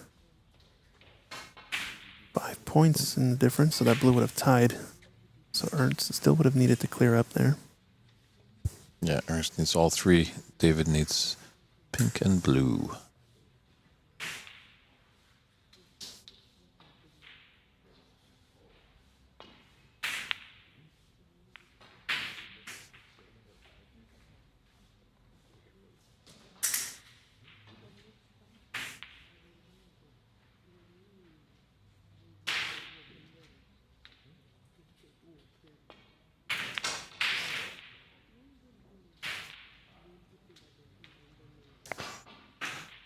Has he baited the Flying Dutchman? I don't know. He's made the shot earlier. Remember in the start of the first frame, he had the same shot. If he can pot this, rolling cue ball. Dangerous top right corner. It's rattled a few balls. Rifles that one in. Nice pot. Yeah. It was a great shot there by Ernst. A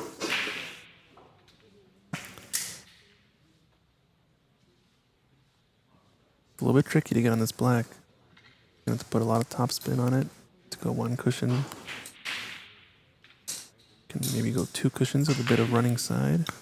Oh no. What did we say about that top right cushion out of the pocket? That's the one. It rattled the hole. Really great opportunity to steal that frame away from David Morris. Ernest had, but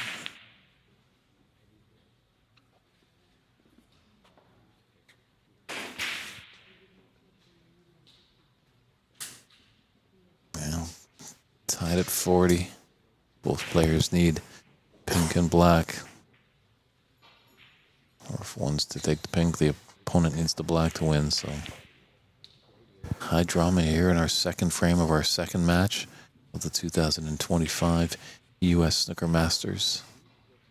You got this ball to run, but this might be a shot to take on. Usually these thin cuts can be shots to nothing, because they don't tend to really rattle and stay in the pocket if you miss them, especially if you miss them on the thin side.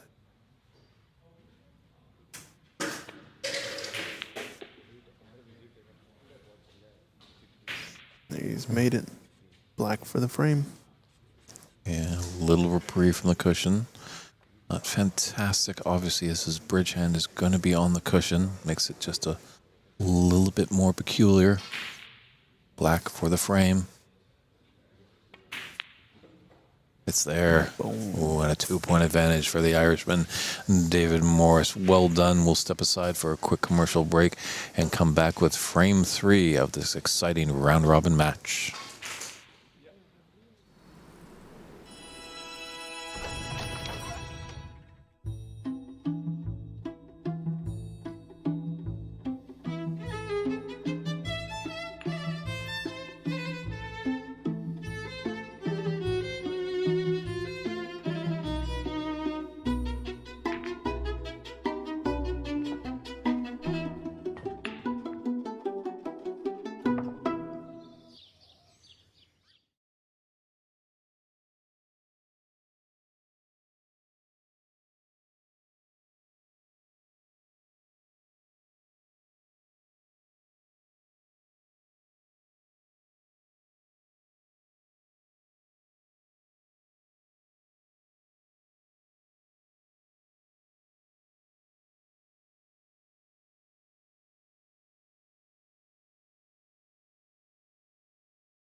And we're back here with frame 3 action. David Morris set to break off.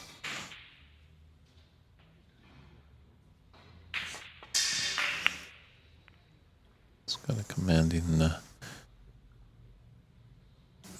2 frames to nothing advantage. I think we're going to get a special guest here in the booth, coming all the way from across the Atlantic. And just fresh off, I believe, a 4-0 whitewash victory. Home of those delicious Yorkshire puddings. It's Daniel Wormsley. How you doing, Daniel? True. How are you doing? I'm doing fantastic. You know, there's no better place to be in the world than right here. I'm enjoying myself. There you go, Daniel. Probably one of the most handsome chaps on the tour right here. I'll take that, to be fair.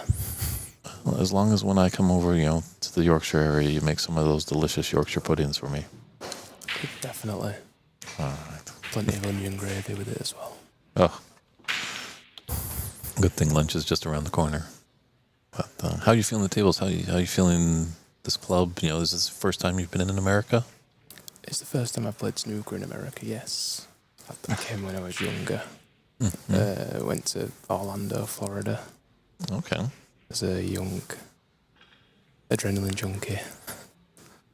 Hanging out with Mickey Mouse or Something like that, yeah. Spider-Man. wrestling alligators and stuff like that? Oh yeah, I'm into that kind of stuff.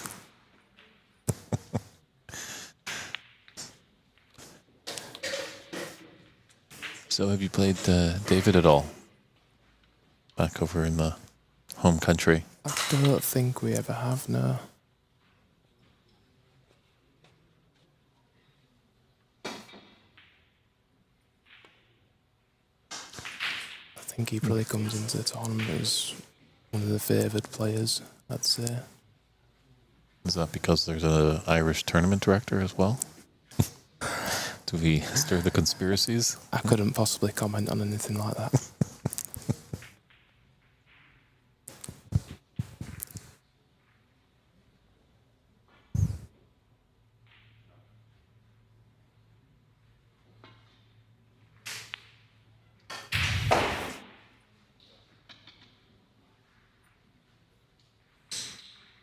That's a good shot.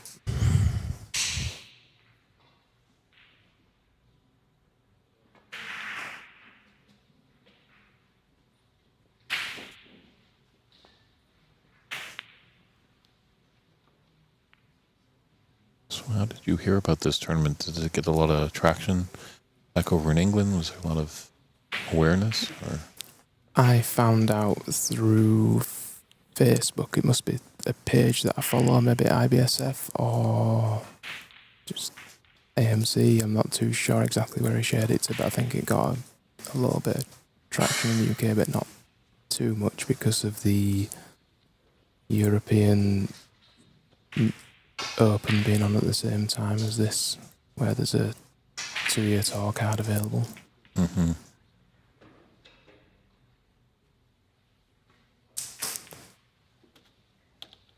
And obviously this sport excels greatly back in your home country. What do you think we can do in North America to get it up into the ranks?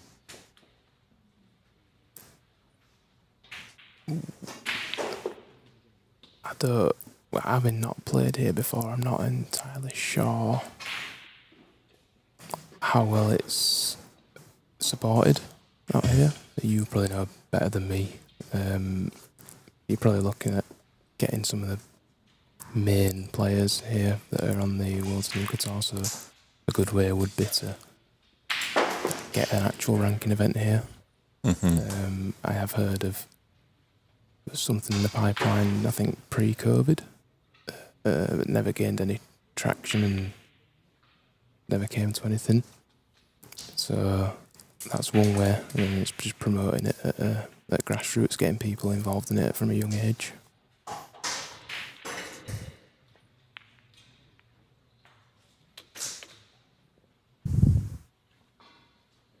Agreed. Yeah, we're trying to do our best. I think we've sometimes get exhibitions of professional players coming over. I think that's really helping and inspiring. To be fair, my preconception before I came was that nobody played snooker at all, but having come here I can see there is a bit of a market for it. So you had a little scare in your match? No, never. There was only 2 or 3 black balls today that I won. Nice to nick. That was a nice shot there from David to open the chance to win the frame in this visit.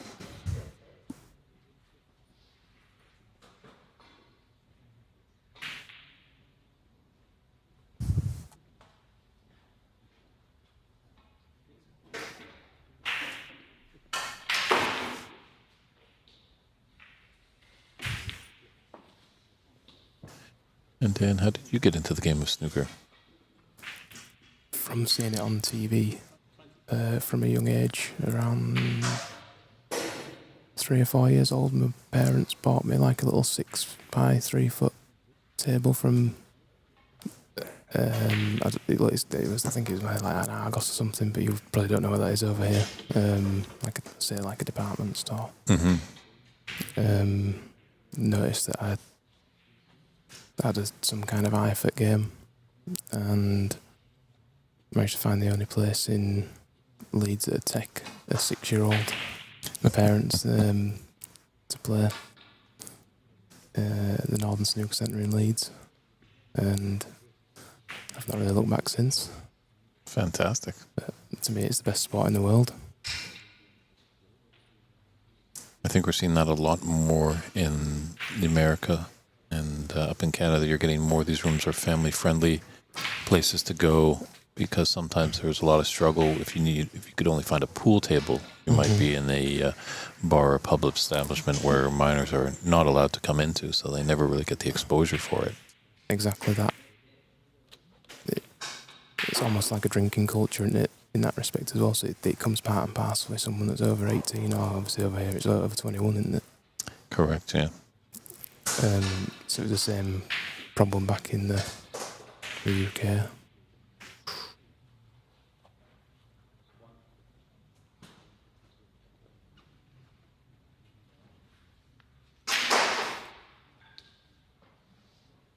Do you know our good friend David Brock?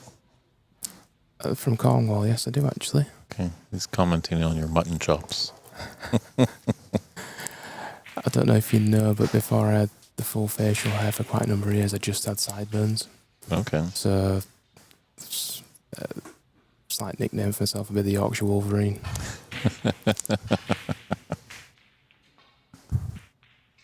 He's a really nice bloke, is David. He does follow my progress and stuff and give me some encouragement every now and again. Great to hear. Yeah, he's always a great supporter of our events, tuning in. We got to meet him a few years back at a Seattle Snooker Open. He was visiting his friend Darren Taylor, and he saw us tournament in Seattle and decided to stop in and make great friends with us. And he knows a thing or two about facial hair as well. He's got a great beard, hasn't he?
Just a little break here that aren't putting together.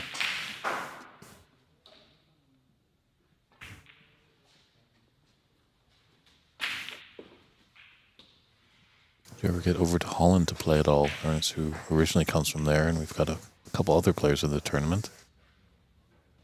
No, I've not played in Holland. The closest I've been is Belgium.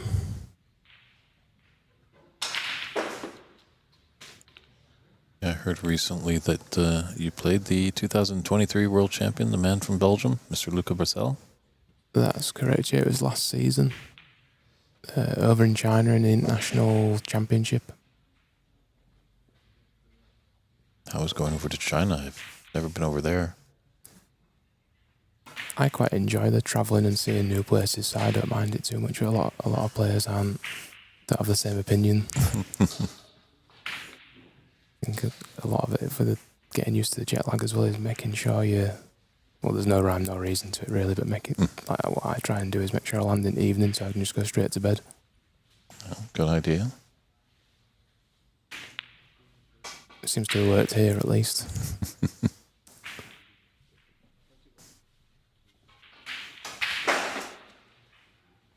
Are you going to be over in Sheffield this year for the World Championships?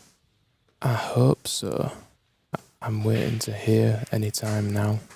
The closing date for the World Championships was 12 p.m. today, but GMT UK time. So I've been 5 o'clock this morning, so I'm waiting to hear whether I'm in it or not. I'm not holding my hopes out high, but you never know.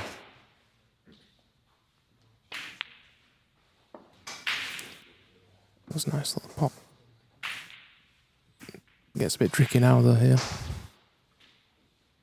They are playing a little bit tough down cushions.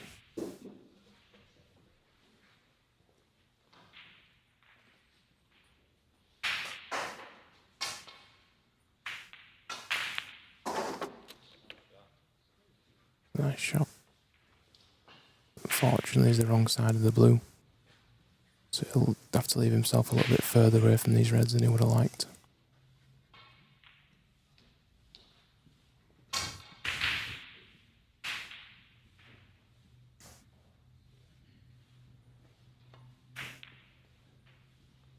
Now, for the audience at home, why would you take blue over pink?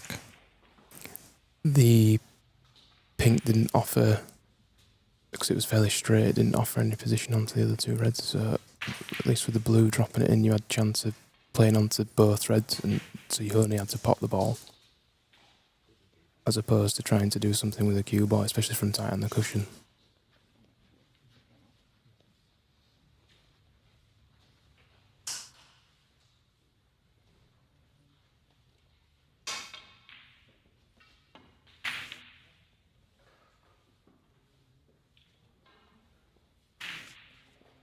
But that contribution that Ernest made does make this frame a bit more interesting now, at least. Mm-hmm. A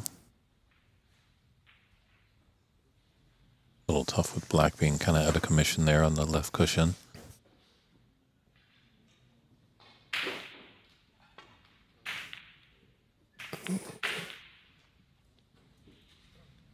That's a mistake, unfortunately. The black shouldn't come into play. It's the, I don't think because of the point difference, well, it won't be needed to win the frame, but the yellow is in a tricky position.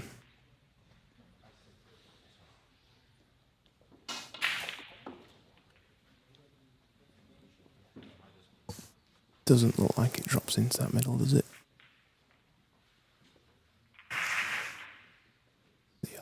The yellow, that is.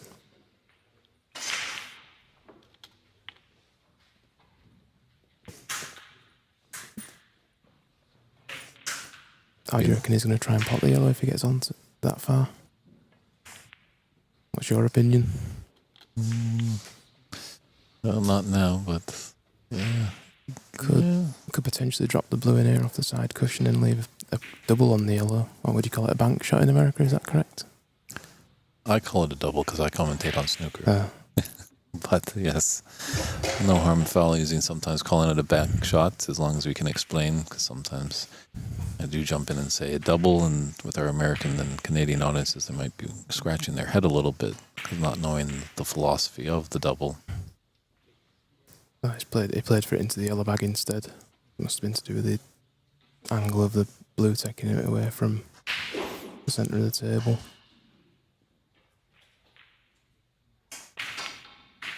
Just a safety. So he's played the yellow.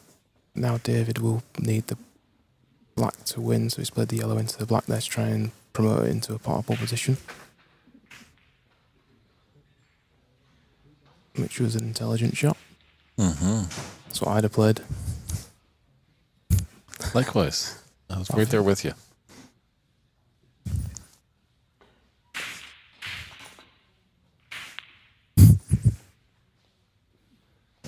Oh, Beautiful cross double there. not too sure it was played, but it's like anything you can get. A little element of safety possibly there, and Couldn't have landed any better on the green, I don't think. true. I think the Dutch can get a little luck of the Irish from time to time too, right? Yeah, he must have, at the beginning of the match, taken it off of David, and he shook his hand. Definitely, if Ernst can get this frame, at least he's got one on the board, at least feels like he's in the match. It's just the brown now to leave David needing snookers.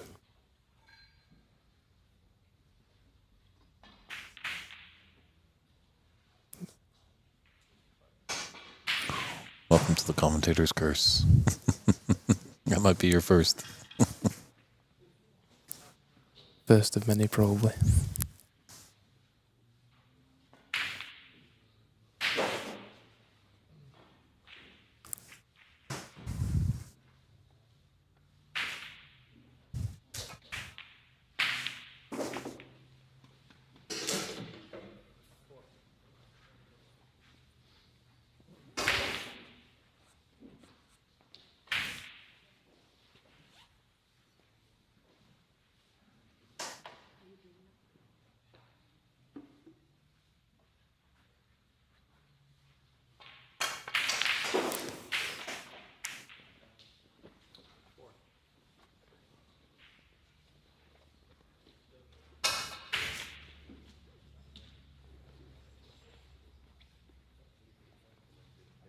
So you thinking at all about that black that's just off the cushion there, of getting behind it at some point in time? He doesn't need to, but the problem is for David is that it's tough. It's a tough potting position. So if he's going to pot blue and then get onto the pink, he'd have to get into the pink in such a way that it'd mean he could then get onto the black.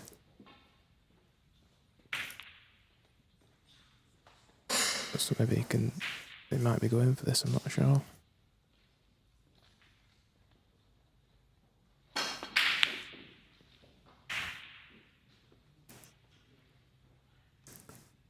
far away.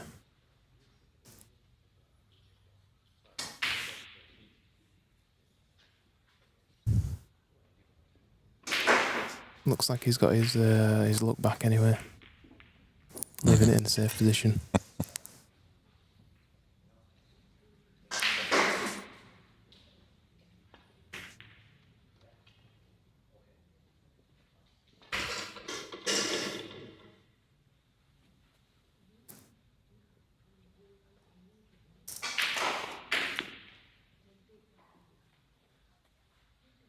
I think that a lot of people, when they start getting into this game, they want to, pot as many balls as possible. Was it early on in your playing career where you're like, oh, there's a whole nother side to this game, the safety and lane snookers? Yeah, when I was young, I didn't get the opportunity to play as much as I would have liked to get to a very good junior level. So I had to find different ways to win. So if I'd have done it, if I'd have done it again, like starting from a young age, I'd have just tried to just pot everything and break build as much as I could, because that is the most important part of the game. But I was trying to find different ways to beat players that were probably better break builders than me. Yeah, some of us have talked to players in North America, and sometimes, maybe open up those reds. Put the pressure on your opponent, because sometimes when people get high runs going, they're into foreign country and they kind of, get a little nervous on the backhand and alter. What I tend to find is I need to play the right shots at all times, because it can just come and bite you if you don't. Something can go wrong and it's all because you've maybe taken a liberty. Yeah, that's the first frame for Ernst. He crawls back in this match. David leading Morsley in 2 frames to none. We'll step aside. You going to stick around, Daniel, or? I can do one more frame before I come for a break. All right, sounds good. So we'll step aside for just a quick commercial, and we'll be right back with frame 4. See you soon, everybody.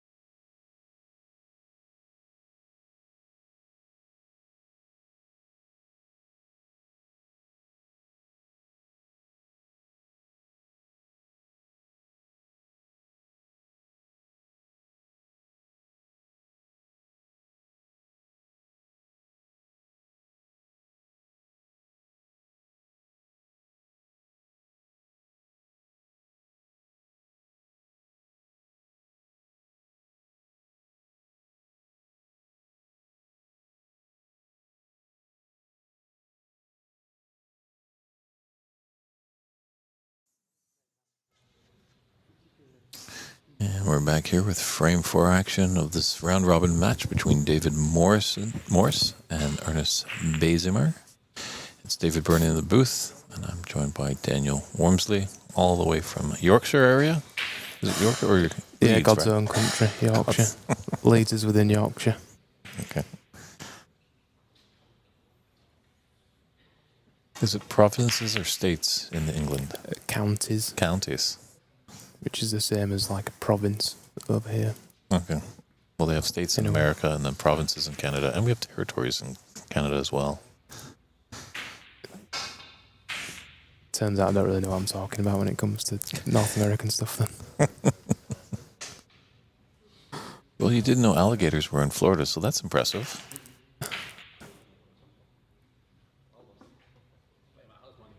did know that one actually.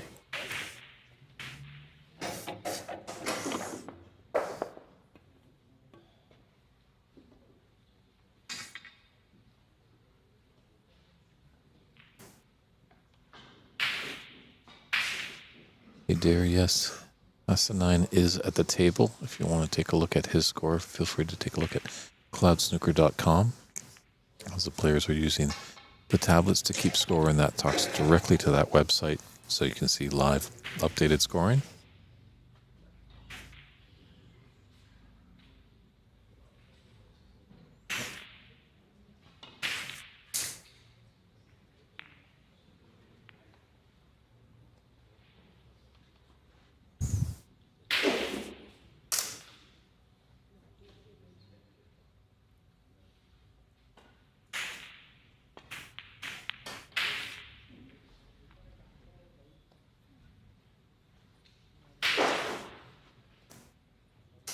Played a good cue ball there. Might have even got Ernest completely snookered.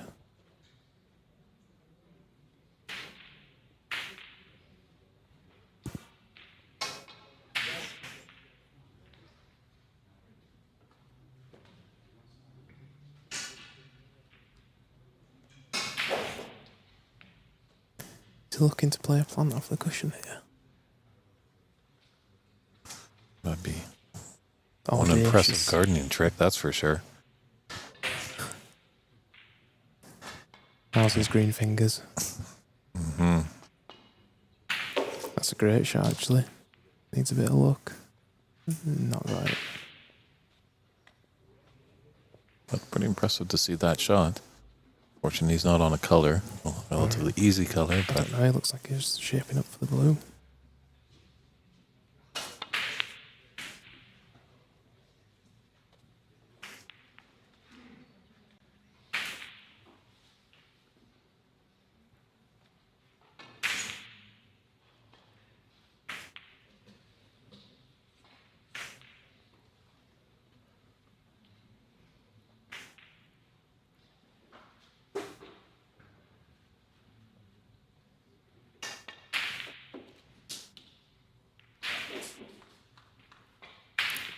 do you That feel... could- Sorry, go ahead. That couldn't have worked out much better, that shot, I don't think. It was a good pop. What do you think the toughest thing is about this game? And what's going on in your head? Yeah, Definitely. obviously technique and form can be taught and learned. Yeah, you often see even some of the best players in the world don't necessarily have the best techniques. You're referring to Alex Higgins? I don't think he'd have stood up to the players today, but yeah, you could say that. But even what most people would consider the greatest of all time, he doesn't have an orthodox technique. He drops his arm through it as he goes through the ball. But he hits it as well as anyone. Having said that, yeah.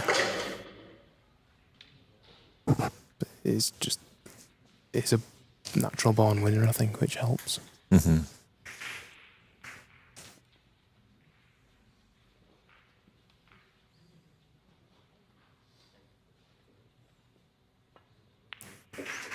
Looks like David convinced himself that ball went when it didn't. It's easy to do when you want to make the most of your chance. True. Do you practice any visualization techniques? I've tried a bit of sports psychology in the past, which wasn't quite for me. Fair enough. But yeah, I was trying visualization when I was doing that. Which, to be fair, sometimes I think most players will do some kind of visualization because you before you play your shot, you want to visualize either potting or playing safe or where the cue ball's going to finish. Mm-hmm.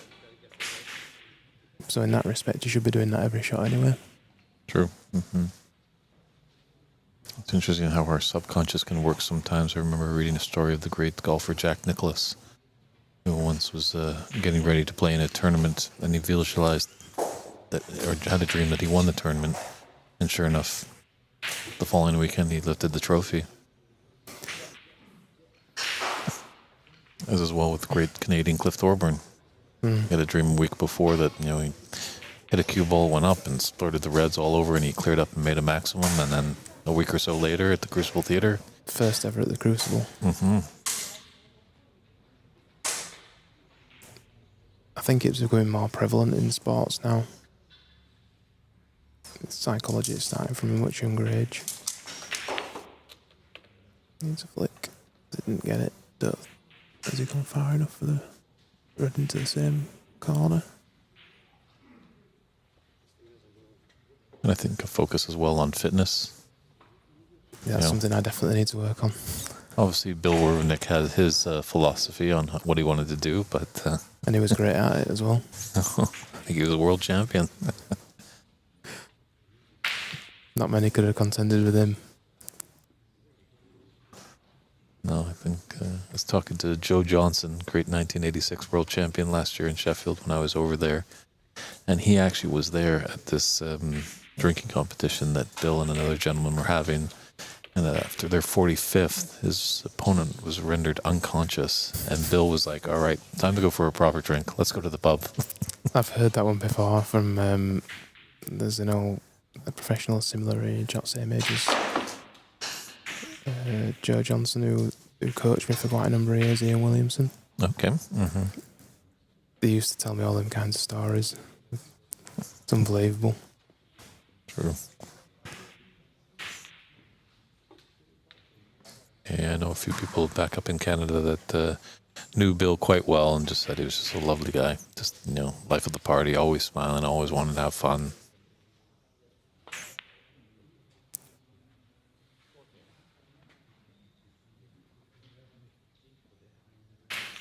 It's getting a bit cagey, is this game now, isn't it?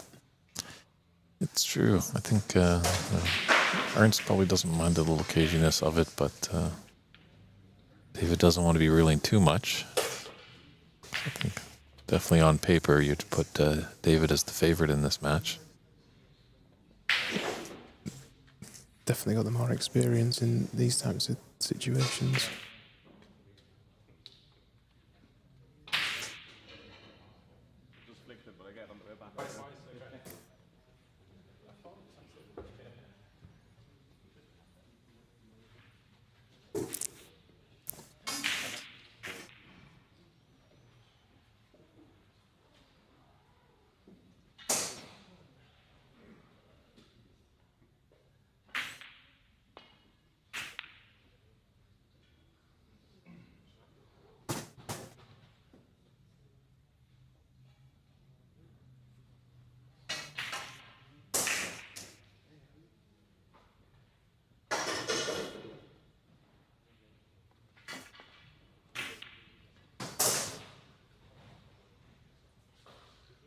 Is the scene still pretty strong in the UK? You hear kind of sometimes some stories of rooms closing down a little bit just because of the space. Do you mean the amount of snooker clubs now? Yeah. Yeah, well, it does take a lot of room to have a good amount of tables in one particular venue, which, with the price of property and stuff these days, you can, from the square footage of what you'd have for a snooker hall, you could earn a lot more money doing something else. True. The club that I play at in Leeds, there used to be 3 other clubs in the city centre, and now Northern Snooker Centre is the only one that's really left in the centre of Leeds.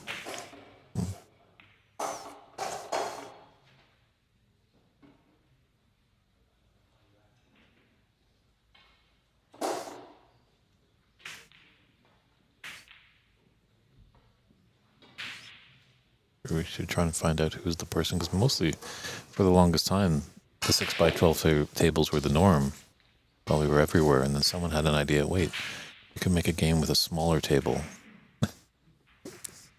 To be fair, it does make it more accessible.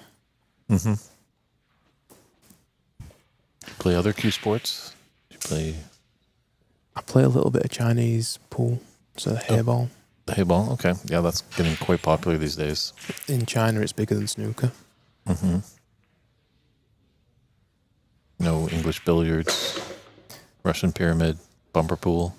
No, like I was, the Russian billiards looks horrendous to try and pot a ball. Does. I know how to play billiards and stuff, and my old coach I was telling you about, he was, at one point he was one of the best billiard players in the world. He got to world number 3. Oh. After his stint on the snooker tour.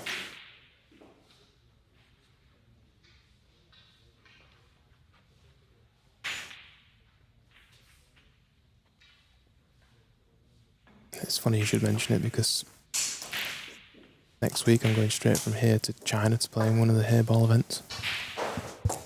Go. Next Wednesday. Putting some serious air miles in this next 2 or 3 weeks. Okay then.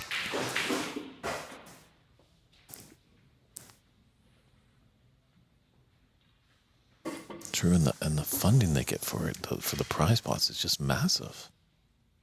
Yeah, it's frightening, especially the grand finals they have. I think it's $750,000 for the winner. So the prize funds are fairly top heavy, but it's still fairly good money if you can, especially if you can win a few matches.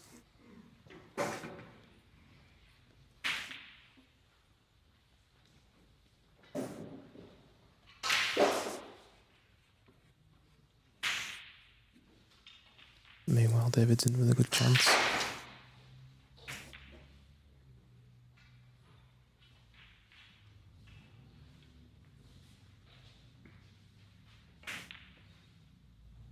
We were thinking about playing down the table now to play for some of the reds around near the blacks, trying to get the black in potable into both corner pockets.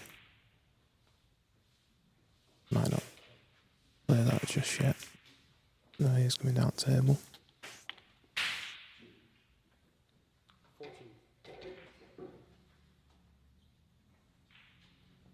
One of your prime directives, usually when you're at a table, get that black available as soon as possible if it's tied up. It's pretty much a rule of thumb, yeah, you try and use the highest value colours as quickly as possible.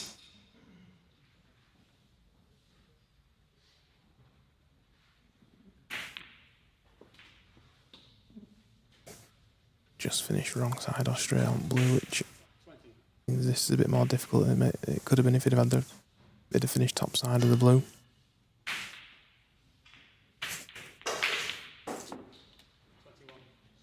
That's alright. It's good.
Seems like when the player's on a nice run, it feels like listening to a great track of music. Do you ever have music going in the back of your head when you're preparing a high break? Sometimes, but I won't be able to tell you exactly what it was. It might have just been what I've been listening to most recently. It's just stuck in my head and won't leave. I don't know if it's a good sign that you do have something like that in your head where you're not really thinking about anything. That tends to be when you play your best snooker. You just got into that red a little bit too much. Wanted to come in between the black and red there to finish himself on the black. So I have to go in and out of balk now.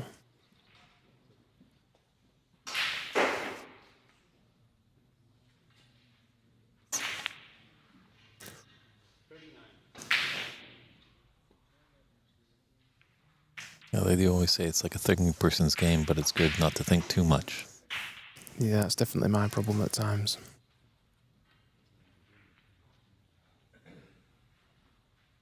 I'm wondering if he'll try and develop the red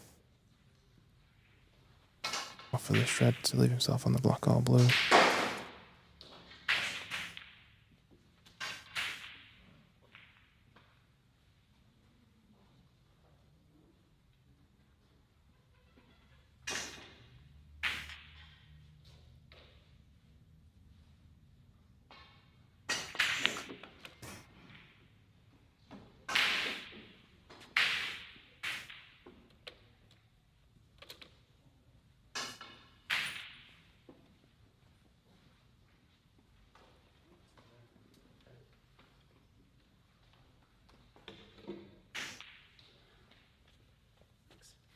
Time for fishing tackle.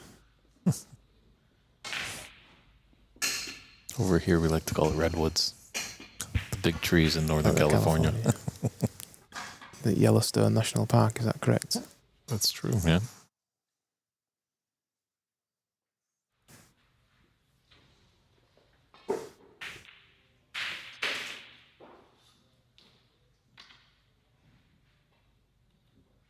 Needs to pot this and hopefully not finish straight on the black to give himself a chance to get onto the last red. You've got to pot the red first. Mm-hmm. Always good to have a game plan, but when you're down on that shot, that one shot in front of you is all what you got to be thinking about. Definitely.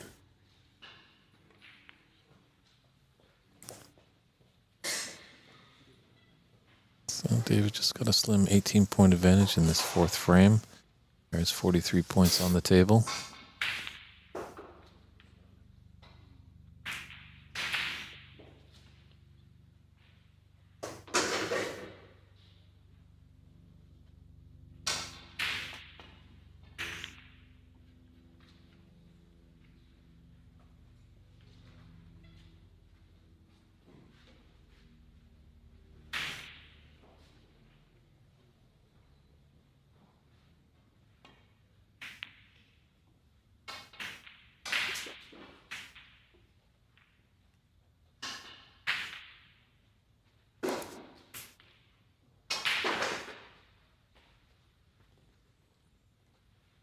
Needs to be careful playing thin off this one because he's going to be pushing the red somewhere towards the corner pocket.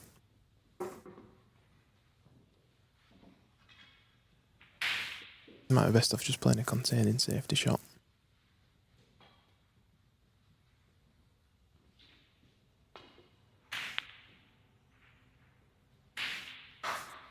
No, he's played that pretty well, to be fair. Might just snuck its head out.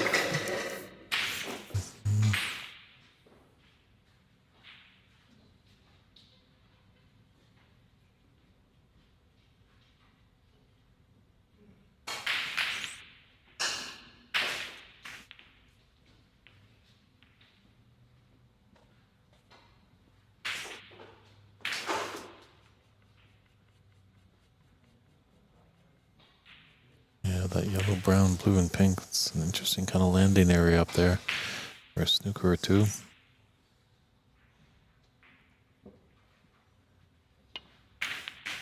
That'll definitely be the target if they're not able to attempt a pot. But these cushions are playing quite fast and managed to promote it over the corner pocket.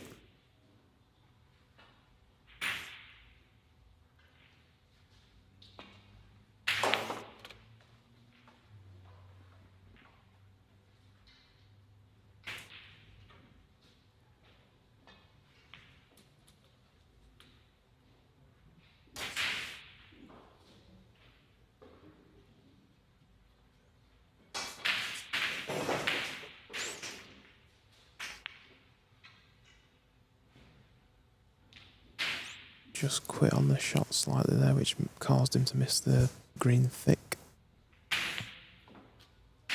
It's because it was such a delicate shot just to screw it on off the side cushion for the red.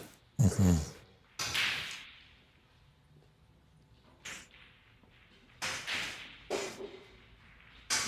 gives Ernest a good chance now to settle up at 2 each. It's possible. He'd be definitely in the match.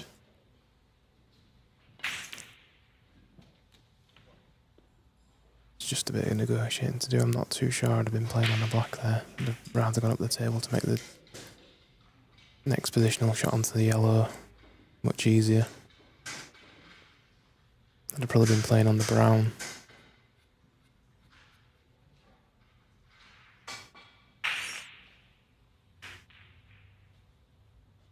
Because that's the ball that's stopping him from potentially getting onto the yellow now.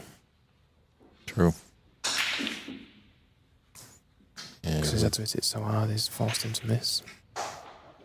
So a reprieve for David. Really dug into that, hitting low on that cue ball, making it really difficult.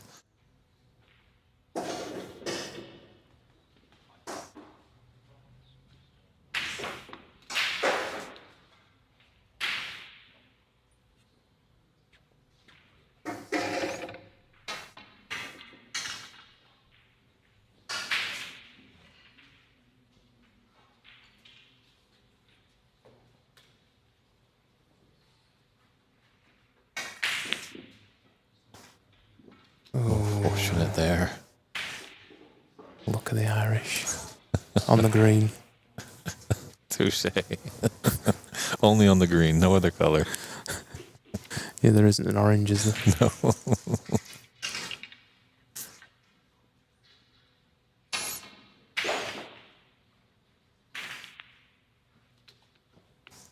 That's looking good for a 3-1 advantage for David Morris.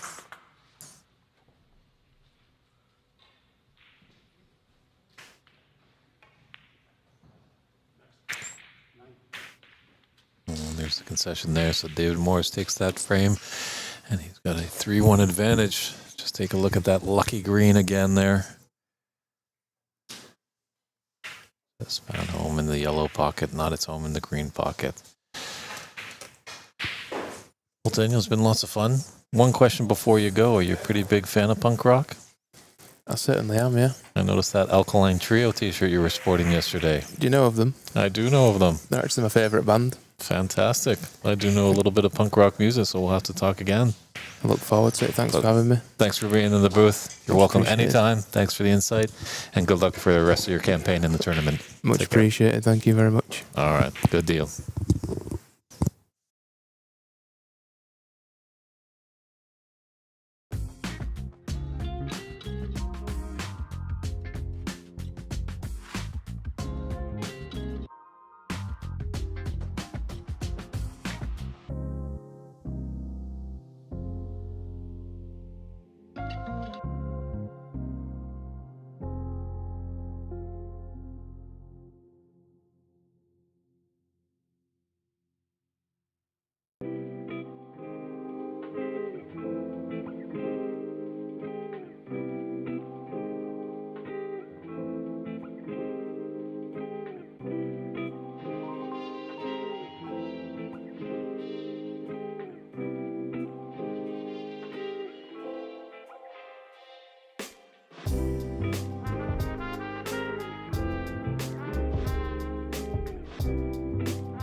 And welcome back, everybody. Frame 4.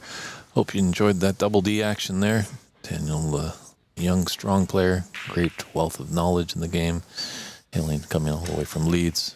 Really enjoyed his time in the booth. And I think we'll have some more guests as the tournament continues on.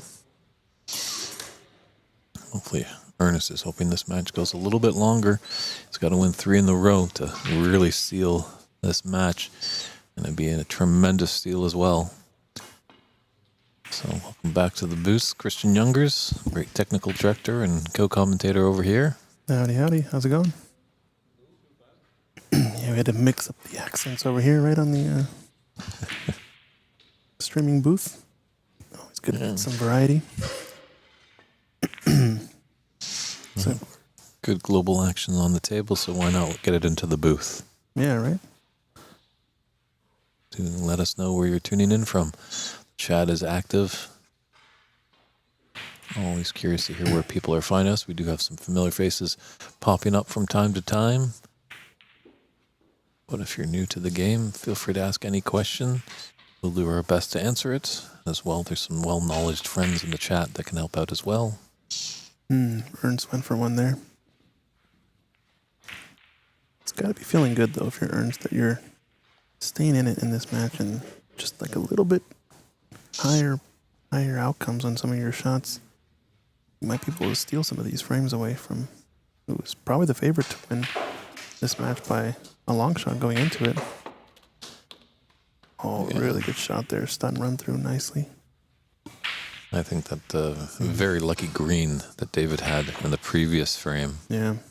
I really sniffed out some chances for Ernst, because Ernst did take it 2-2.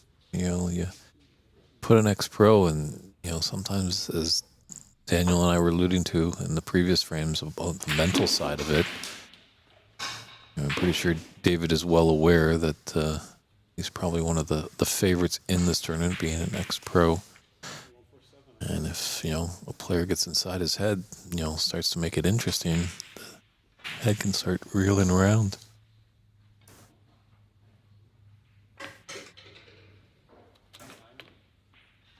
Yeah, nice little back cut there. But yeah, it goes back to what you said. There definitely were chances in that one.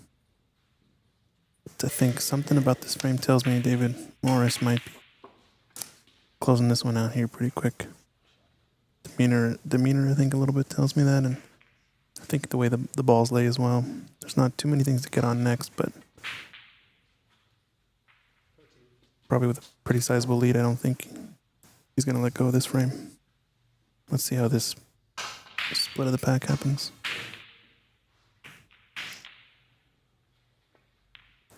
It's not going for the split. It must be a red onto the right corner. Yeah, looks like maybe those... Yeah, the few above the black. Does that one closest to the black pass? That would be perfect if it could. Looks like it does. Looks like, yeah, he's taking it on. So he missed it to the low part of the pocket. That tells me it definitely went. Just missed the pot. He didn't get any luck there, because that's a red ball, not a green ball. All right, Ernst, let's see what you can do. Come back in this frame. Put some pressure on. Oh, no. Ernst, yeah, maybe just a little adrenaline coming back to the table. Didn't think he was going to get such an early chance.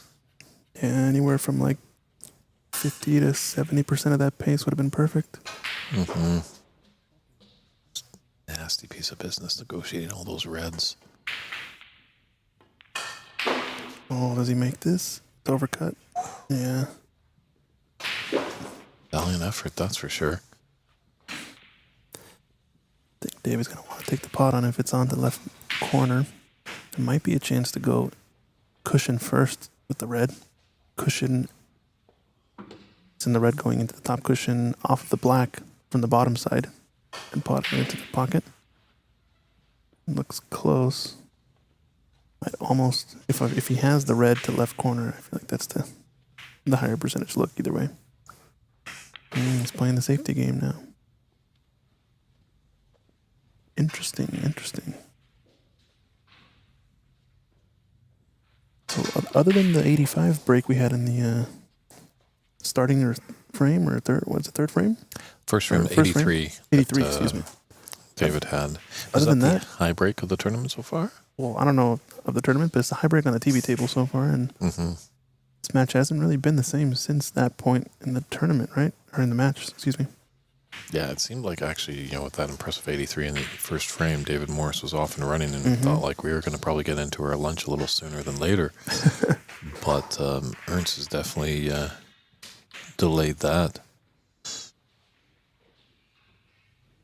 This is a strong snooker here. He's cut off the full left edge of the table, and he might have gotten the full ball snooker here. I think he did. Yeah, if he did get the full snooker, this is really tough. Hard to not sell out a shot here, even clipping the bottom edge of these reds.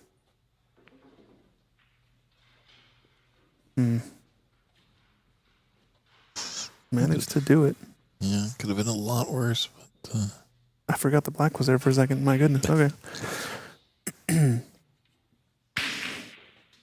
So now with the red up table, I think Ernst sees the shot we were talking about earlier. And he might take it on now. Cushion first. Oh, caught the black first, actually. Nice shot. So it was a bigger pocket than we thought, but I don't think he's on this black. He lost his cue ball there.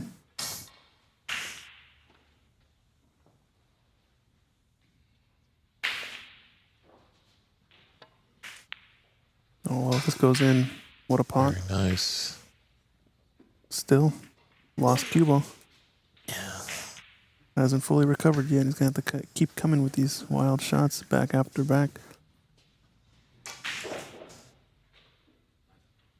Surely this is at a break, though. I don't think anything is really on here or worth going for. The bunch to the left of the pink, you can clip the leftmost red and go around the three that are to the left of it, off of two cushions, and try to get in behind yellow. But this red that's up by the brown is making things awfully difficult. Nowhere easy to play safe. Yeah. Maybe just push a red. One of the three on the left side, push a red towards the right side of the table and play the cue ball close to the left corner pocket. Try to double him up on some reds, I don't know. No, the black is too easy to make a ball off of, so he's playing the first shot. He's going to hit the window between... No, he's not. Oh, tough. Pretty aggressive there, trying to get in behind... Kind of a naked safety in behind the yellow. Would have settled to be on the cushion, though. That actually would have been fairly safe on the bulk cushion. Yeah, this cloth is just really slick, really quick, really responsive.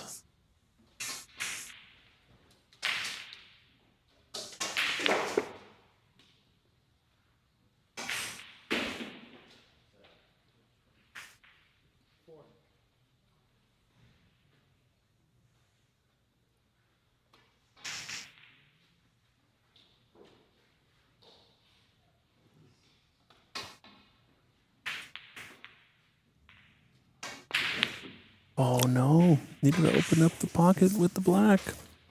Just playing that positional shot, that's probably what affected him there. Still surprising miss for me. True. I agree. So maybe David's just feeling it just a little bit. He is in the driver's seat, leading 3-1 with one frame to go to win the match. But you're never done until you get over that line. It's gonna roll up. It's gonna go past just enough. Still potable, but pretty aggressive. You're gonna lose your cue ball. Running into some of these reds, probably. If there's nothing better on the table, though, it might be worth going for. No, he just likes pushing it. He's done this a few times. Just kind of pushing a ball away. Playing more of a containing safety as opposed to an aggressive one. And it hasn't helped him out there, although Ernst keeps getting offline. Yeah, I was hoping for a bit more pace to be on that black, but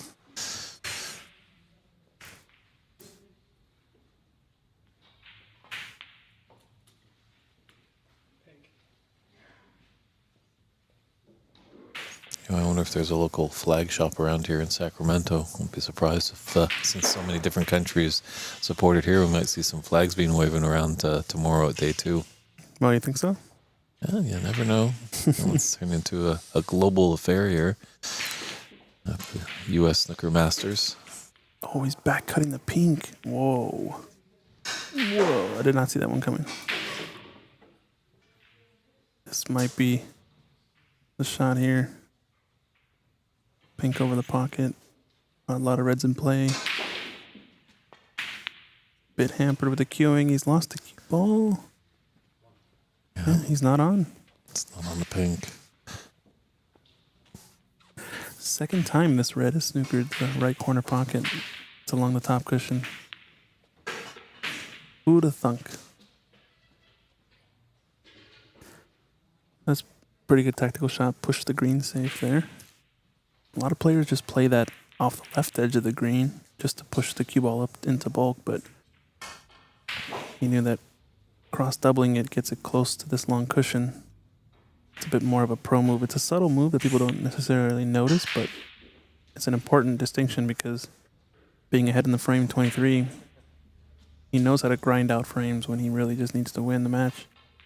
And that's a perfect example of how to do it. Push a color safe, push another color safe. Makes it really difficult for your opponent to come back in it. You can just trade blows on reds all day, and you'll take them. It's a nice red, too. Long range, just put it right into the middle of the pocket. Almost could see the pink, but going yellow so that he can go 2 cushions, maybe a 3rd cushion around and get in behind these reds. Maybe to the left corner pocket. Oh, or this one pots. Yeah, camera deceives me. The pink is not blocking the full pocket, so. Yeah, looks like there is a path. That's the shot there. It went in cleanly. That pink is mountains away from that corner pocket. This is the run here then.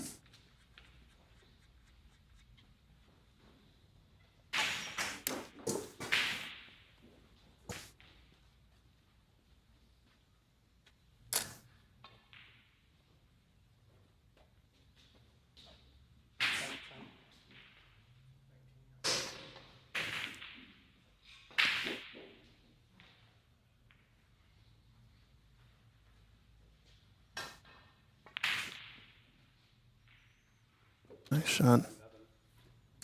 Get the black back on its spot as well.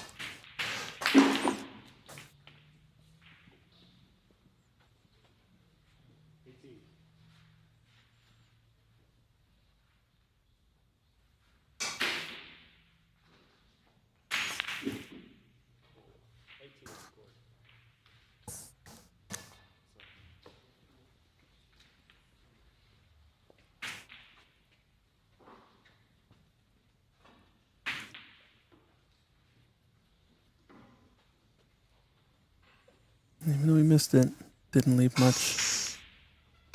No. 59 on the table, 40 in it. It's a messy little table. Yeah, green is pretty important now that it's safe.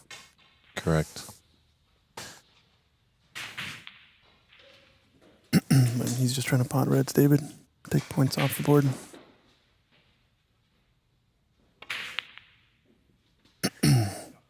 Excellent pot there. Obviously wants to be able to pot this, but doesn't mind as long as he takes the points away.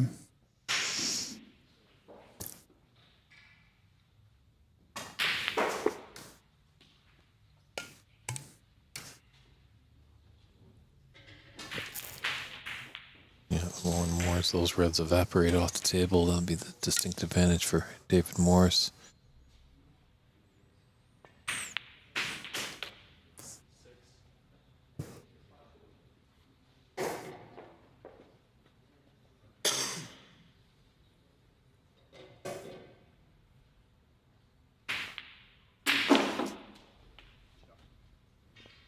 Just needs this red to put us into Snooker's required stage.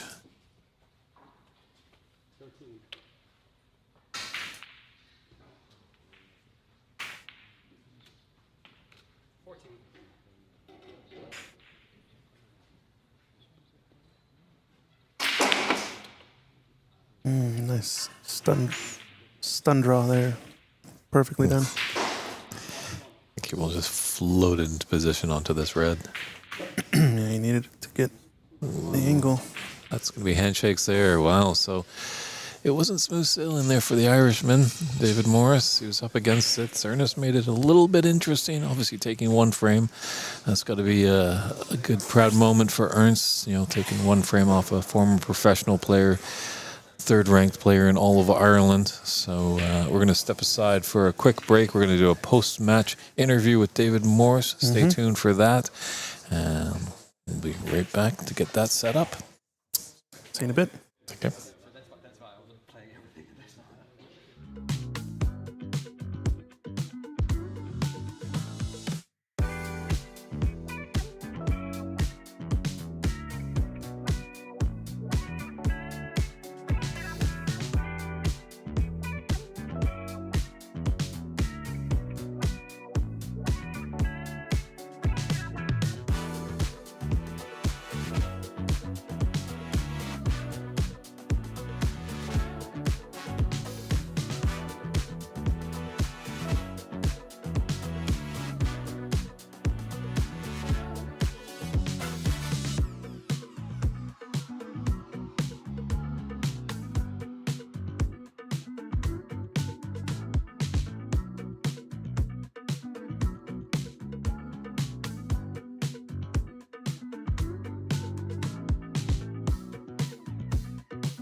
Interview here at the 2025 U.S. Snooker Masters. We're here with David Morris. Congratulations on your victory. Yeah, thank you very much. I'm happy to win both my matches here today, so that puts me through to the knockout rounds now. So looking forward to that now tomorrow as well. Yeah. Fantastic. Is this for your first time in America? No, I've been to the US quite a few times, so this is my fourth time in California. So, Okay. but I haven't played snooker here before, so that's the first, and I'm really enjoying it. And it's a great club, and it looks like it's going to be a fantastic tournament as well.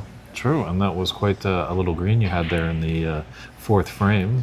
Yeah, big fluke, big fluke. Yeah, so that was frame ball, and I actually missed it, but I fluked it. So nothing new there, as some of my friends would say back home. I tend to get a bit of luck here and there. So, you need help here and there. So I think my opponent played very well in that match actually, and he could have been 2-1 up on me as well. So just happy to get that 1-1 and the into the knockout rounds. Yeah. Sounds good. And did you have another whitewash? Was your last victory? I can say I was on. Yeah, I won my first match 4-0 and second match 4-1. So it sounds more comfortable than it was. There was a few close frames in those matches, but it's true. Yeah, I think it's into knockout rounds now, and this is where it gets serious and gets important. Definitely. All right. Well, good luck the rest of the way. Wishing you all the best. Take some time and enjoy your time in Sacramento. Lovely. Thank you very The Wolf much. of Walking Street. Here Yeah, he is. that's right. Moving on. A Take little care, bit David. older, but still the same. Thank you. All right. Thank you, everybody. We'll step aside for a few breaks here and come back with some great snooker on the table here at the 2025 U.S. Snooker Masters.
All right, ladies and gentlemen. Back at it again, ready to go here. Next TV table match, we got Rodney Goggins playing against Amit Karki. This is a best of 7 match in the group stage of the U.S. Snooker Masters 2025 edition here at Sacramento Snooker and Billiards.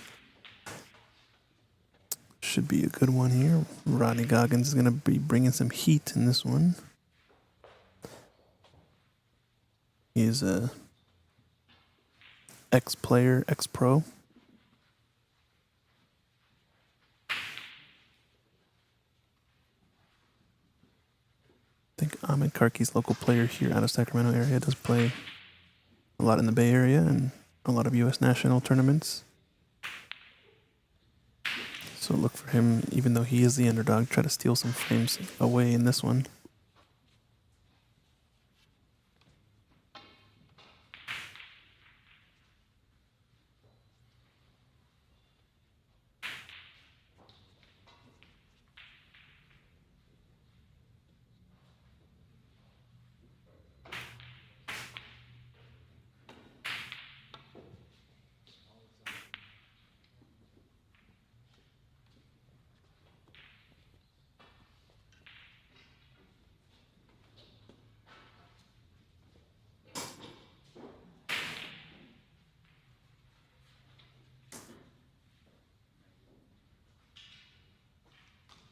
Somebody in the booth asking for an update with I assume he's looking for Mr. Al-Sultani's match happening. If you guys want to check out the rest of the scores happening in the room, live scoring is available on cloudsnooker.com. There's a link in the description of the YouTube video to find more information.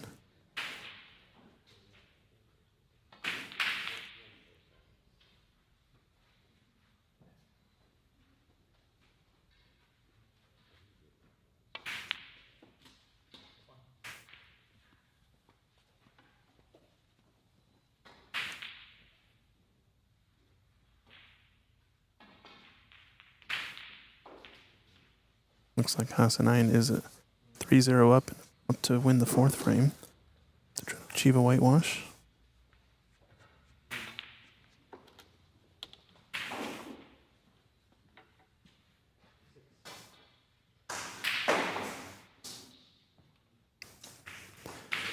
Mr. David Brenning back in the booth. How's it going? Doing quite well, Christian. Just wanted to step out for a breath of fresh air. Sometimes, rhythms can get a little stuffy, but great to see we have another Irishman at the table here in RPG. Ronnie Patrick Goggins taking on Amit Karki.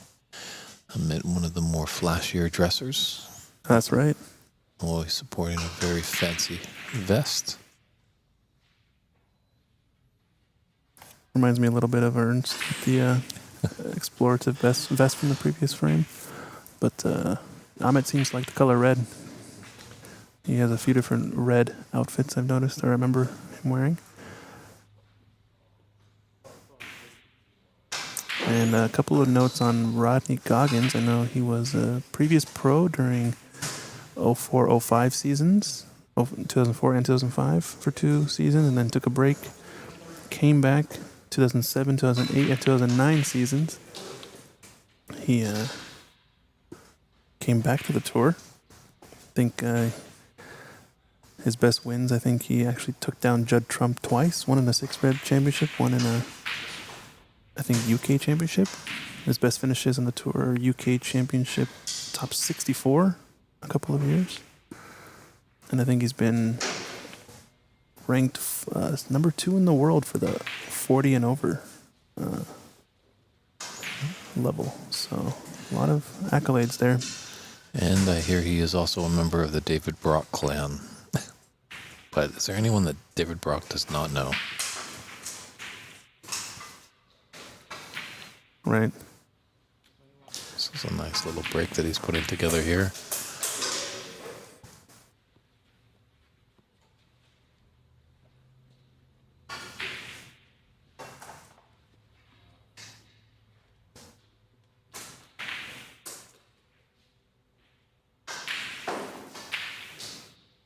a match that has been going for a while now is Charlie Brown versus Barry Franson. They're on 12:45 start time, which means they've been going on almost for 3 hours. Their best of 7 match, 2-3 right now, in favor of Barry. Start of the 4th frame, 15-7. So that match has been taking a while and could go the distance. So check that out on the Cloud Snooker scoring. Perfect.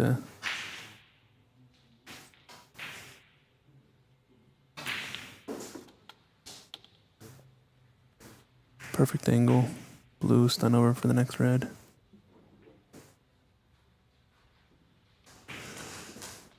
Somebody asking to show Admadzai's game live. The camera only shows one table. Yep.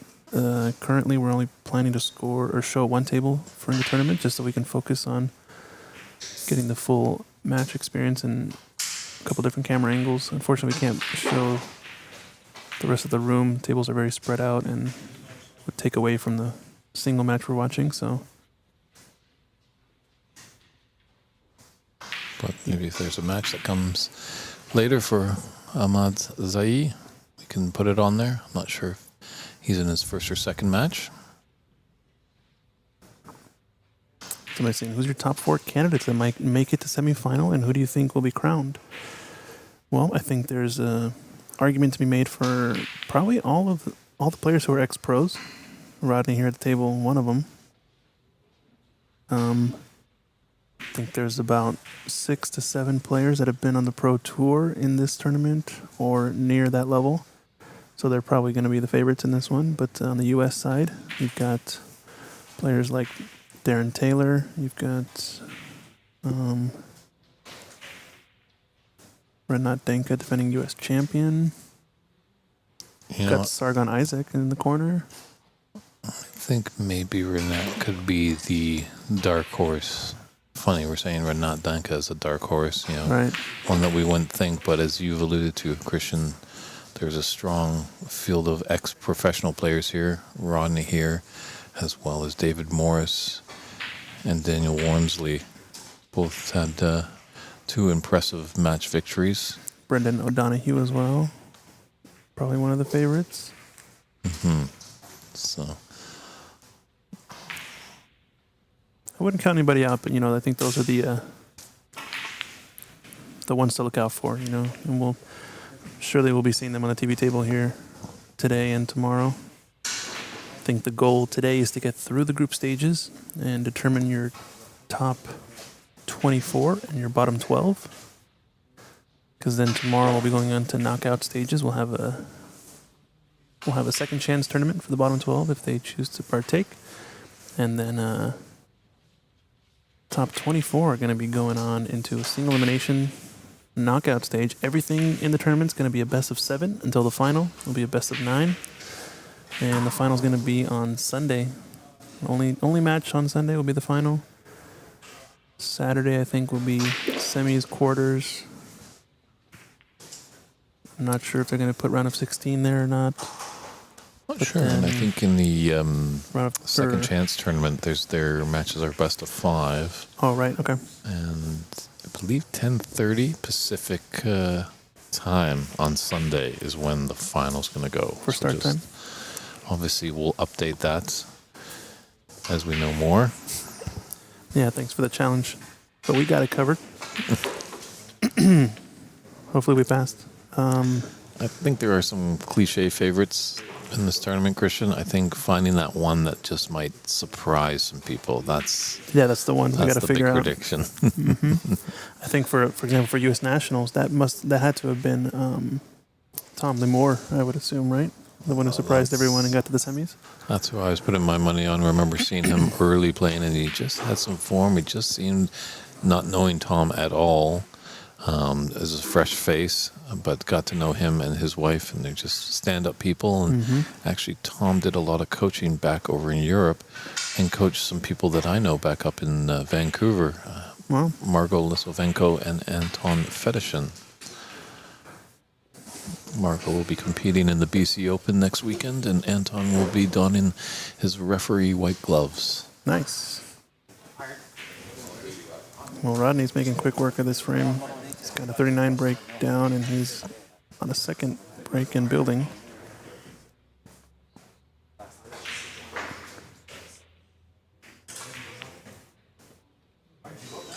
Yeah, it's completely steady.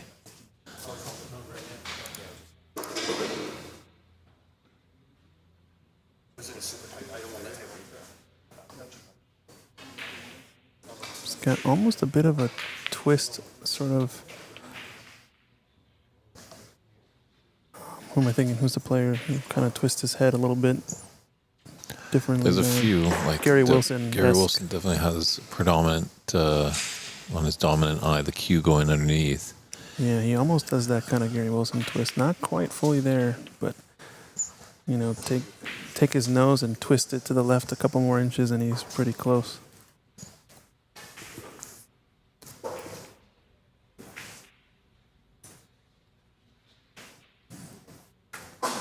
Seems like this pocket's his favorite too. He's playing a little bit of one hole here, one pocket. Well, we know about that other top corner pocket. So many balls have rattled in there. It has to have been the most missed pocket, right, out of this table? And they haven't really missed by much. It's just the pocket, just has refused it. It's rattled in the jaws and just stayed out. I know there's an auto shop close by. Maybe one of these players might grab a jackhammer and break in late tonight and try and open it up a bit.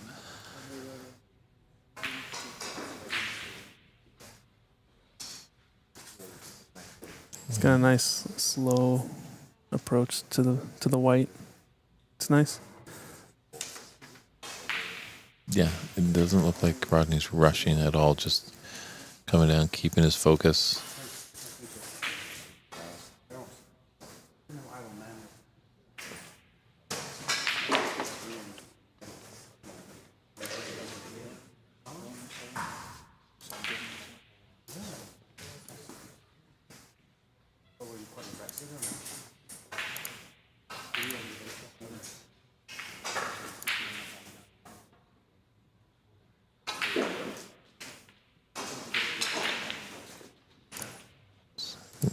Probably will be the first frame going towards the Irishman. Not sure exactly what his total points are right now, as they don't have the scorekeeper and not doing the advanced scoring that marks as the break progresses. But with a 39 advantage, and when he came back to the table, and nice shot. his ball is just falling into the bottom of the pocket with ease. Yeah, he's got to be at least on a double-digit break again, 20s, 30s, I would say, and there's only so many balls left on the table. I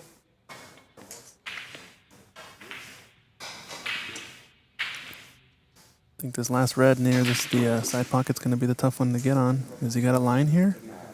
Oh, that would have been close to breaking it out, actually.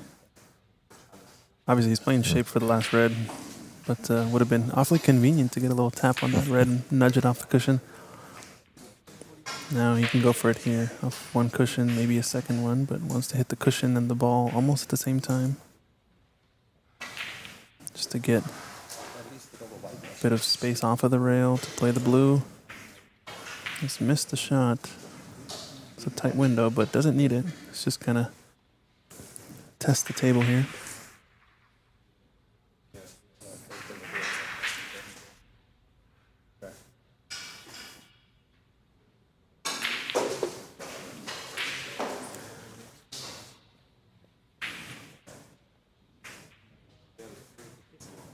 So you're going to try just the double or play safe here? Oh, I think this frame is at his mercy, so definitely be more aggressive in playing the pot. Keep that break going. It was very kind, actually, of our last TV match with Ernst. He did a great job of just kind of announcing the break as it went along. And that's it? Yeah. So, pretty impressive frame there by Rodney. I came a little late into the frame, but This gentleman definitely knows his way around the table. It's nice to see. But let's see if Amit can put up a fight. Obviously, he knows probably on the sheet that he was maybe the underdog. But can he channel the fun vest? Let's see. So we'll be right back with frame 2 after this.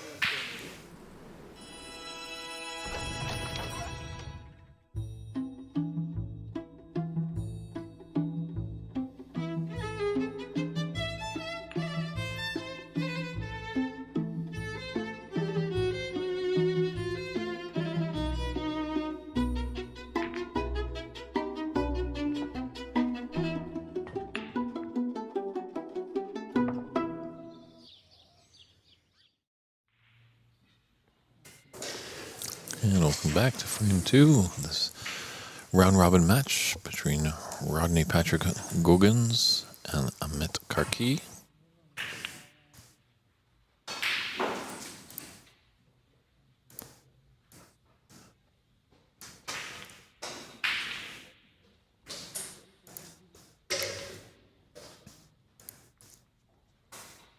The key for Amit right here, he's just got to play his own game. Probably seeing that he's definitely up against it, a very well-skilled player, but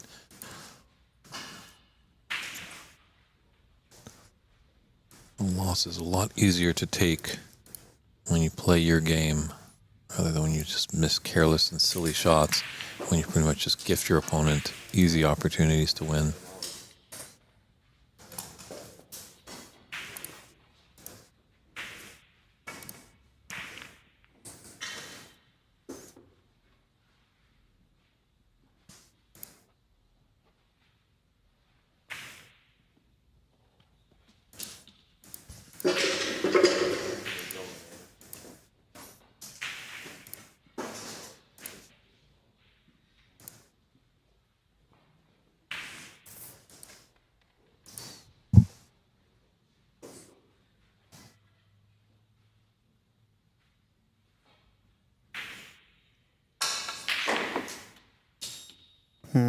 Didn't get the screw there. Actually, no, I think he's perfect. If he's not there, he's just a tad bit short. I think he's perfect. Thought he needed to come back a little bit more.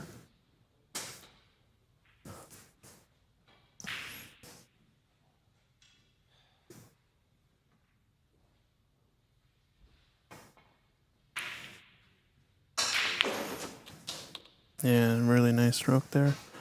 Screw back and get the extra couple bumps off of those reds and open up the black fully. Quite impressive.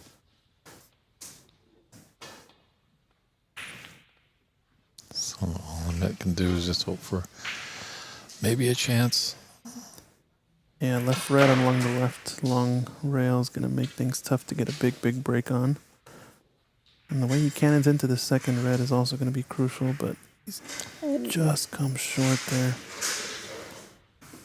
It was a nice chance. Did they iron that table during the intermission there? Yes, they did. I did see that.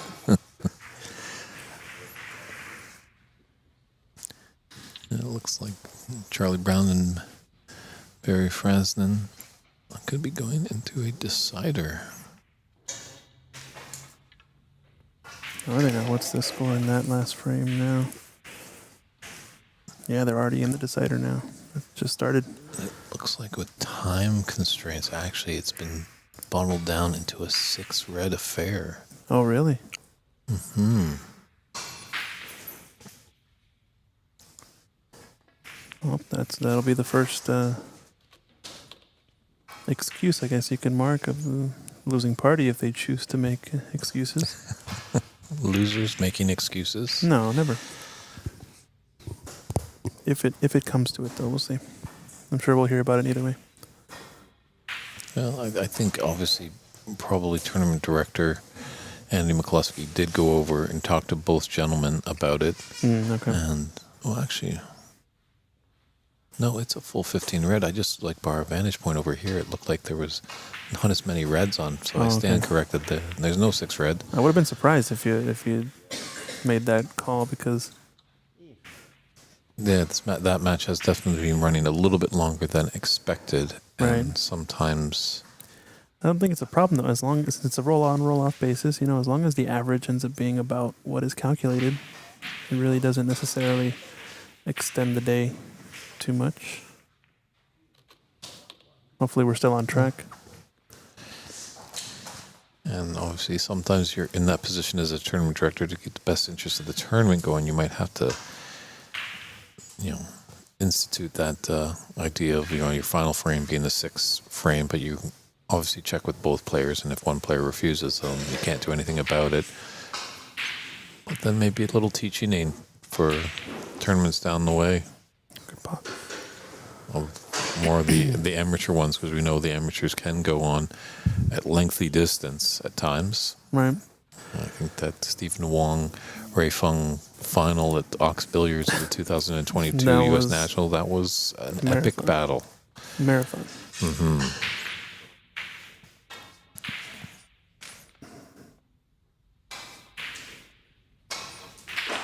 It's a good pot on the black there, but lost his cue ball, forcing this long shot on the red up tight to the cushion, and he's okay, but just slightly getting out of shape every time. Needs a good recovery shot here.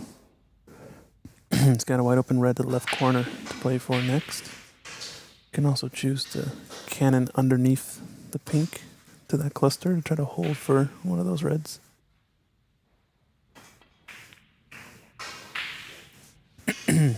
Misses the shot. So Amit wasn't able to capitalize heavily on that last red that just rolled up short that Rodney had.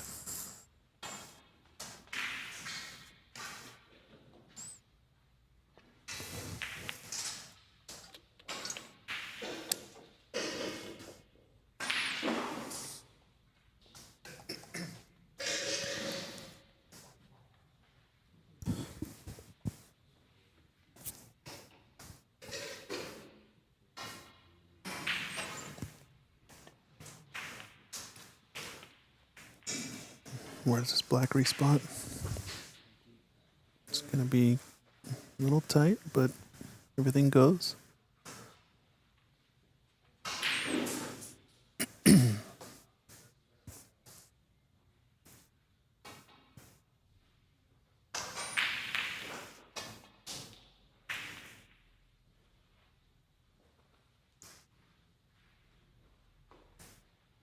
Don't know what that group looks like for Charlie Brown, but every frame counts in this one. There are only groups of 3, so if you lose 2, you're definitely out. If you lose 1, you gotta get the 3-way tie to make it through. Well, that's definitely the first match for that group, as they started at 12:45, and our first batch of matches today was at 10:30. I don't think Barry was in the match earlier, so that just makes this match all that more important. Either players are able to get one on the board. That looks good for their chances to move on to the knockout phase. You play the cannon here, or you probably play for the loose red still. No need to cannon yet. You got a couple of them on the left side of the table, a couple of them up near the pink spot to the right. Just like really nice control of the cue ball there. Just floated it up in position.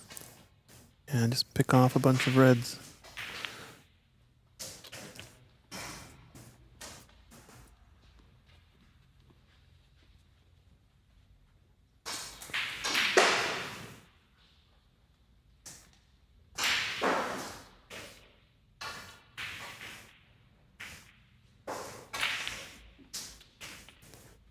Playing these 2 into the left middle next. Still a good choice. It's a nice angle to play back down for the black.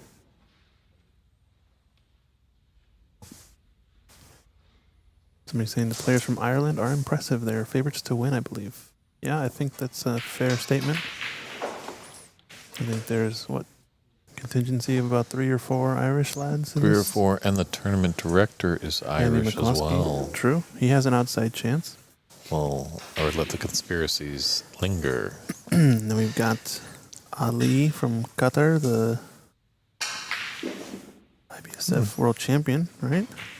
Yep. So a lot of strong players are still there, and Mr. Yorkshire, Daniel Wormsley. mm-hmm. He's another one to not sneeze at. So we got some players in the field. And then the Americans, Renat Denka, Tom Limor,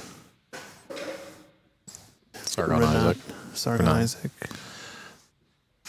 Darren Bob. Taylor, Yeah, Darren Taylor, Bob. U.S. Champion of 2023. Bob Hemnani, always here with his manager. Is it the sole Canadian, Charlie Brown? Karam Namek supports the Maple Leaf. I believe he might Karim be. is here? Oh, Karam okay. is playing. He's playing Tom Limor right now. Oh, And Karam, I did talk to him at a qualifier at the Paps Academy last February. And I believe he does live in the Bay Area. okay. Makes sense. I Why hope this I haven't called the authorities on him. no such thing. What I believe just came over for work and stuff like that, as can happen sometimes. Karam who? Karam Namek. Karam the balls, right? Pardon? Yeah, Karam shot, right? You Karam into a ball. That's what we're talking about. All right. Well, David's off. Or sorry, David. Rodney's off to another good break here. I think just take both reds. You can play this forward off of one cushion. You can choose to stun around one of the reds. You can go forward 2 cushions for the one out to the right. He's got a lot of options. Yep. Choosing 1 cushion forward to play the next red. Just as Left smooth as corner. a hot knife through butter. Yeah, it's a nice shot. And it guarantees a nice angle to get back to the black again. He's taking the other red. It looks a little bit straighter, maybe. Can roll forward. These are the tricky little shots where they go unnoticed unless you're a top player. You realize that tiny little angle matters very much on a lot of these shots.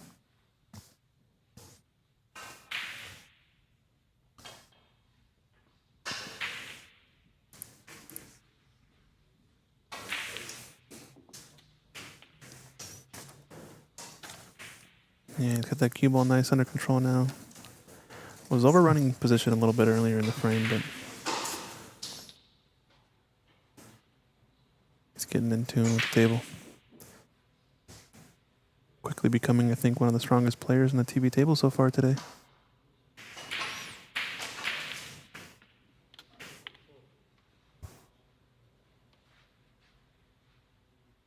Yeah, if you hadn't told me that Rodney was an ex-pro, I definitely had to maybe say he was a dark horse, not knowing too much about him, but he comes from Ireland, but his just form is impeccable. And he's got a lot of amateur level accolades, but I think the amateur standard in Ireland might be a little bit different than the rest of the world when it comes to snooker, so it's not necessarily saying as much. I think anywhere on that island, whether you go to England, Northern Ireland, or Scotland, and then Yeah. Ireland, where Rodney's from, it's just so ingrained in the culture over there. It was way back in the boom of the 1980s when snooker really exploded onto the map. It toppled actually football, what North America calls soccer. Snooker was more popular than football. Wow. That's impressive.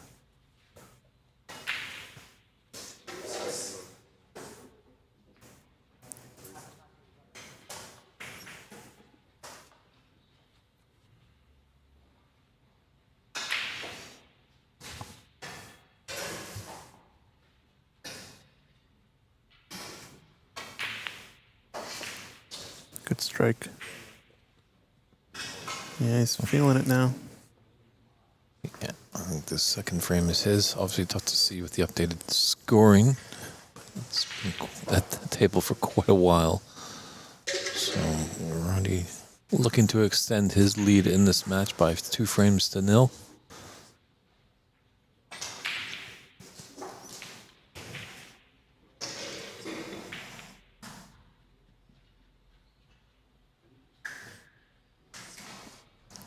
There just doesn't seem to be a kink in his armor.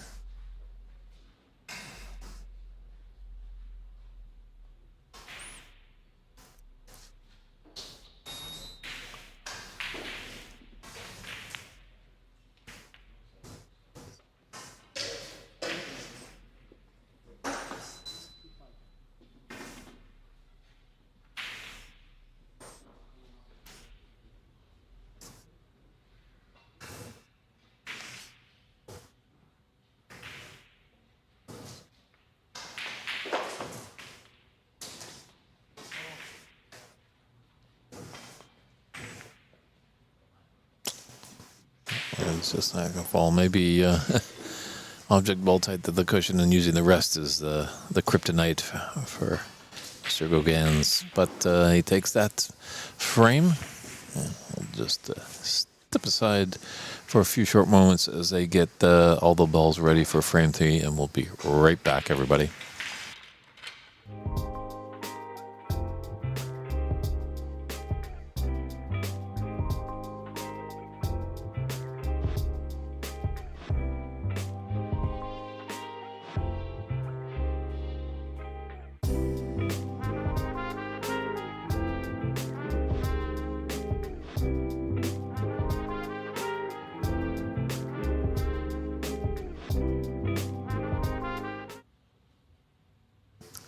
And we're back here with frame 3 action kicking off.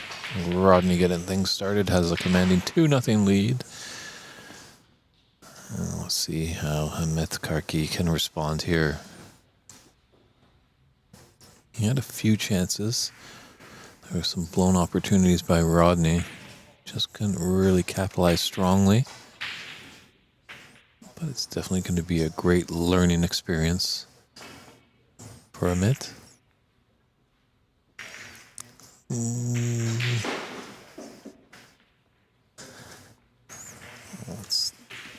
Could be some costly trouble there. Going on the wrong side of that jaw, kicking it back down to the business end of the table.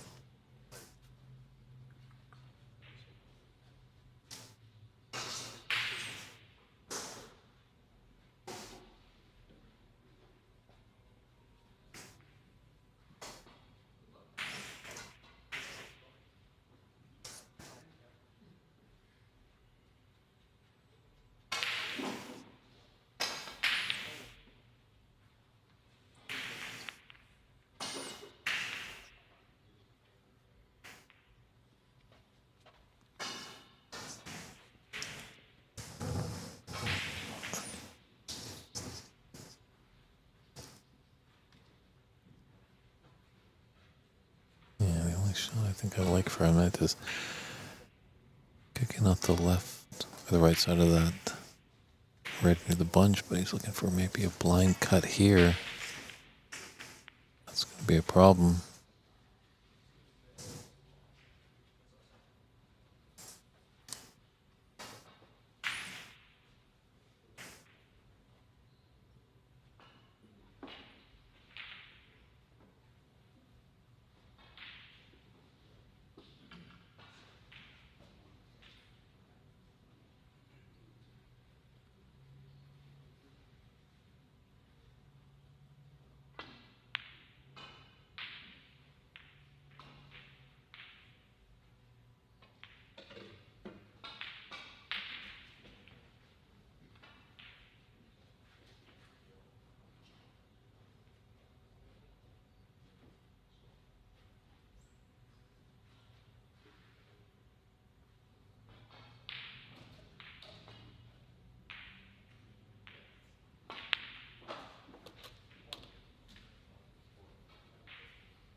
So just a little bit of scheduling notes that Christian has informed me of.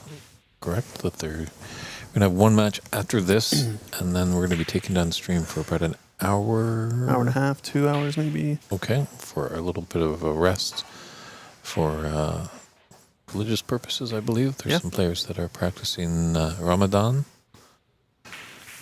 And then we'll reboot it after that. We'll probably set a time, a scheduled start time on each of the channels that we have access to.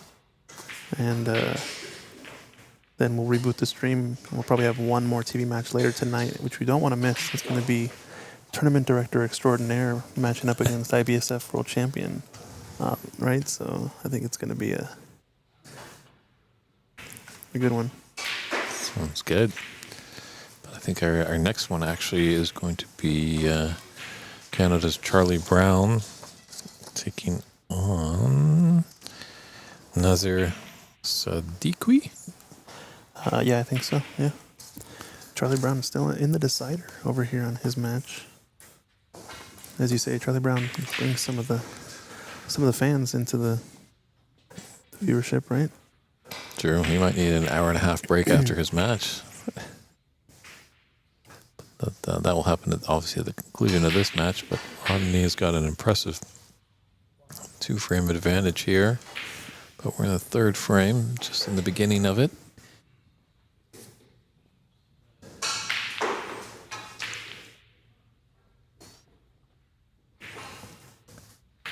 Although I guess it won't work out necessarily if Charlie Brown doesn't finish this frame by the time these guys finish the next 2.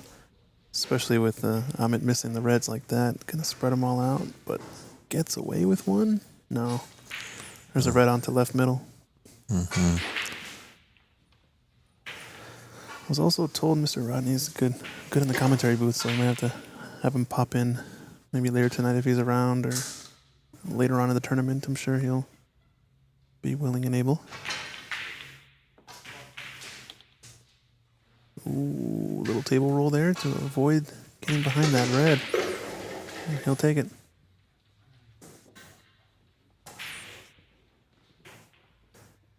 Yep, this man Rodney's going to be tough to beat. That's what I can tell.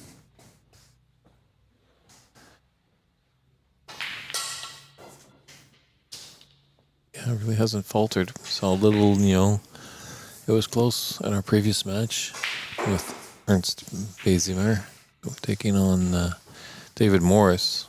That one could have gone the distance. It was an interesting lucky green that David had in that 4th frame that really propelled him to victory. Yeah, good shot with the rest. It just seems like once Rodney gets into the balls, it's very, very tough. Yeah, and they're all nice spread except for the 4 or 5 maybe near the pink. But they're not going to be too difficult to break open. I think the one closest to the black, that red, is going to be the one that's the key to opening up the rest of them. If you kind of get parallel with it, but just got to clear up these reds first.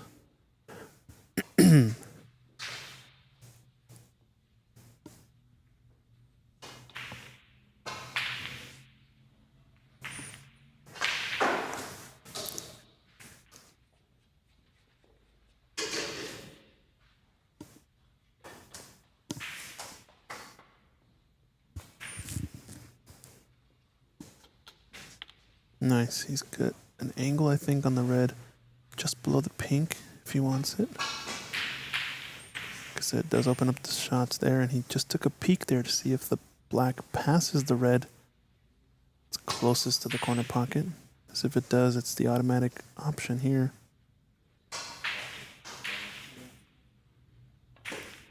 Roll this in. Nice little angle. Pick off that red that's blocking the pocket next, or do you try to build more equity from this shot instead?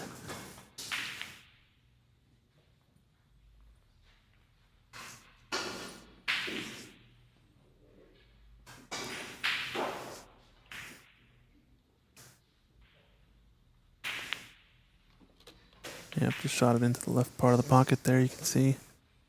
Nudge the cushion on the way in. And now taking off this red to fully open the pocket.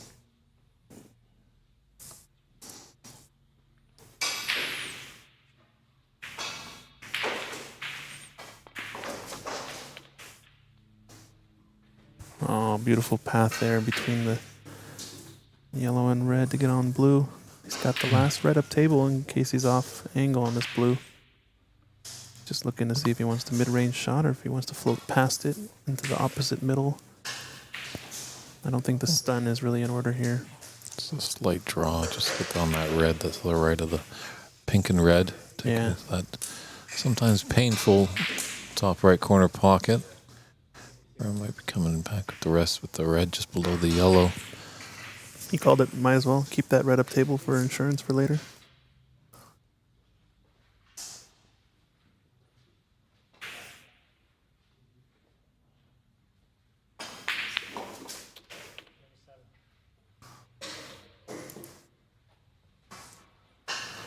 Don't think he ran enough. No, a little disappointed there.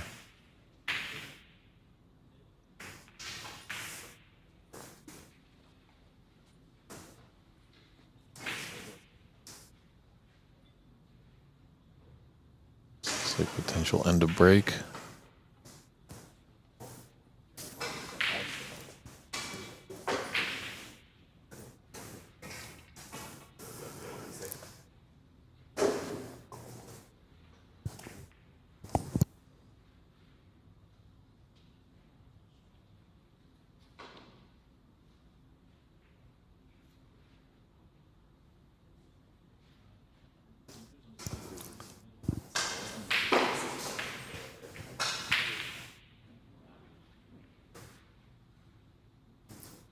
Gonna take this long pot on.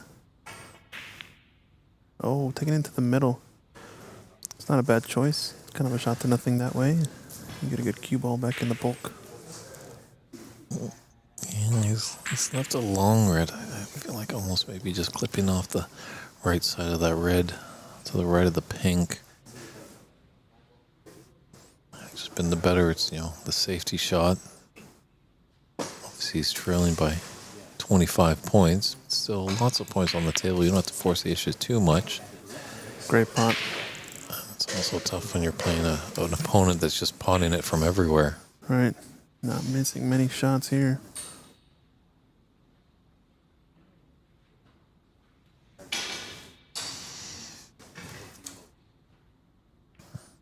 First roll up we see. At least takes away the left edge of these reds near the pink, the left side of the pack, but still leaves a fairly easy safety if you like to just nick off the right edge of these balls.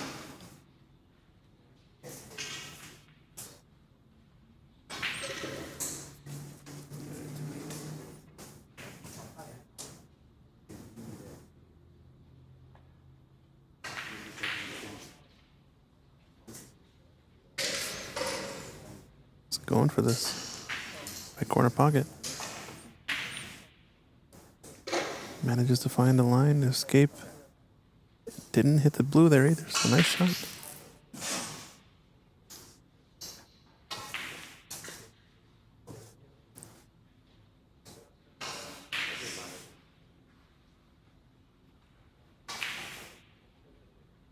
Must be some plant if he's eyeing it up. There's a lot of space between the reds.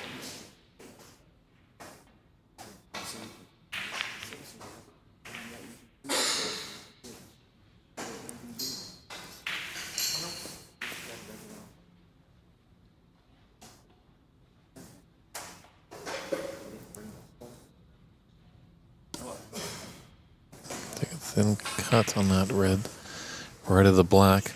Come off two cushions, get back near where the white is right now.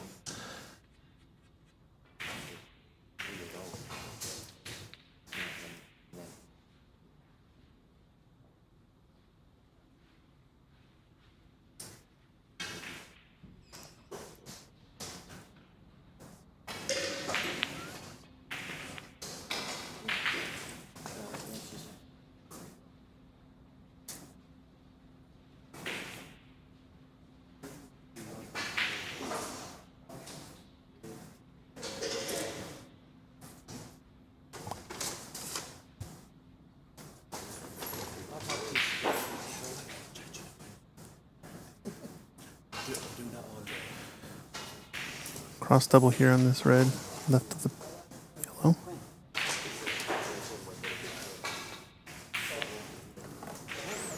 Ooh, a ton of check side there to get it to miss the contact, but I think you wanted to actually shoot the gap between blue and yellow.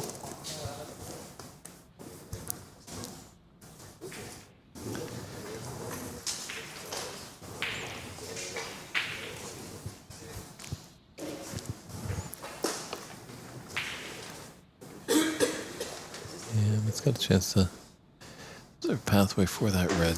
Those three in that kind of little triangle. Does it go? Oh, so close.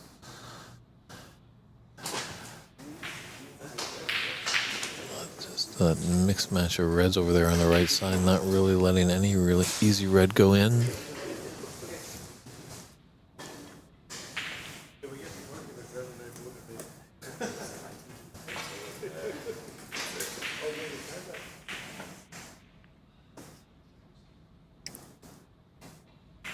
Yep, he's left the line at this. Come on, Amit, show us some points here. Yeah. Uncharacteristic mistake there by Rodney. Uncharacteristic miss. It's got access to this black, I think, but not the red. Into the left middle pocket. Or, sorry, left corner pocket. It doesn't have to come up for pink. Just a nice little stun shot here. It's not bad. It's actually pretty perfect on it. Can roll forward and kind of nudge the red out in the open, off of cluttering the black spot, maybe.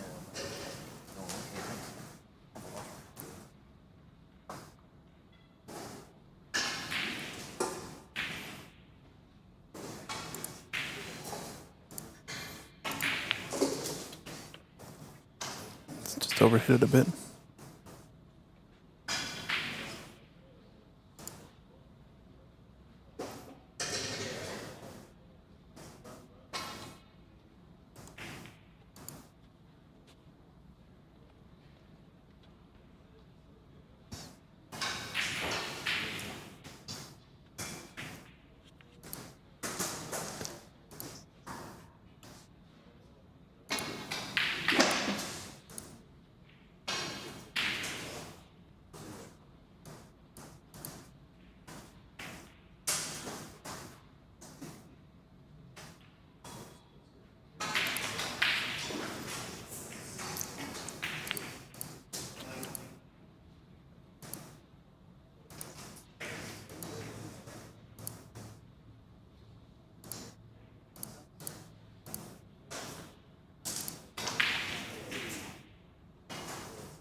He's giving himself options. He's got a red close to the top right corner. Which looks like he's going to play for.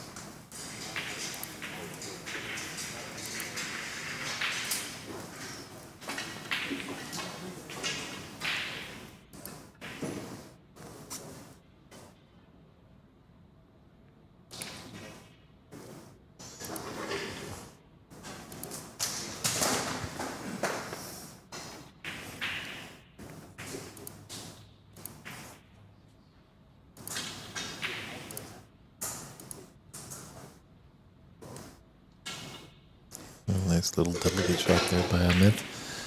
Didn't try and force the issue at all. Took his medicine, take the points and run. Put Ronnie in a tough snooker here.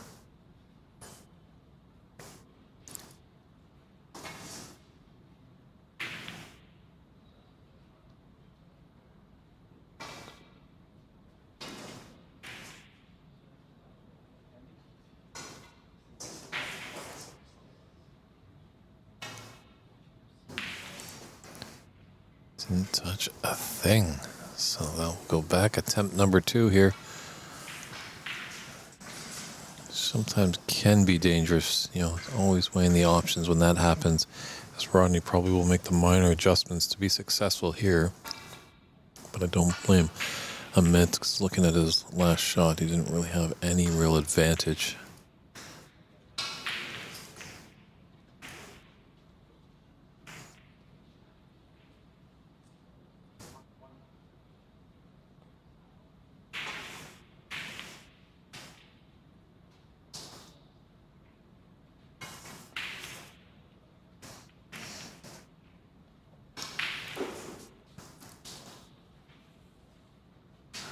Looks like Rodney's got a red to the right middle. And just gingerly put this in and he'll be onto the pink. Does have the blue just in case he runs too far.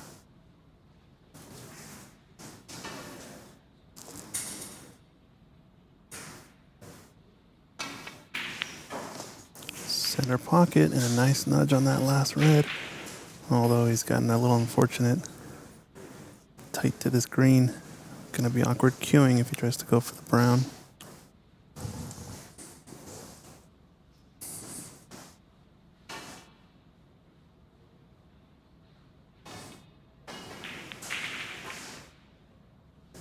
Great pot.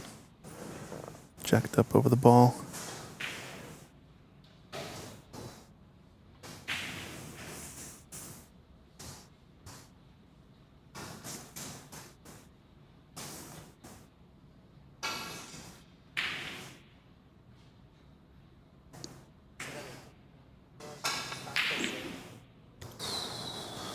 Top right corner pocket. That's the same one, right? It's You called it. it's a nasty little bit of business, that pocket over there.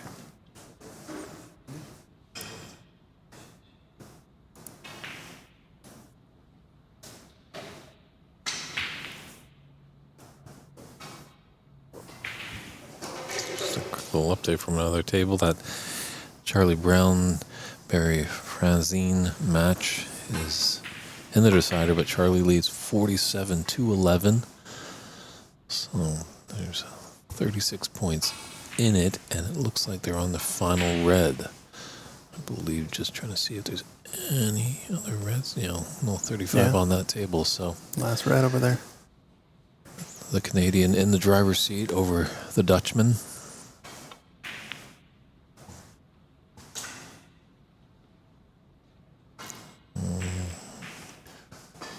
I think it's there. I think it's okay. Well played by Rodney. It's putting Amit in a bit of trouble. Yellow's cutting off this one cushion escape too, so he might have to go between the yellow and the long rail and play for the top red. Just at the, head of the table on the bulk cushion. No, you can see an edge of this. Yeah, you can see enough to pot it.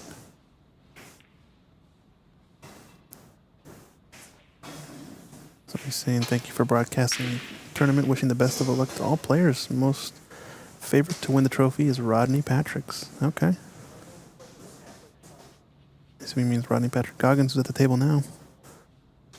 He's definitely been showing the biggest skill consistently on the TV table out of all the players we've had on live here. Granted, there was that 83 break from David in the previous match, so... Oh, this is going to drop in. Ooh, that was close. So close. Yeah, it just... Rodney's in no hurry to get anything done quickly. He just sticks to the same routine, just slowly, methodically sets down onto the shot and executes.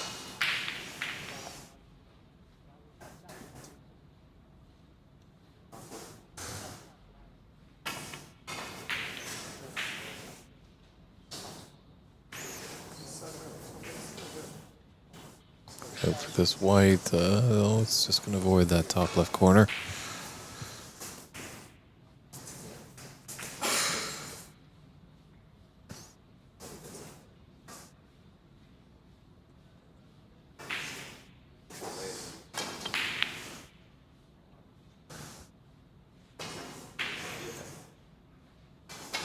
Just a 12-point advantage, 51 points on the table. This third frame.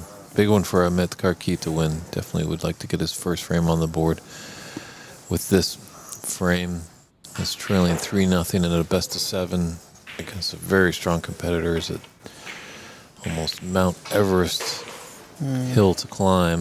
This is going to drop in, isn't it? Oh, not quite.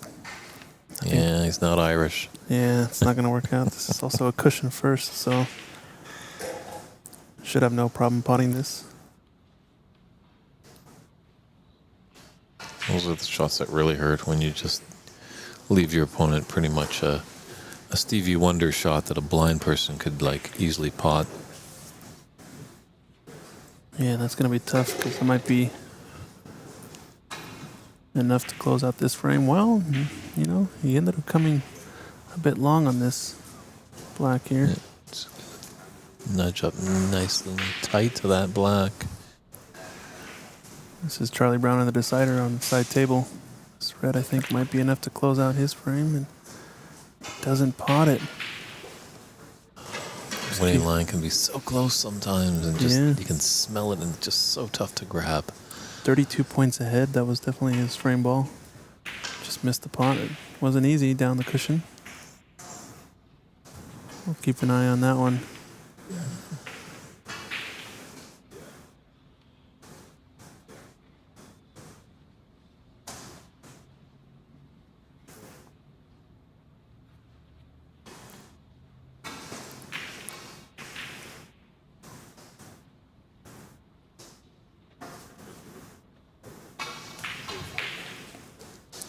It's a nice cue ball that Rodney's put there. Put it a bit tight to the bulk cushion.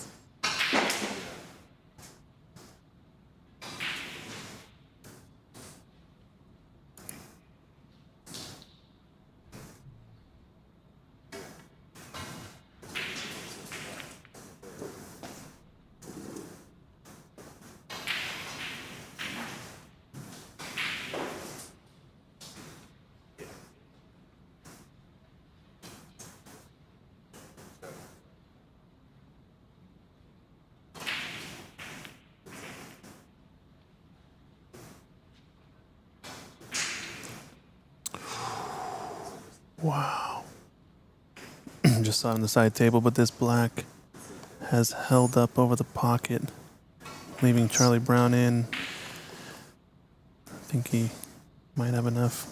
Would have been red-black for his opponent to get to the colors. Charlie can't pull the trigger on the yellow.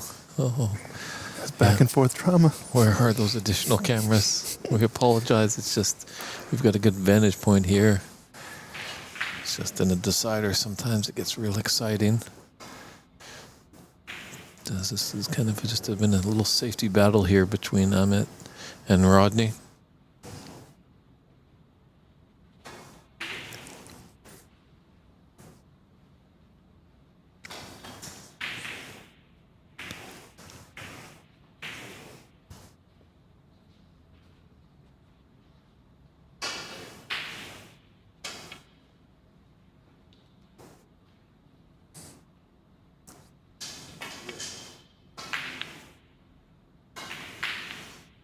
This is a chance to fluke if it has the spin, the space.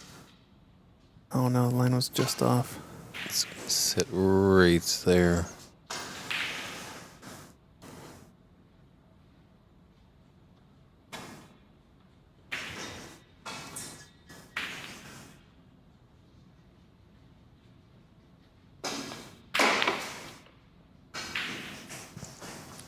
A nice angle on the pink.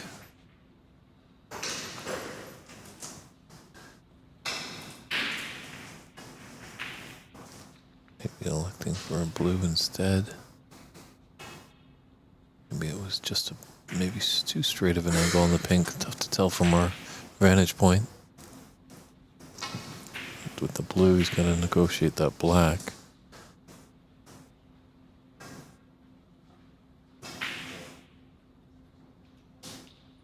Yellow in his eye line, but shouldn't be much of a problem. Oh, this looks nice. Come in behind these balls. Is he gonna get a bump and split them up in? Wow, that's shortened up a lot. I thought it was gonna go around the two.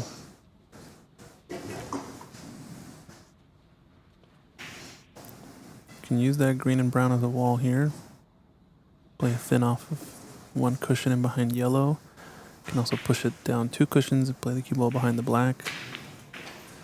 Choosing the second option. It's a little bit far, but the red is nice. Man, if you would have been behind the black, though, oof, that would have been quite the snooker. True. It's a vicious one right now, but that would have been deadly vicious. Being behind the black shouldn't be too much difficulty for Amit. It's just where red ball and cue ball are going to end up. Yeah, things have opened, and there is a thin slice into the middle pocket. It's on.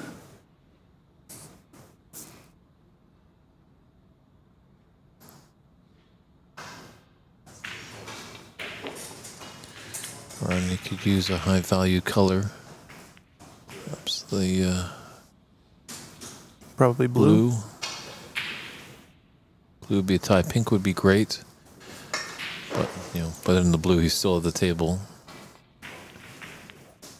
And a nice little cannon to that yellow. Hopefully it holds up, and it is Wow. perfect. Yep, that's in the frame, I think, here now.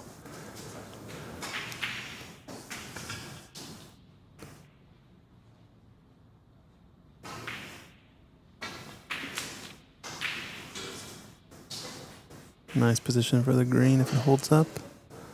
Perfect.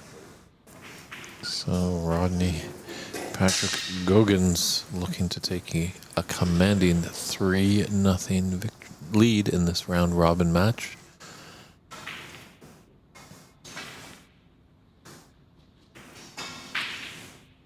The Irish are definitely looking strong in this tournament, but there's a lot of other countries that want to douse that. It is only just day one. We got 3 more exciting days of snooker. Knockout phase starts tomorrow. I think we'll have some matches from the second chance tournament. We'll find out who wins the second chance tournament on Saturday, and then on Sunday the conclusion to see who will be the champion of this inaugural U.S. Snooker Masters. There's an update over here with Charlie's match too. Pots that green. That might be end of frame for him as well. Nice pot there. Real good action. Very still and playing really strong, Rodney.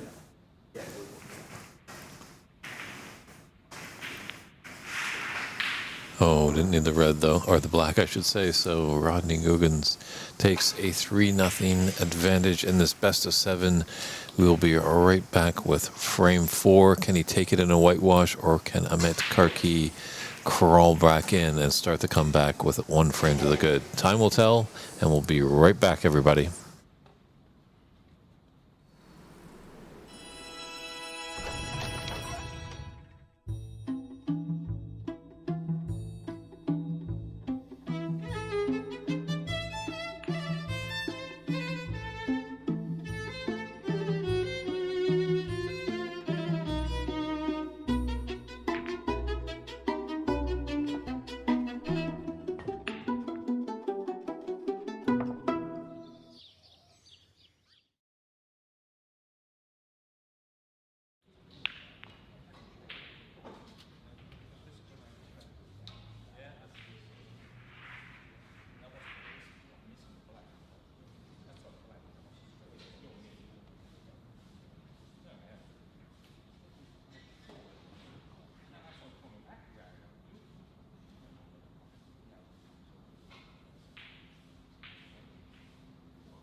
All right, just had a quick break there, and we're back in action here. Rodney, Patrick Goggins, 3-0 up. Off to another start here in this fourth frame against Amit, trying to get the whitewash. Oh, and the big bump there on the black. It's gotten a bit unfortunate that it's popped up so far, but might still be cuttable. Just gonna mean quick racing cue ball, so he doesn't want to deal with it.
Nice little shot there. Open black. It's got the red at the bottom of the pack that does go. And it has opportunity to be an angle to play a breakout. I think he's opting to just play for one of the loose reds to the right of the pink next. It's nicely stunned into that area.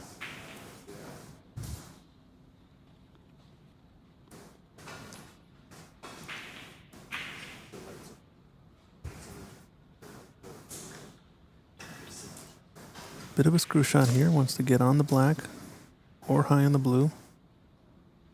Looks like he's maybe playing it forward. Oh, he had more angle than I thought. It's a nice little stun line in between those reds. Well done. Play one cushion here and play for the red left of the pack or the loose reds out to the right.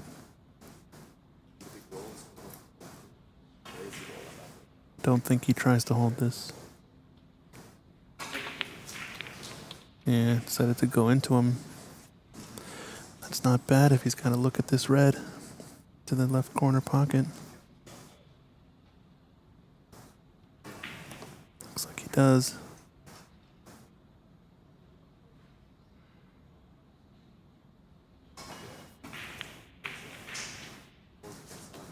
It's a good shot. Now he's back in business. Two loose reds on the right side of the table. One red at the bottom of the stack. Goes to left corner pocket.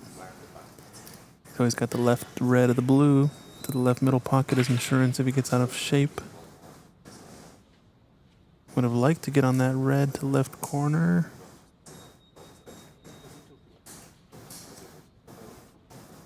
Almost went too far there. But I think he's okay. Just maneuver the rest.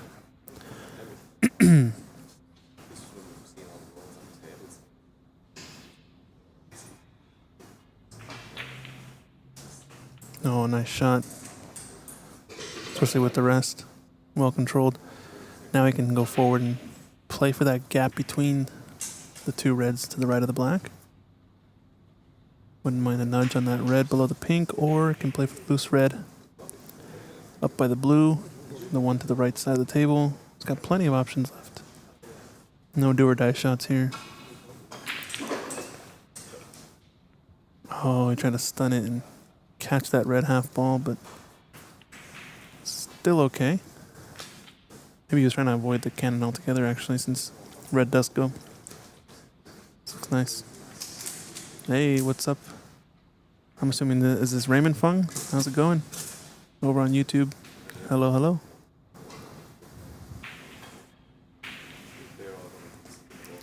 Slight screw shot here and stun over. Looking really nice here. Chance to put on a big break.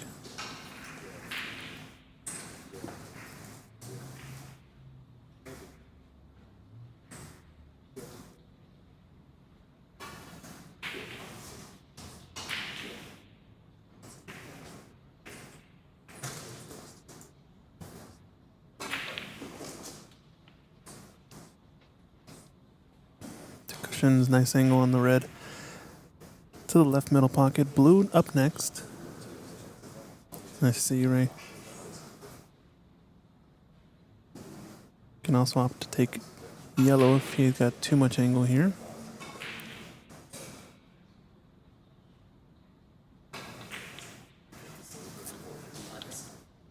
Green is a bit more natural if he wants to come down the right side of the table. Although I don't really know what reds go to the left corner. These two right here at the center of the screen looks like maybe have a chance to plant, but there's no need, as he can open them up pretty easily. And the red below it, red to the left of those, both go into the left corner. So I'm going to take the brown, I guess, wants to play down the left side of the table with two cushions. Diagonal across. Interesting choice there. Unlucky if he's not on anything here. Yeah, he just got on that last red at the bottom. I guess he figured if he came even closer to this middle pocket, he would have had choice of reds.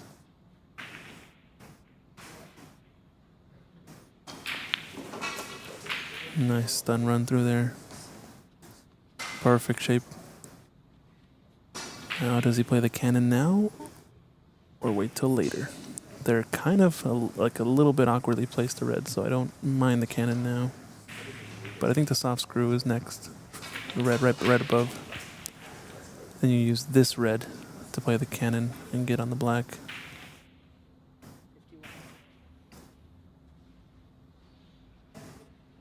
This might be straight enough actually to play it forward. So opting to take the blue. I think he's gonna be just enough angle. Just off straight. Great shot.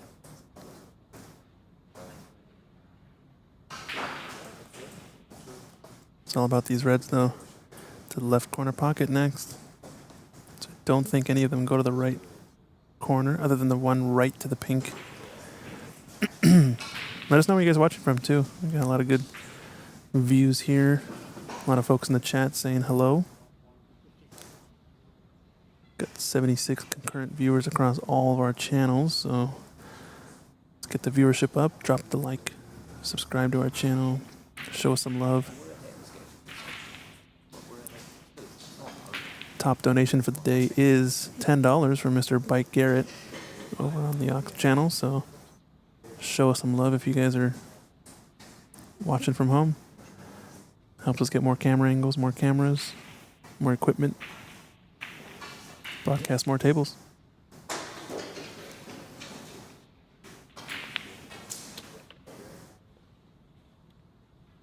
Nice shot. If he's on the red, just below the pink here, he's going to take that one next, I imagine. Just because that's a tricky one to get on later. He's opting to take the points, though. Probably see something that I don't.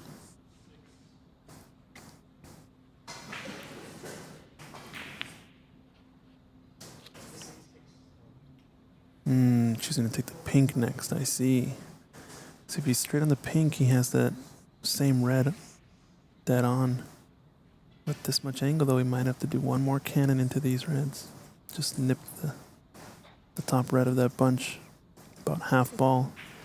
It'll open up the two reds to the right corner. And as long as it doesn't tie up the black, he should be home free.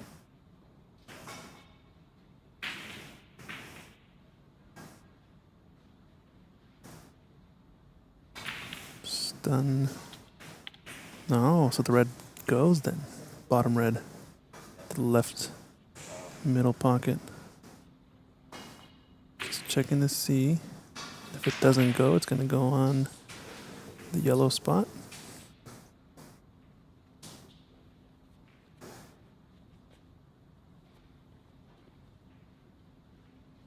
Yeah, must have been awfully tight, but I'm sure he would have been aware of it respotting there while playing the shot. Now he's got a nice look here. Wants to get low in the black, I think, if he can. Just trying to bit too much angle. Being low in the black is a nice little soft, either soft stun run or rolling cue ball to get onto the reds to the left corner next. So good break. We'll see what he got here. And that's the handshakes. Wowzers. So that's going to be conclusion of the match. Amit Karki goes down to Rodney Patrick Goggins in a whitewash. We're going to get Rodney here for a player interview afterwards. There's head referee doing the table maintenance, and we're going to be right back. We'll see you guys in a little bit.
All right, welcome back, everybody, here to the 2025 U.S. Snooker Masters here in Sacramento. Just fresh off a great victory, Rodney Goggins. How are you feeling, Rodney?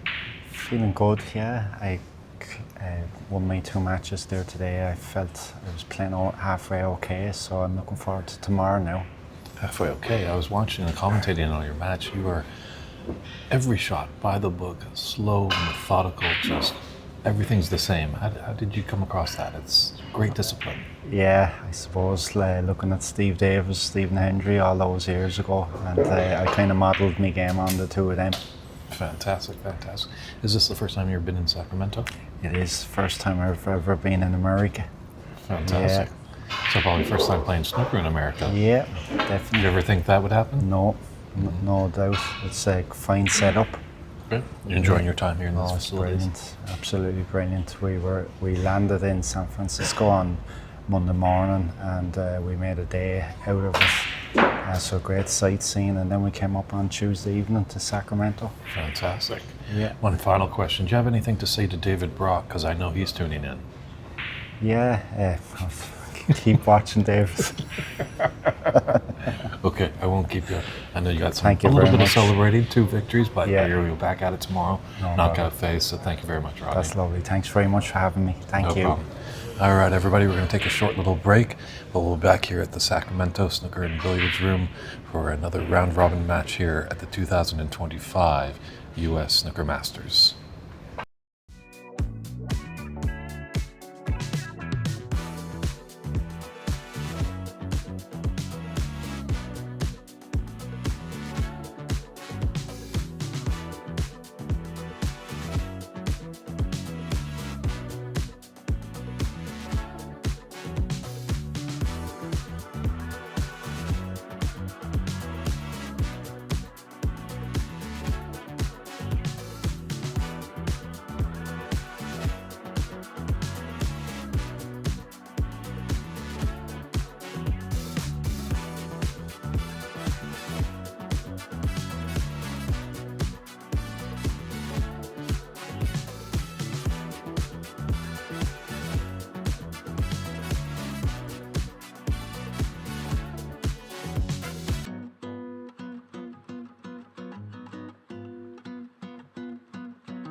And welcome back, everybody, to day one of this U.S. Snooker Masters 2025 live here in Sacramento, California at the Sacramento Snooker and Billiards Room.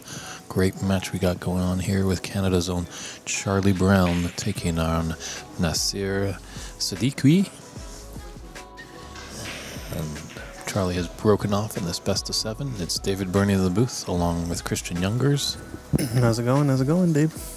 Got a good match here. Oh, yeah. Just turned down the music from the advertisement. Appreciate you just with the patience. We had a little bit of a break there. Obviously, they wanted to get Charlie onto the TV table as he brings in a lot of viewers north of the border. Yeah, we got a good amount of Canadian viewers watching, right? And we do try and get a lot of the out-of-town players up on the stream. And Charlie just came off a Herculean 4.5 hour, Yeah. 7-frame match. So he just had to run back to his hotel room and just get his contacts adjusted. Just ready to go now. But, it's missed a little opening red. It's given Nasser a relatively easy opener. See what he can make of it.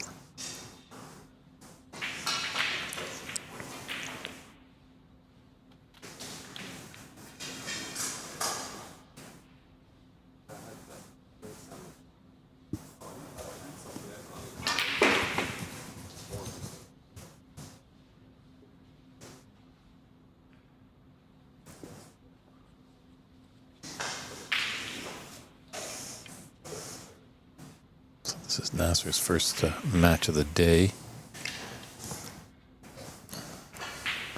So I'd definitely like to get a win on the board. Oh, that just hurt a little bit. Oh, this is the wrong match. Whoops. True, that's the scoreline of Charlie's last match, just for anyone that wasn't looking at on Cloud Snooker. CloudSnooker.com, that's where you'll find all the results and as well matches in progress, as all the scorekeepers are using the tablets that are provided, and that links up right to the Cloud Snooker website. So if there's a match you're interested in that's not on our TV stream, so I'm looking around, our tournament director Andy McCluskey is involved in a match, or Ernst Bezimer. He always catches me up a little bit. He's in the match. Zai Sheik, all the way from Nashville. Prathamesh Sawant, nice familiar face over there, taking on Bob Hemnani. They're in a match with Tomlin Moore and Karam Namek. They're battling it out. So if you want to see these updated match scores, check out cloudsnooker.com. It's cloudsnooker.com, and you'll be able to see how all of them are doing. So there's just a little technical glitch here with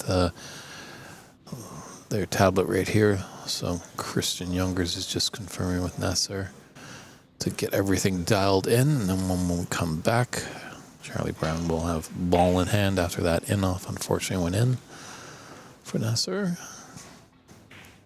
Not really anything of an advantage for Charlie, really. Kind of, take a shot and kind of move on.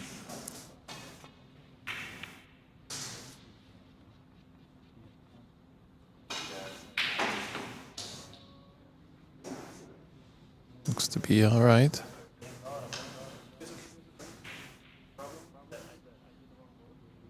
Well, looks like we're in for a treat here. We're going to get a scorekeeper. One of the audience members is going to keep score. Christian just giving a crash course. That's great to see. So we can get some good up-to-date scores as it happens.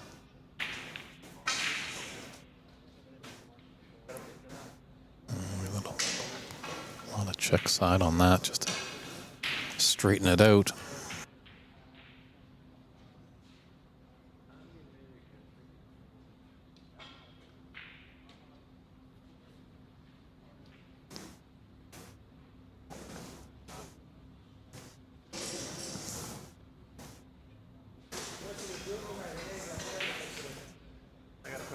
Yes. I did the wrong scoring. It was complex scoring. I don't know how to go back. So Yeah, we'll get that scoreline fixed up for you as soon as possible. Kind of just a little seesaw affair here right now. Just push the buttons. You can do it until Andy gets off and then you can finish it. Thought I can do it too. But Until when you can finish, I can do it, but not all of it. I need a scorekeeper. Okay. Yeah. I don't know if one of you guys. I can do it too, but I would. Tried to take that long pot on there. Didn't work out too well. And then if Andy gets off, he can finish. So really left an easy starter there for Charlie. Right here. This one.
Yeah. Great to see a friend in the audience is going to be keeping score for this. This is what we're striving for, have scorekeepers on our TV stream, so it gives you viewers at home up-to-date scoring as it happens. Should be just maybe one red to score for Nasser.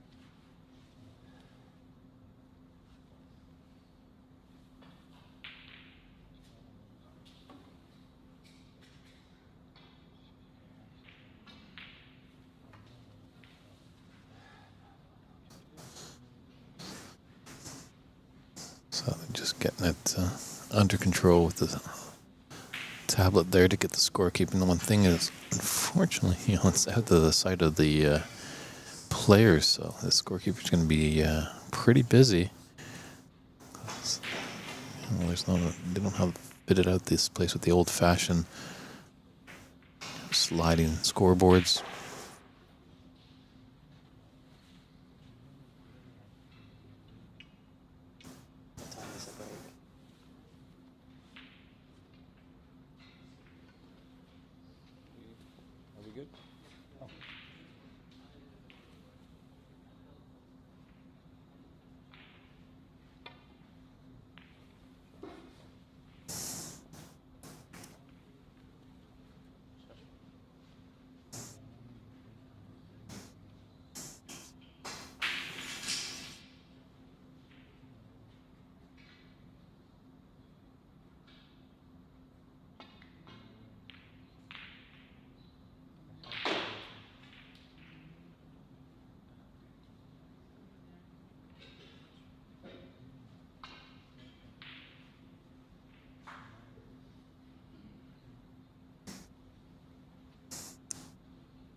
A little busy there by that top right corner pocket, and it's not been favorable to any player today. More often than not, we've seen some balls just jiggle and not be accepted into the bottom of the pocket.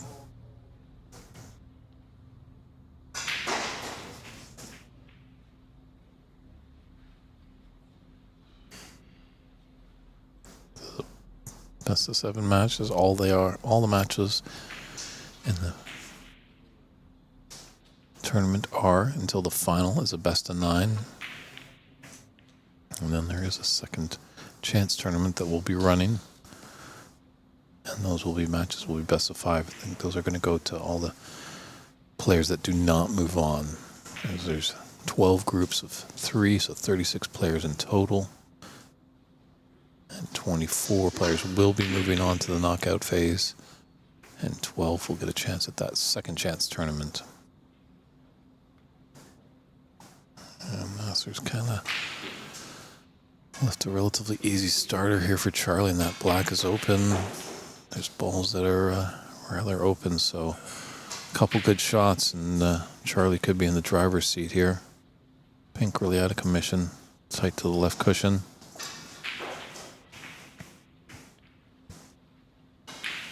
Do let us know where you're tuning in from. We're on Ox, PAPSA, IBSF TV, and Sacramento's Snooker and Billiards YouTube page.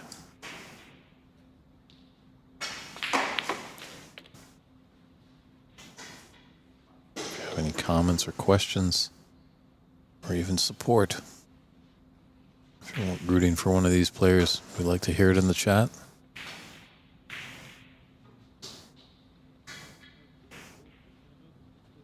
Christian Youngers has just gone over to fulfill some scoring duties.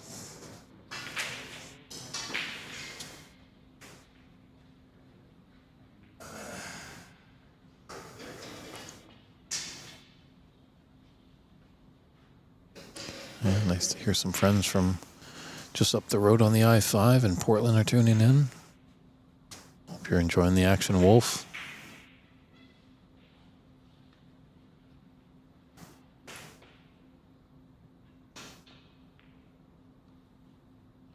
This is a phenomenal room here in Sacramento with 12 snooker tables. Hopefully there can be some good action for snooker in Portland.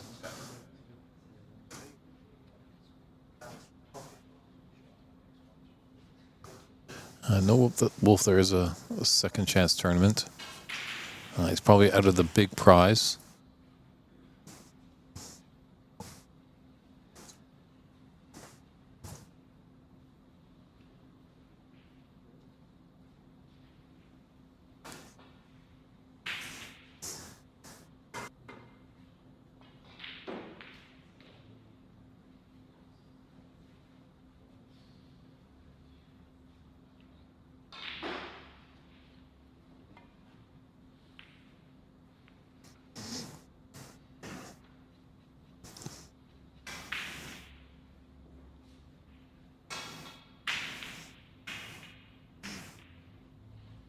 Just a slow moving beginning to this match.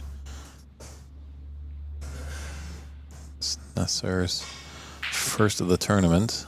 And as we mentioned, Charlie just played a mammoth match against the Dutchman, Barry Franzen. All the way to a decider.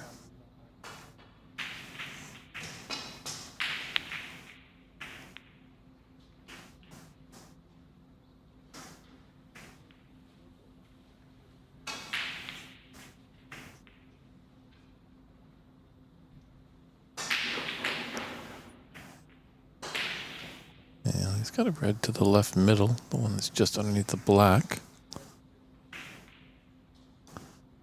So got a red to the top left corner. It can come off 2 cushions. Try for that black. Not the case.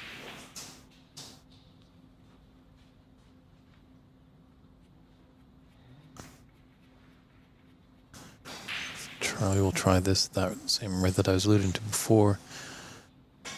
Don't think he has the pathway to that black, or the red, I should say, near the yellow pocket.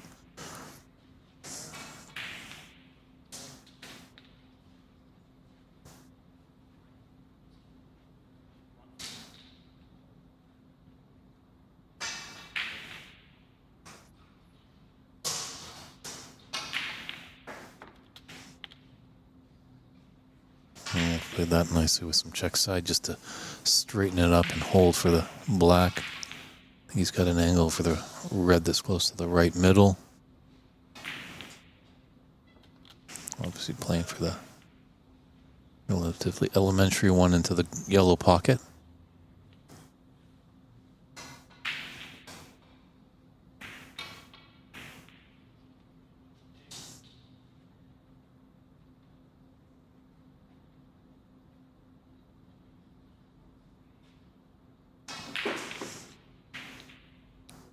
Charlie Brown, a true journeyman of the sport. If there's a snooker table this day, pardon me, it's been a long day, but if there's a snooker event going on, there's a good chance that you'll see Charlie Brown part of one of the entries.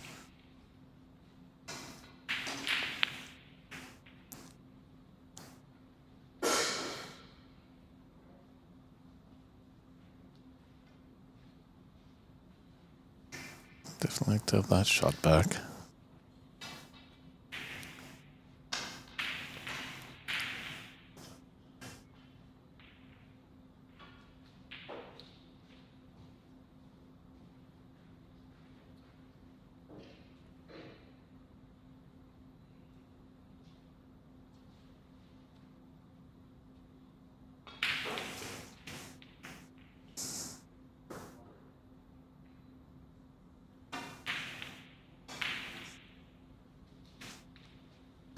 It's a tricky corner pocket.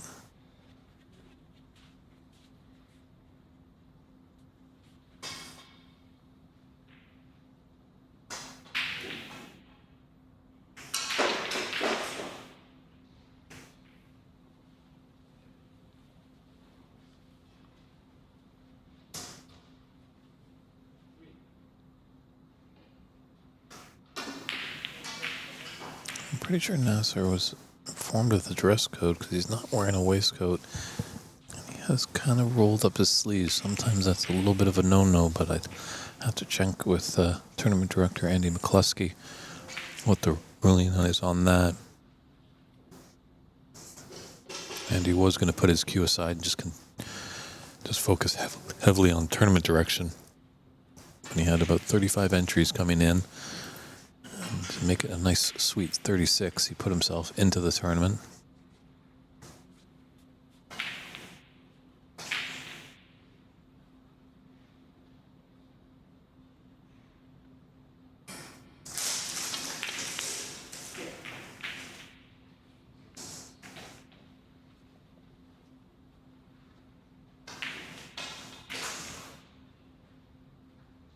He's just having a look maybe if that left red of the two goes into the yellow pocket, but that red above it is blocking the path.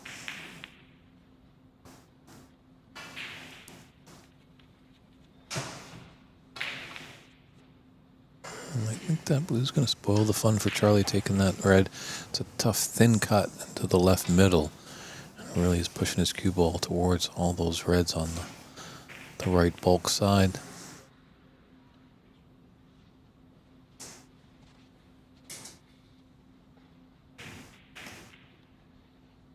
Just a touch bit mud pace on there. Obviously hasn't left anything on for Nasser, but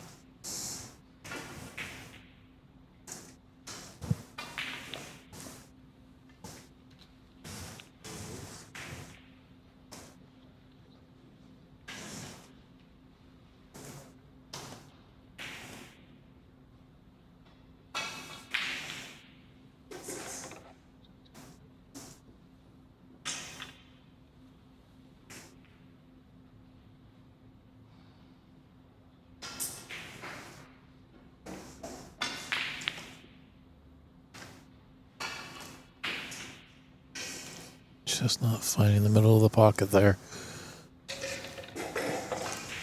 Definitely see that a lot with players when they're in their first match. Sometimes they just struggle out of the gate. Just needs to tighten a few screws in the arsenal, and then soon those balls will start dropping.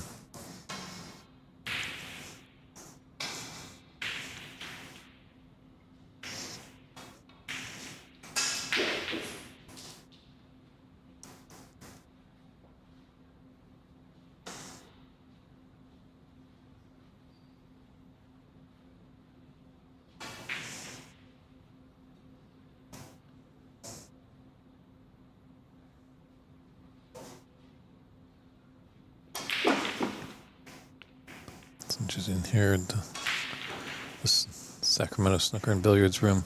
They actually have 2 white snooker tables here. And for anyone that tuned into the Pan Am Championship down in Rio, that was the table pretty much Charlie Brown was on all the time. The white table at the end, he got one chance to play on a different Jokari table, and we just realized that that white table was the toughest table in the room. But both players got to play on a table.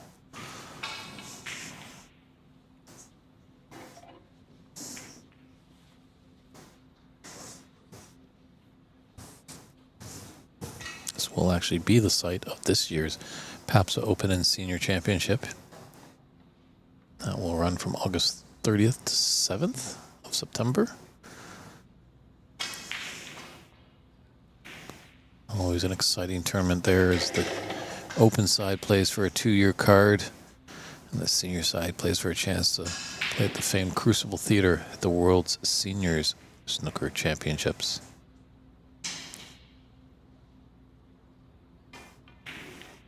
But relatively easy gift there for Nasser to start.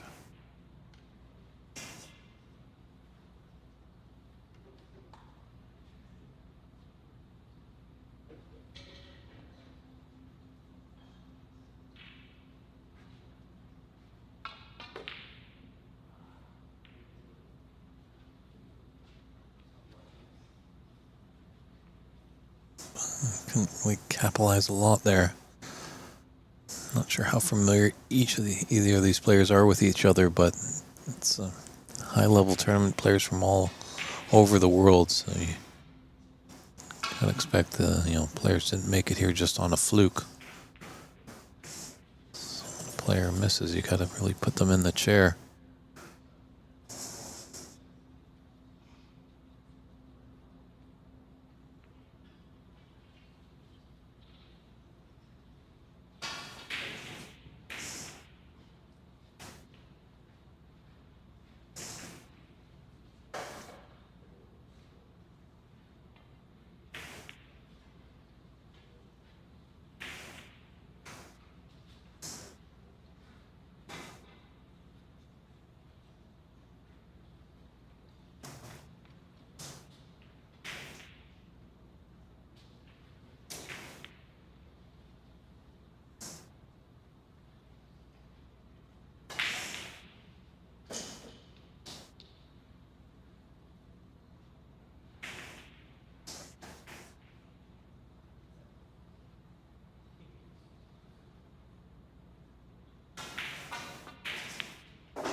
Nice pot there by Nasser. Unfortunately,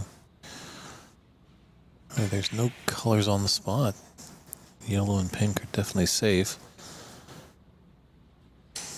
Green's somewhat out in the open.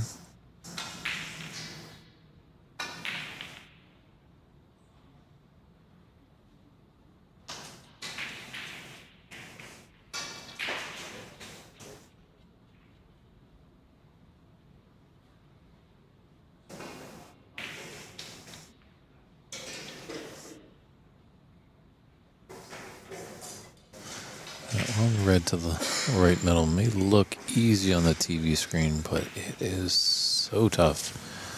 You have to roll it just dead weight, and hopefully a little bit of gravity takes over and just pulls that red in.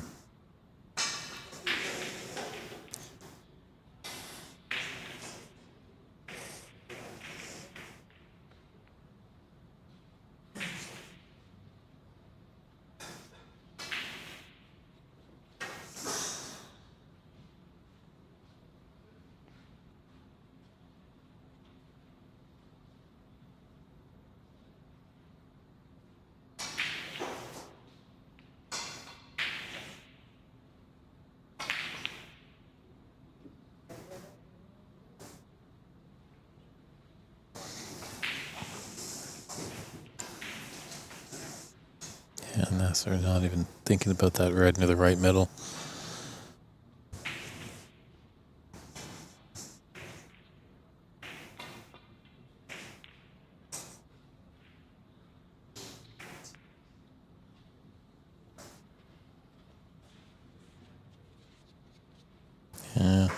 practice, not a tournament situation. He makes that 99 out of 100 times into the left middle, but just a little added pressure when you play in tournament match play.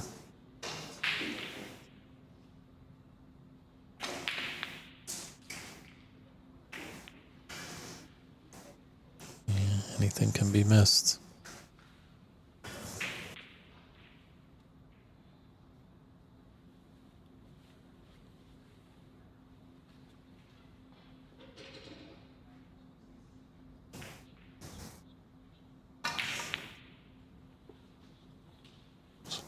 Nice spot there.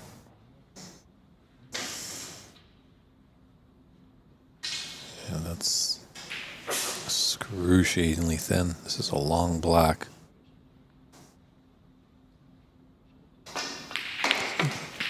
Very nicely struck. Doesn't seem like there was going to be really a danger.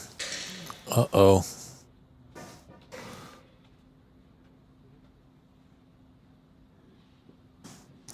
Yeah, it didn't seem like there's going to be much danger if he missed that black.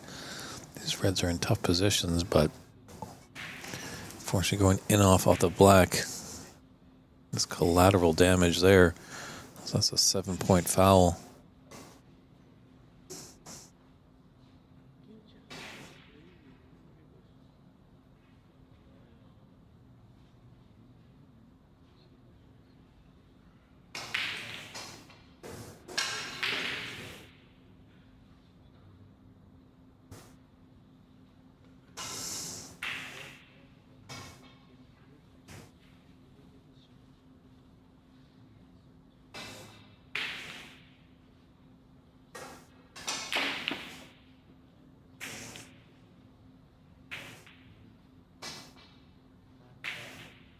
He's had a bit of a result there. Tried to double it in.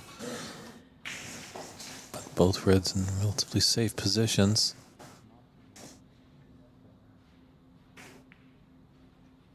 Looks like he's maybe just trying to angle hook him a little bit. Nudge his cue ball tight to that jaw. Unfortunately, it's just a bit too much pace. Charlie just come and take a look at the score. He's got a 32-point advantage. With 43 points on the table. Looks like this red is potable into the top left corner.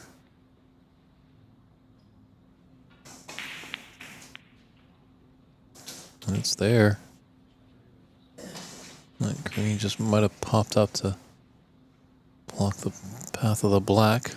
But he does have the pink into the left middle.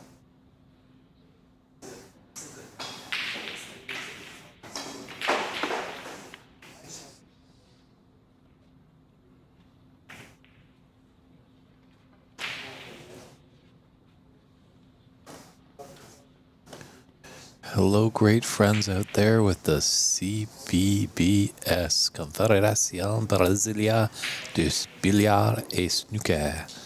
How you guys doing? Boa tarde. Tudo bem? Thanks for tuning in. Our good friends from Brazil. Always great to see them. Hope you're enjoying the snooker action down there. If you're in Rio, São Paulo, Brasilia, or maybe just hanging out somewhere in that beautiful country. Hopefully we'll be seeing...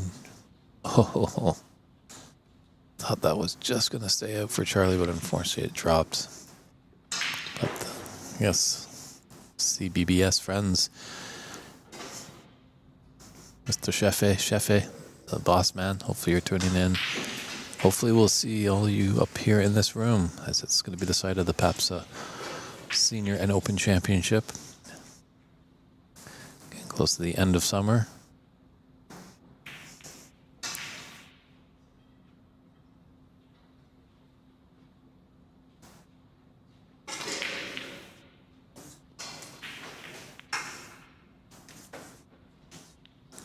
Yeah, didn't want that flick on the black.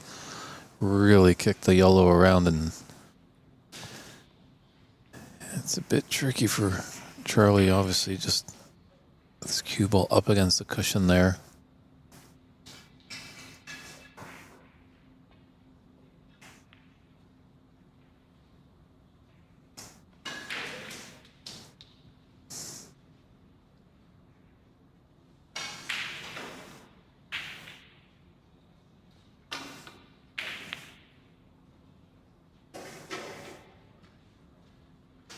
That's a good response by Nasser. Acknowledged by a tap on the table from Charlie. Charlie should be able to get out of it. It's just obviously where is he going to leave his cue ball? And where is that yellow going to end up?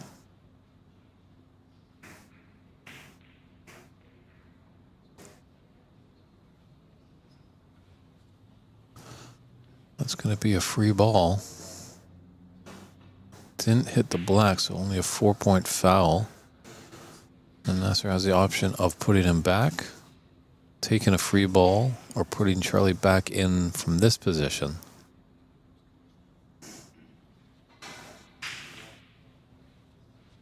Yeah, it almost seems take the pink. Oh, maybe take the pink into the right middle and then roll up behind the green.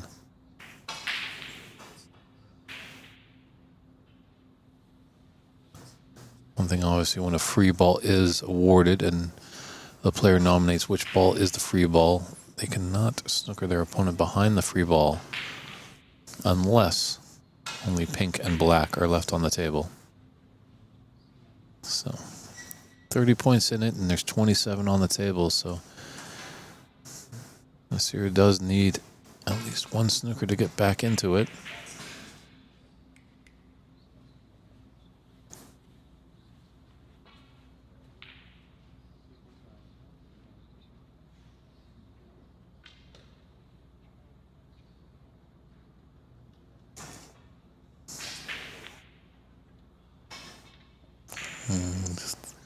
Just nudge that black a little bit.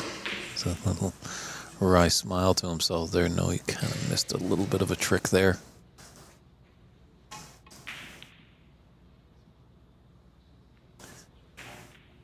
And tries punishing him.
Maybe Charlie might just kind of roll that yellow to the green pocket.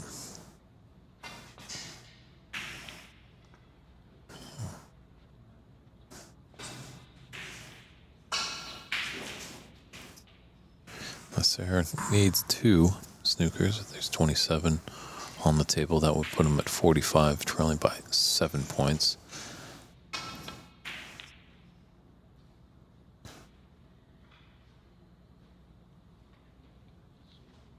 Doesn't want to put any self-inflicted wounds. Almost went in off there. Would have been just horrendous for him.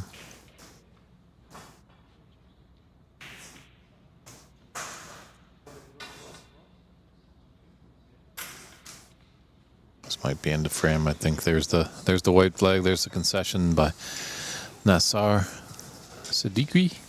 So Charlie Brown takes this first frame. Leads 1-0 in a best-of-7 match. We'll be right back with a short break and come back to frame 2 of this round-robin match.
And welcome back, everybody.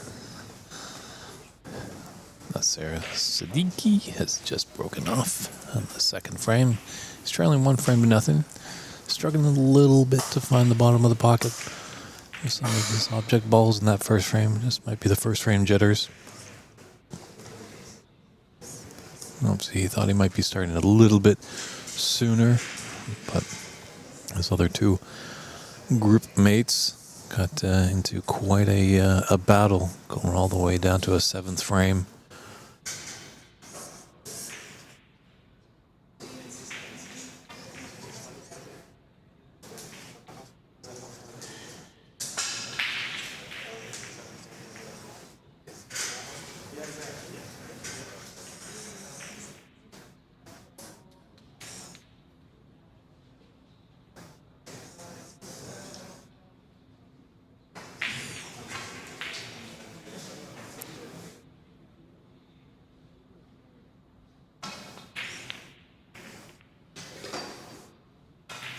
This might find the left middle. Would have been some fluke, but now he's just gifted. That's a great opportunity.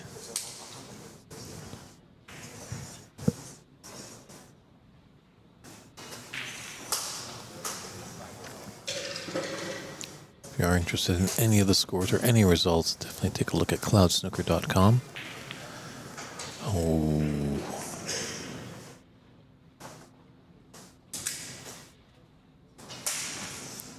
Sorry.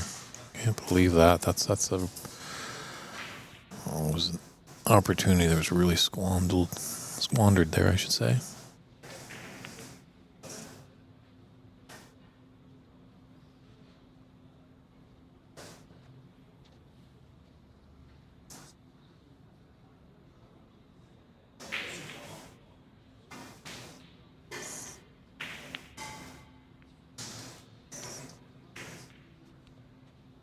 Well, I don't see any safety, but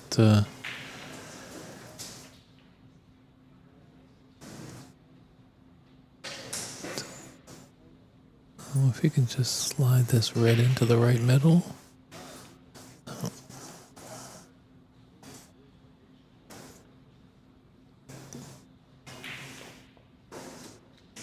Trying to just bait him into a real thin cut here. Because if he misses, he's going to go into these reds. Didn't even hit it. Looks like it was a complete air mail and ran into a different red and been somewhat fortunate. So he's not a really easy starter for Charlie. Looks like he does have a red that will go past the blue all the way into the green pocket, but a lot of felt to cover to be successful.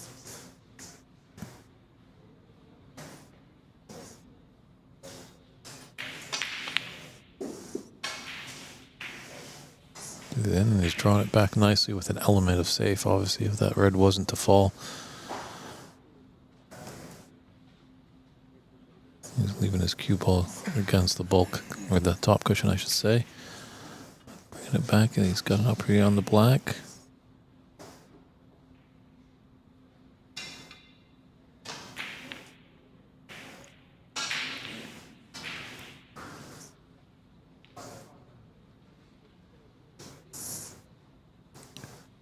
There's 6 pockets on a snooker table, but there always seems to be one pesky one.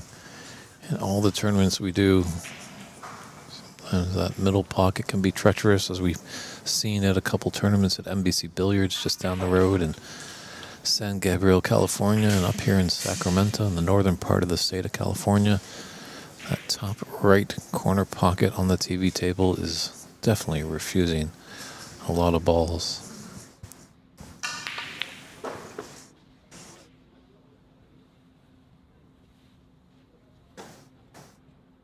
Well, a few good pots there. Maybe that's starting to warm up the machine.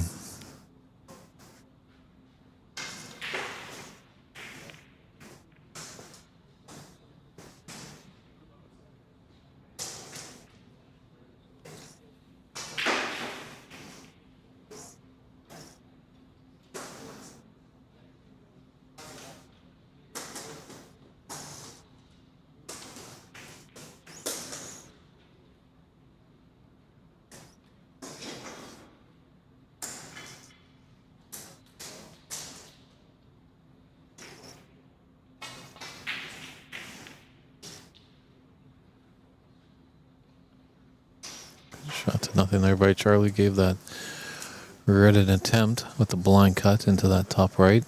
Was able to find the path back up into bulk.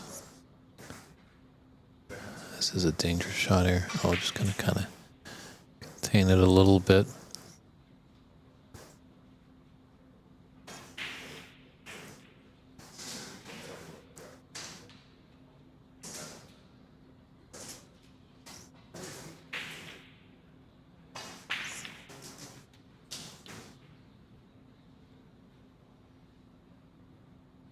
Again, a little bit of safety in mind there. Charlie was able to find the path. Didn't make it all the way up into the bulk area, but got it up table and wasn't leaving an easy red if he was to falter on the red.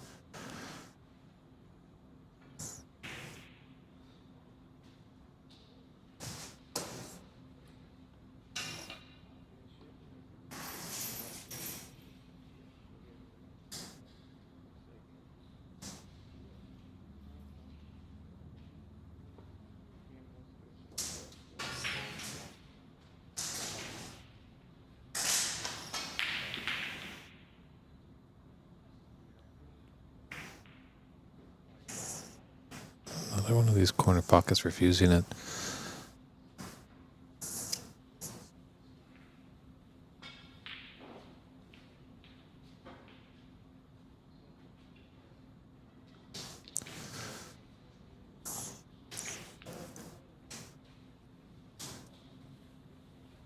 Looks like he's got the angle on this red to come up for the blue.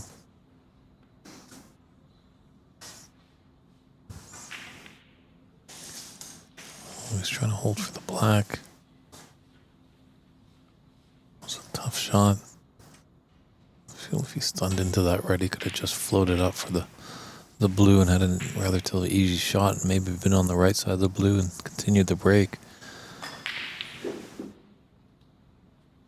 Yeah, we just saw the yellow squirt out of that pocket and blue follow suit.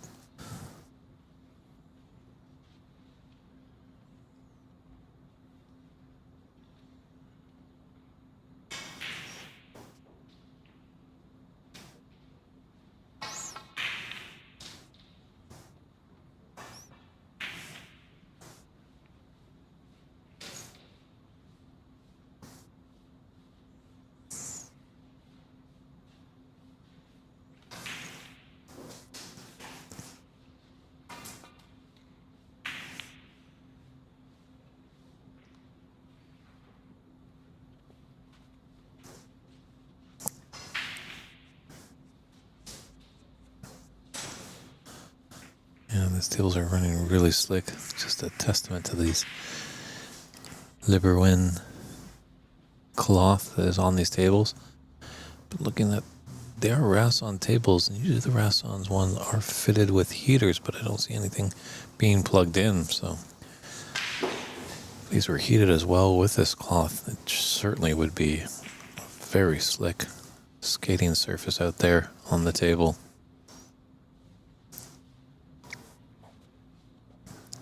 That was best safety there. He's left to red into the left middle.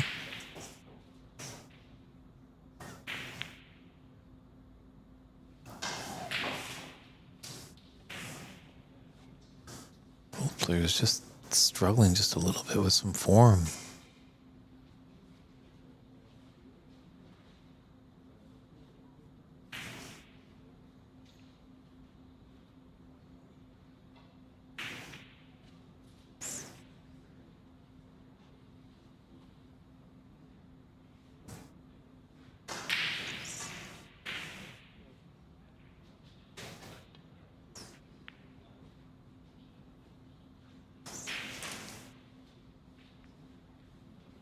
Nice effort.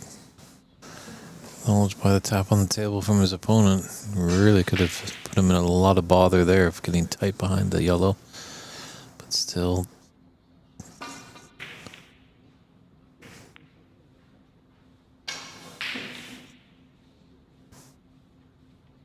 Sarah was giving him a shot.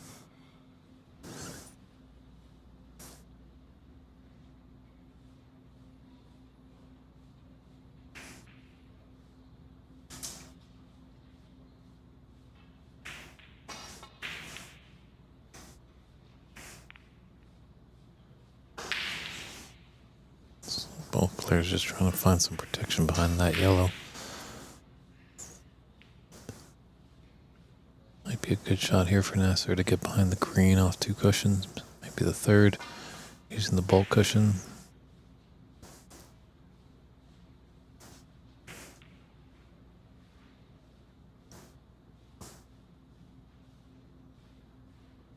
Interesting little follow through at the end there. He's really swerving it.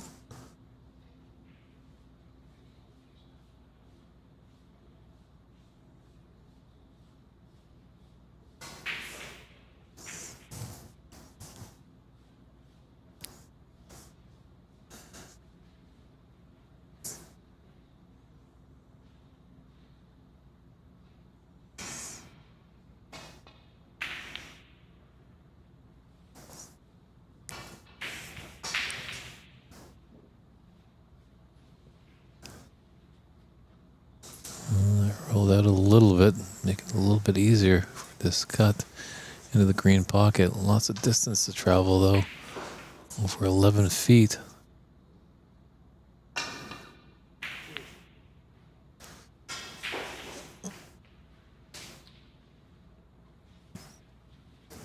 He's gifted a great chance for Charlie now. Problem is, obviously that blue not being on the spot is a nice saving grace.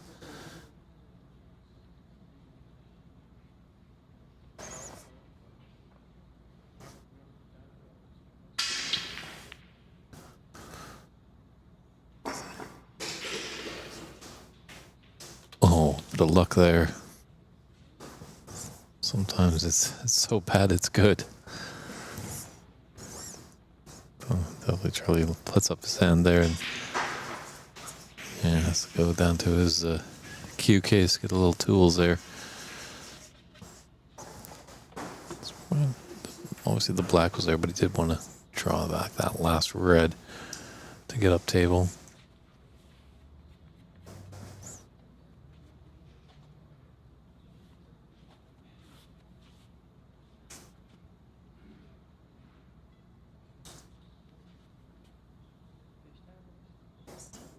Another chance to get behind the yellow here.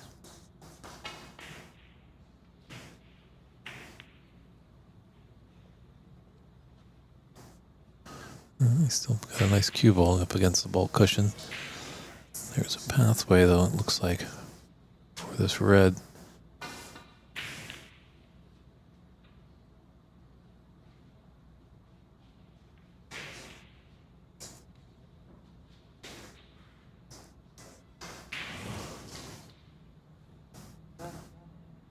That was a big roll off there.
Charlie Brown, who comes to us from Canada, home of the great Cliff Thorburn. Cliff Thorburn, known as the Grinder. He would just take his time, definitely. As he said, he knew the right shot to play right off the bat. He just wanted to take a look at all of his options.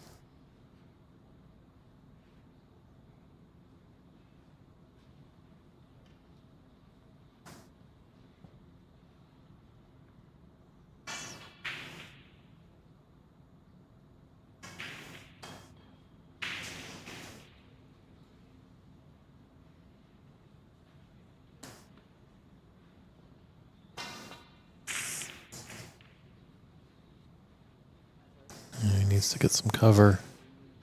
He's not going to get it.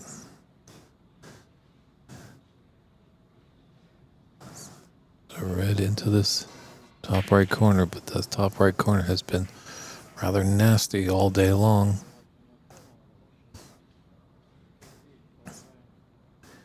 Agreed, Wolf. There is a couple of big rolls. All players were actually aware of this.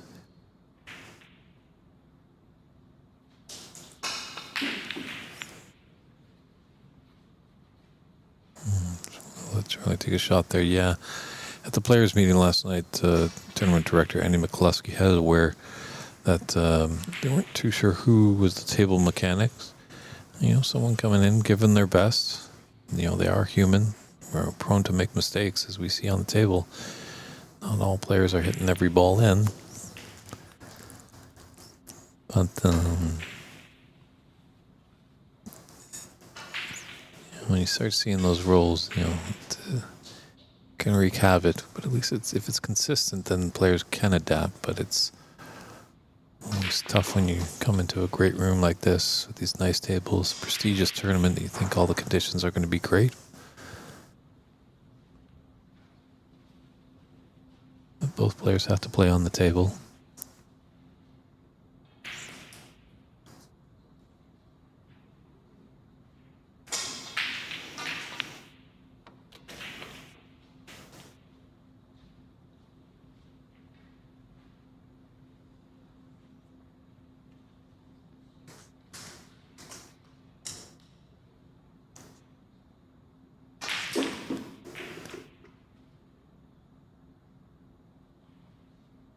Wolf, unfortunately not. Charlie Brown did not win up. I believe if you're alluding to the Seattle Snooker Open, that was actually won by tournament director here, Andy McCluskey. And I believe our good friends up there at Ox Billiards, if any of them are chiming in, feel free to correct me if I'm wrong, but I think sometime in June, that great Seattle Snooker Open Championship will be going on at Ox Billiards.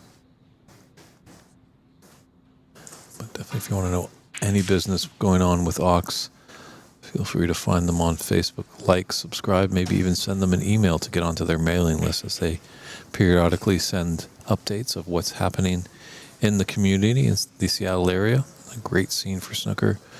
And kudos to man here, the technical director, Christian Youngers, and as well Mike Dominguez.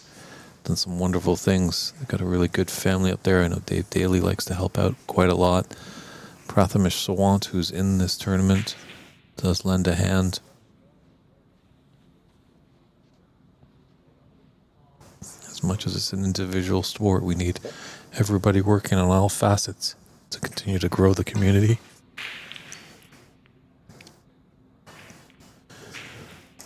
Kind of a slash and follow through a little bit there.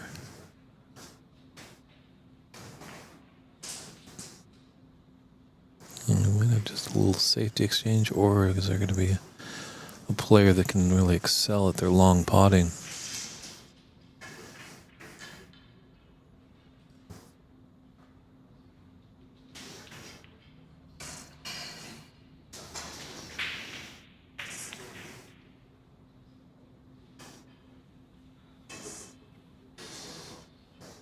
No, Nasser can't really do much with the cue ball as it's up against the cushion.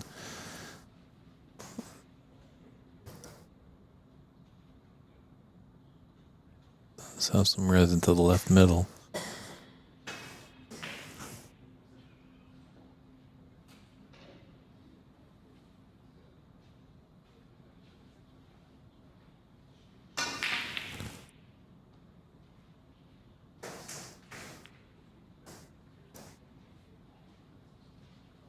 I was hoping to get behind the brown, but I don't think he's got the cover.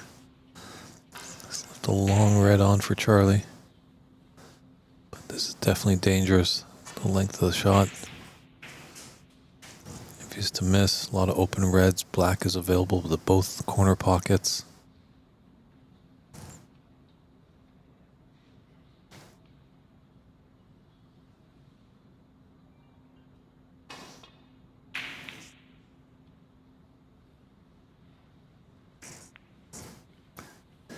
And Charlie's really trying to grind out Nasser there.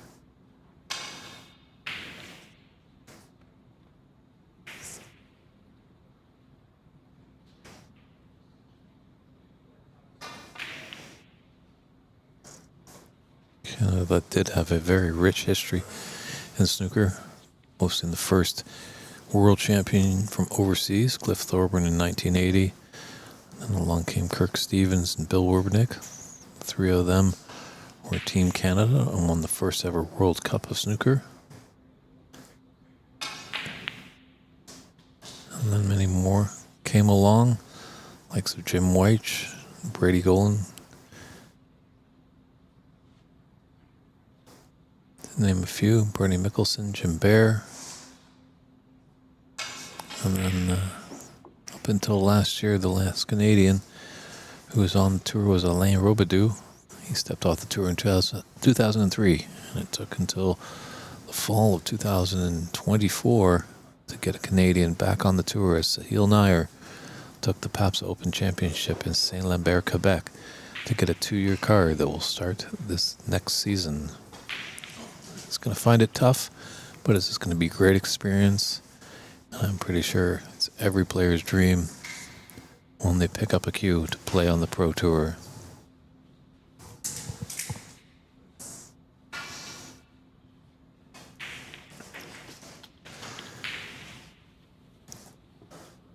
And now his patient's going to serve Charlie handsomely here. Lots of reds out in the open. The high value color balls on their spot.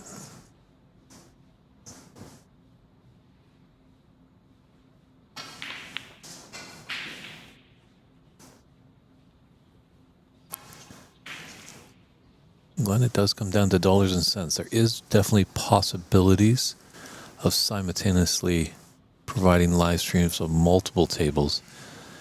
It's just we got to work in within the budget that we have. But as the tournaments get more and more, and hopefully the budgets come in, we can afford to get more cameras, because we do get comments like that of other matches that people would like to see. You know, we can't please everyone. I know Andy and Christian have conferred back and forth a lot about what would make a great TV table match. And sometimes they live up to the expectations, sometimes they exceed. Sometimes we fall on our face and there is a little bit of a dud of a match that we thought could have been a good one.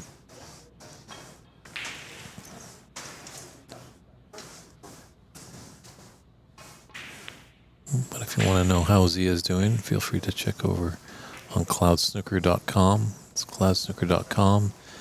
That's look up for the 2025 U.S. Snooker Masters Tournament tab. Click on that tab. You'll find live scoring, and you'll also find results from all the action here at day one.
Yeah, Charlie was just having a long look, just seeing if he wanted to put back Nasir, just seeing if there was any advantage in it.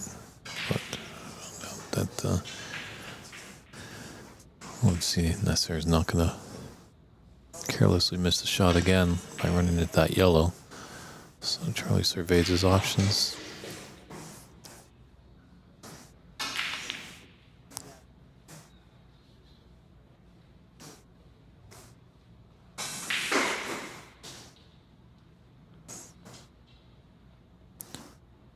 Got a little luck there. Has that black? I think it has a Cummins block the potting path for that two reds, the one that's closer to the cue ball.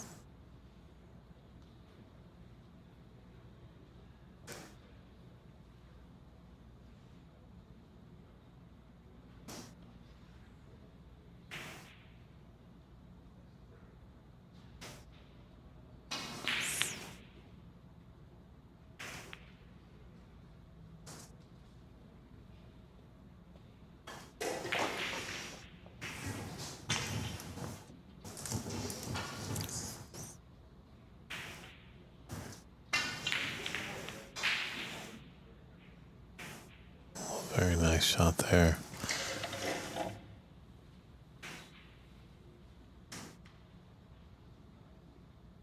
He's got him tight to the blue. Great snooker there. Nice Siddiqui.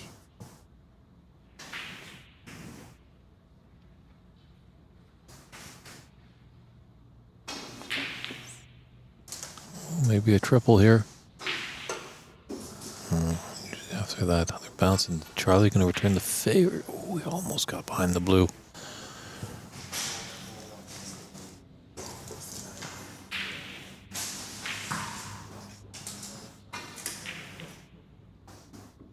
Oh, didn't see that in off coming. Sacrificed 4 points, and he's gifted Charlie a relatively easy red into the left middle.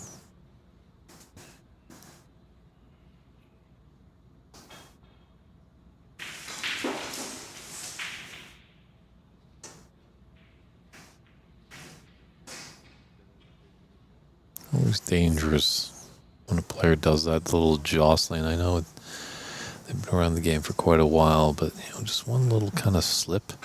And if he was just jostling around and hit it with the tip of his cue, that counts as a stroke.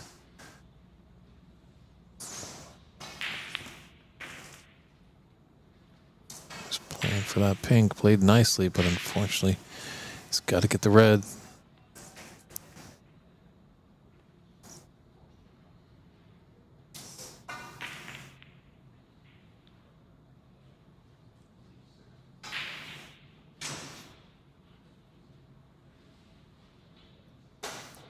Weight on his cue ball there.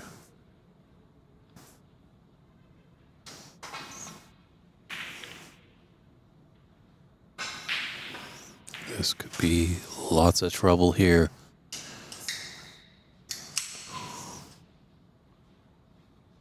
Obviously, he wanted to get more nice and behind the blue, but he's kind of pushed it in a little bit of a spot.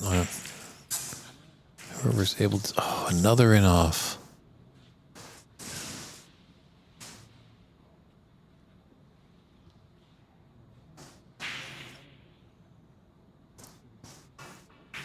Sir, this isn't billiards. This is snooker. Great shot if you're a billiard player, but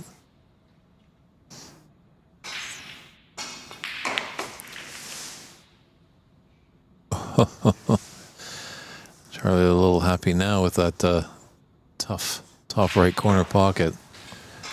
Definitely refuse that black. That would have been just disastrous for him after making such a nice long red. That black thought about it a little bit there.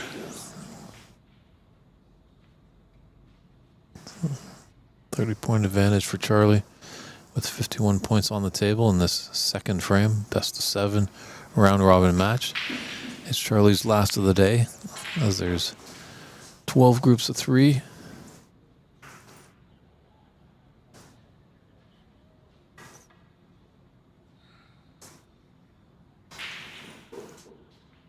Yeah, I think at the conclusion of this match, there might be just a little break in the action. As tournament director Andy McCluskey is respecting some of the religious beliefs that some of these players have, as it is Ramadan.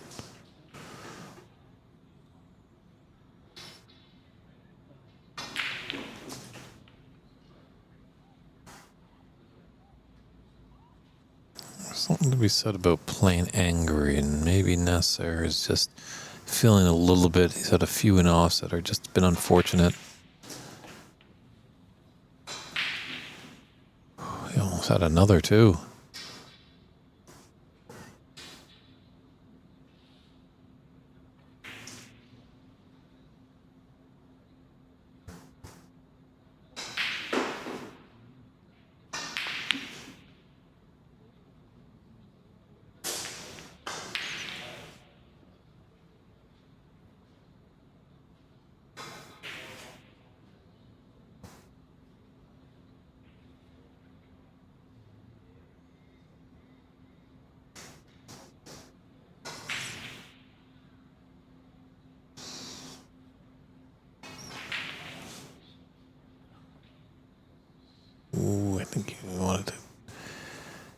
that red in Canada into the yellow, but it just squeaks by.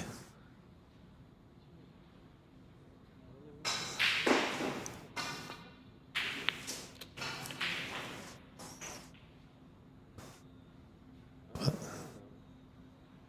I mean, no, not a lot of colors on the spot. Just wanted to come over and take a look at the score. Yes, there is. He's down 20 points. Whenever his colored ball goes down, whichever he elects, it looks pretty much like the blue will be it. It'll be 27, so not in the Snooker's required stage.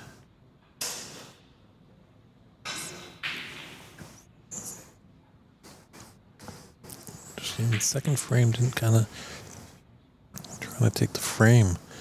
Thought he had an angle he at least could come back down table.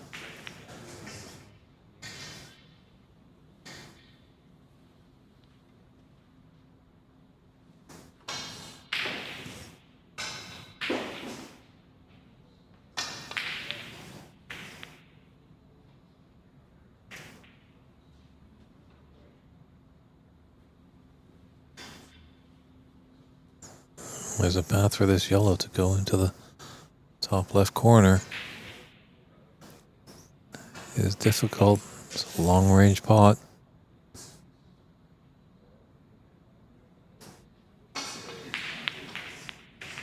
Those ones definitely get a lot more difficult when there's only a 20-point advantage and you're on the colors with 27.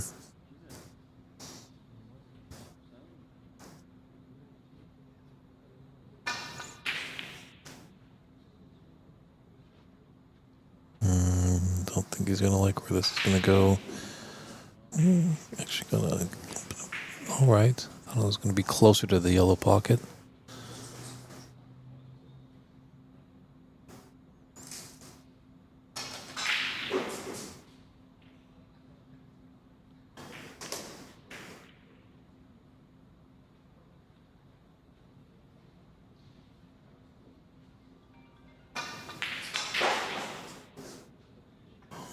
Going for it there. Valiant effort. How can that yellow just squeeze by the brown? Tough to see from our angle here. Doesn't look like it. Looks like Charlie's going to push this yellow to the cushion and try and get behind that brown. Or no, just get some distance.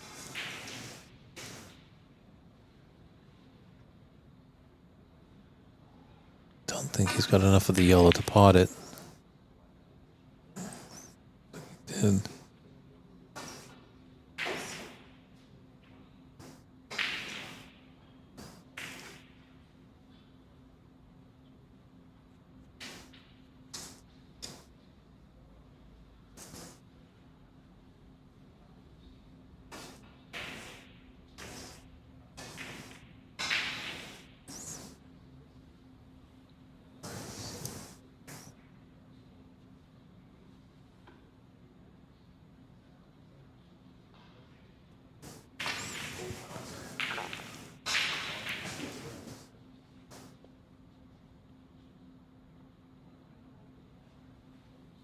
Those quick claws back at his club, probably that would have pulled up and probably been right behind that pink with that yellow.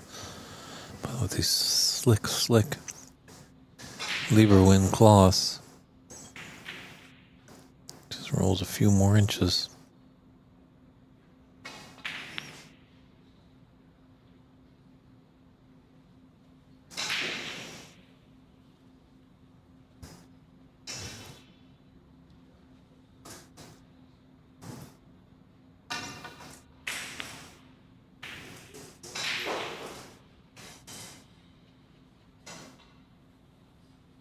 Pop out and give Charlie a chance.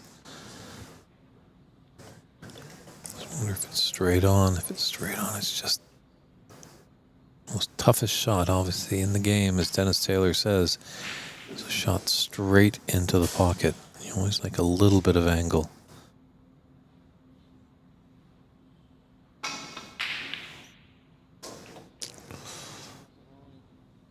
So that can happen. Watch out where this yellow finishes. Ooh, that is dead deadly. That could be a big twist here.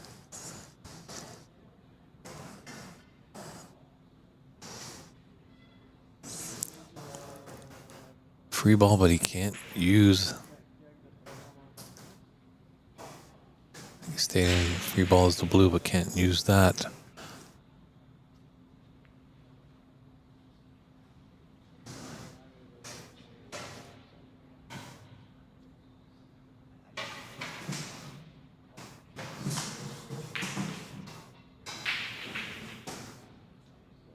I think that's what Charlie's coming over, maybe just to discuss with him. With when there is a free ball, you can't snooker your opponent behind the free ball. Obviously, he didn't do it there. Both players having a good chuckle about it. It's good to see that both players, as much as there's serious and an intense battle at the table here, both can break away and share a laugh. Shows the human side of this game. Oh, Charlie got a nice little flick on that green.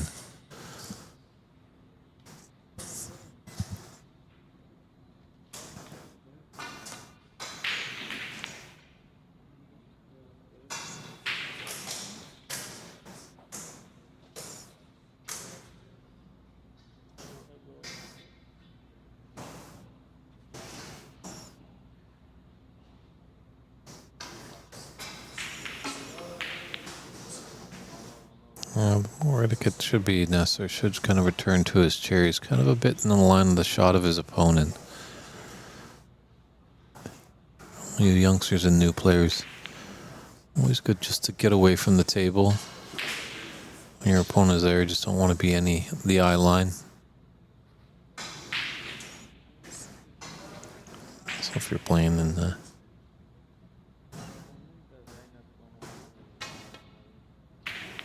your own room, sometimes there's, the restrooms are close to where the snooker tables are, and sometimes people are walking up to patrons in the room and they'll just stop all of a sudden when they see someone down on the table.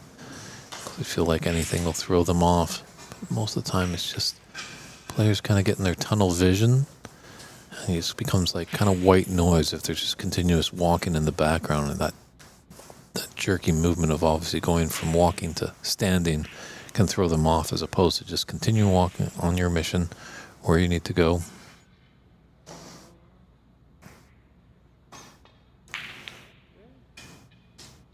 Players always have the opportunity. If they're down on the shot and something disturbs them, they can always get up. There's no rule in the game, whereas once you're down on the shot, you have to take the shot.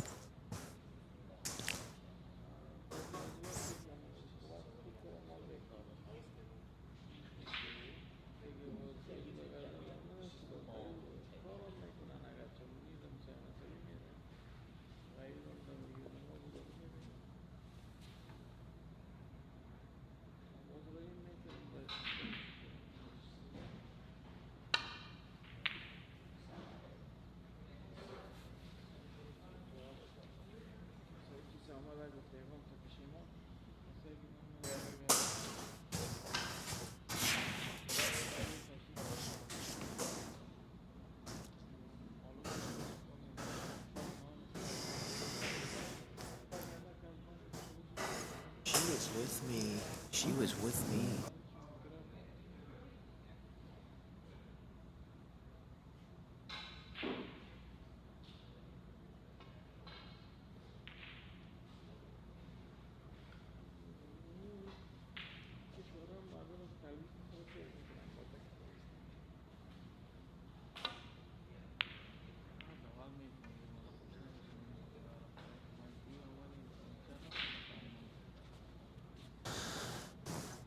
This might be the opportunity that Charlie's been waiting for. I think there's a pathway past this pink to cut the yellow into the left middle, come off the cushion, and have the green into the opposite.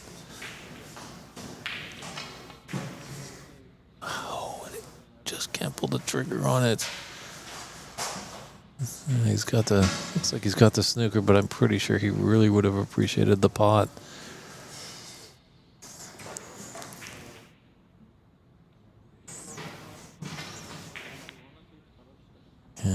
Players just seem to be drowning in quicksand with their potting prowess, looking for a vine to pull them out and start putting this yellow down at the bottom of a pocket.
Very nice pace there for Charlie. He's going to have to come off the top cushion. There is, oh no, there was a gap. As they say, there's always a gap.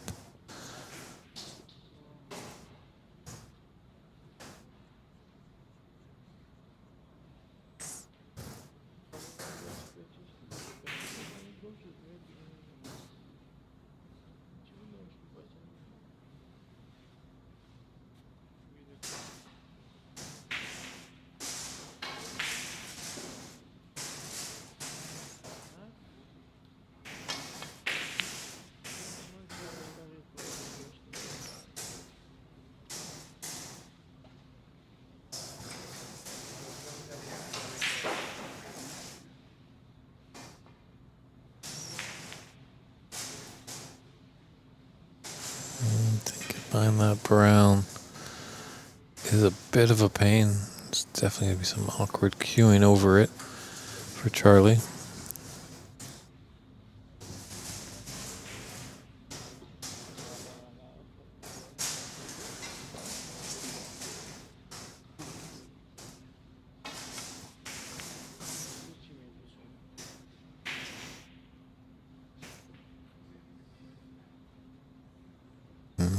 Baited his opponent into taking a long pot. It's definitely possible, but good shot there by Nasser. Both players have been struggling with some potting form on this yellow. Maybe that's kick-started both players, although it surely is a messy table there.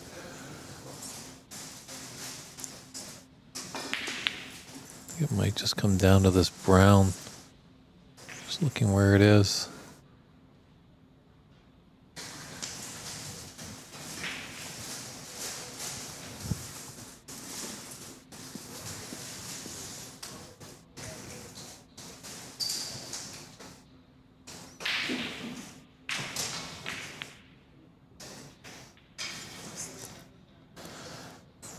These players have bought their potting boots, and at least Charlie's not snookered himself.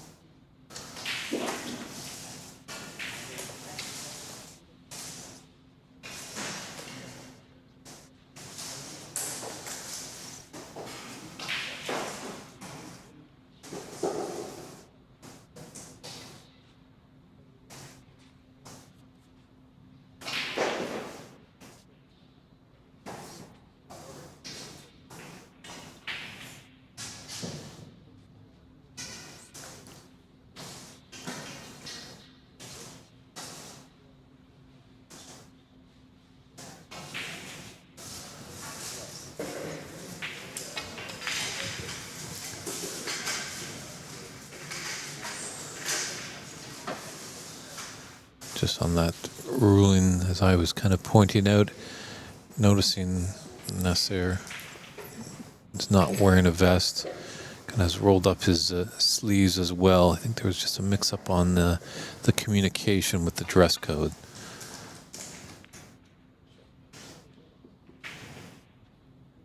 It's a pretty big, prestigious tournament, but it's the first one that Andy McCluskey's done, so you'll definitely learn. And as he stated in a statement, they're just not at a certain point to be throwing players out of the tournament.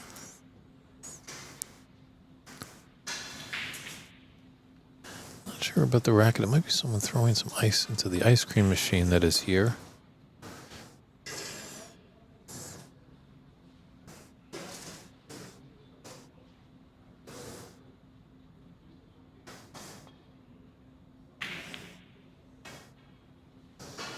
So I've heard that Nasser has got a clothing warning, and tomorrow he should come better looking and up to par with the dress code.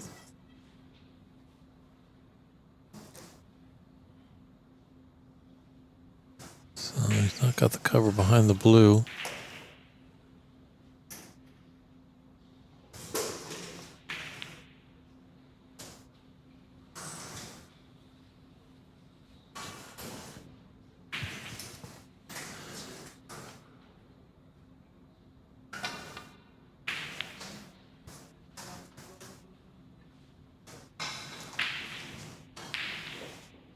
Sure, it is unfortunate a little bit, Wolf, about the dress code. You'd hope everyone would attend to it and comply, but sometimes, you know, Andy's got 36 players he's got to keep an eye on.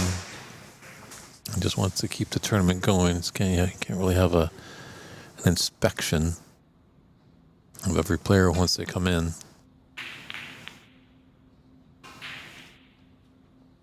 That double kiss, dreaded double kiss there. As I always say, double kisses are only good in France.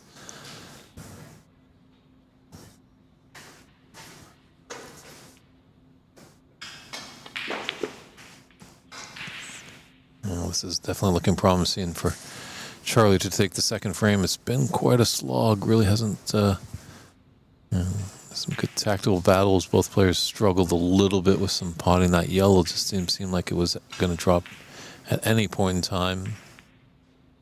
So there's a concession there. So frame 2 comes to a climax. Charlie Brown takes it. He leads 2 frames to none in this best-of-7 round-robin match. We'll just step aside and show some of our great sponsors that are helping us out on the holding screen, and we'll be right back with frame 3.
Hey there, everybody. Just a little heads up there, as we've spoken about the Ramadan happening, that it seems like Nassar is going to be taking his break right now. So it's about a 20-30 minute hiatus that we're going to have right now.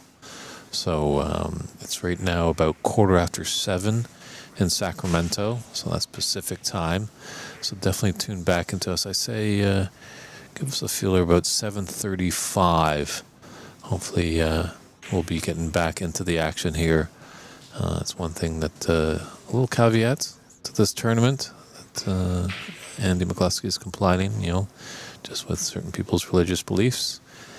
And so that is your warning. So feel free, maybe whip up a nice warm snack, get those nachos going, or time to get a cool drink. But check back with us in 20 minutes time, and hopefully we'll be continuing this great snooker match between Charlie Brown and Nasser Siddiqui.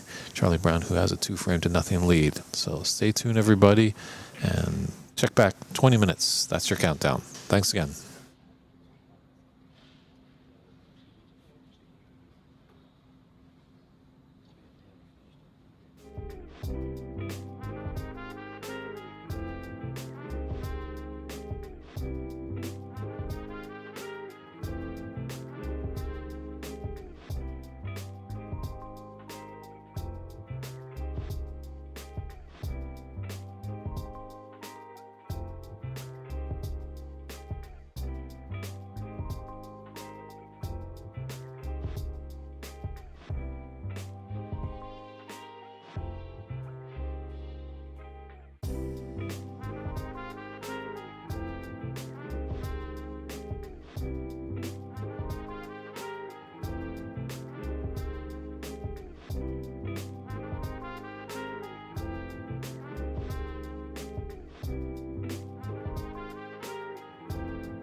And welcome back, everybody, to the 2025 U.S. Snooker Masters here in Sacramento, California.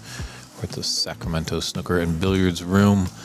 Had a little new kind of break, actually. There's a lot of players in this tournament that are practicing Ramadan. So as we were into this match and the second frame came to a conclusion, it was the time for all of these people to finish their fast, and then they could eat. So Andy McCluskey, as tournament director, was respecting the religious wishes of these players and let them break. So we had a little interesting 20-minute break, 20-minute, 30 minutes. So hopefully you took that time to maybe get a little food in your belly as well, and maybe a cool drink as well. But here we are back in action. Charlie Brown leading this match 2-0 over Nasir Siddiqui. It's David Burney with Christian Youngers in the booth. Yep, getting it rolling. Yeah, it's been a long day. It ain't over yet. We might have one more match after this. Yeah, the next one's going to be a barn burner, I think. It's going to be pretty fun. Probably going to be the matchup of the first round, really, I think. Of the group stage, I would guess. We might get some guest commentators, too, to join us in the booth. Should be fun.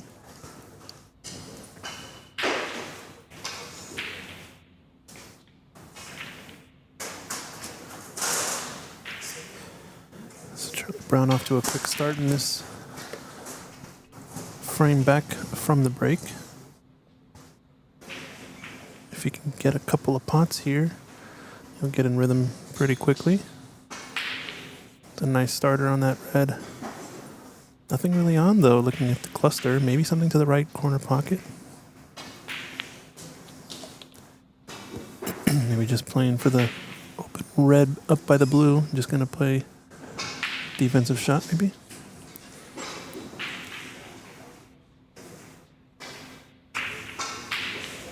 No, he's taking this red on. It's going to be a tough shot. We've seen this roll off on this right corner pocket a few times. We certainly have.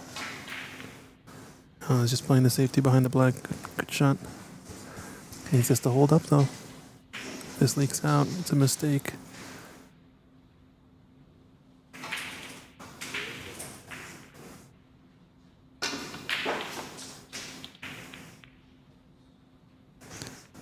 We'll have to see how this plays out. Obviously, a lot of players, definitely not only in snooker but in other sports as golf, sometimes having that food break can really slug you down a little bit.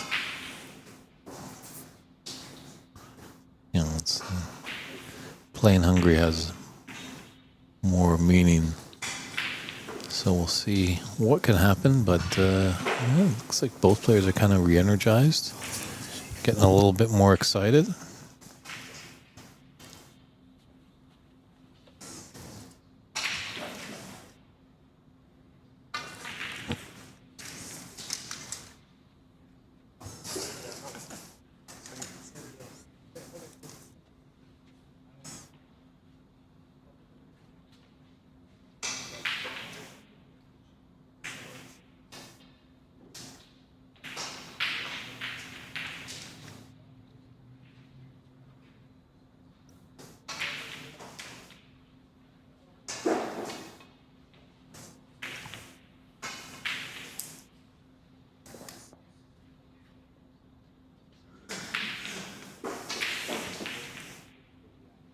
Looks like something's happened with their scoring tablet.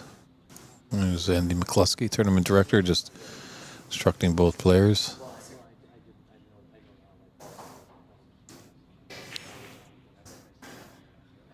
So at this moment, just want to give a good shout out to our friend Zia Sheik from the National Snooker Academy, providing all the marketing material.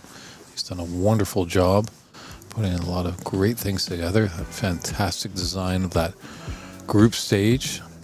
Very fancily done. So reach out to... Oh, there was the inquiries underneath. So hopefully maybe at some point, maybe in between frames, we'll just hold on that. So if you have any marketing issues, Zia does a wonderful job. Yeah, I think it was for sponsorship email if you wanted to sponsor the event. Okay, my apologies not to reach out to. Yeah. I think Zia is going to be giving me some information at some point this weekend that I'll definitely pass along to everybody. Yeah, perfect. And hopefully he can grow the game a lot out there in Nashville, and maybe soon enough you and I, Christian, can go to that beautiful musical city. Yeah, it might be cool to visit. It's about halfway between us, I guess, right? Kind of. A little bit closer to me, maybe. But, yeah, Nashville's a good spot. There's safety here behind the black.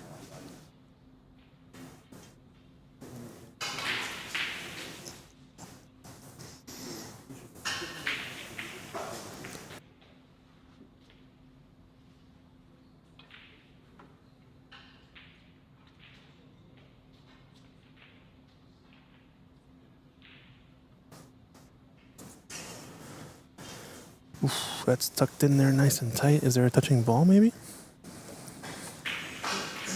Nothing from where I can see here. Yeah, I'm not seeing Charlie. Charlie, who's been around the game for many years, would be the first one to jump up and notify a touching ball and point out which one the cue ball was touching. So we did find out a little bit in the break, talking with Charlie a little bit.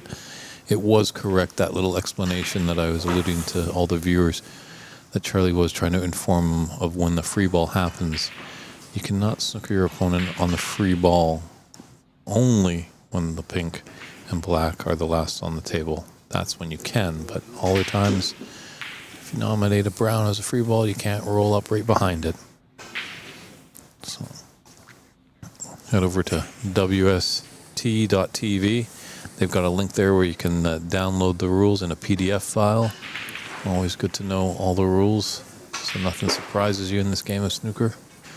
As well, they also sell a little pocketbook size rules of snooker, English billiards, and the snooker shootout, which is always an exciting format, the 10-minute frame.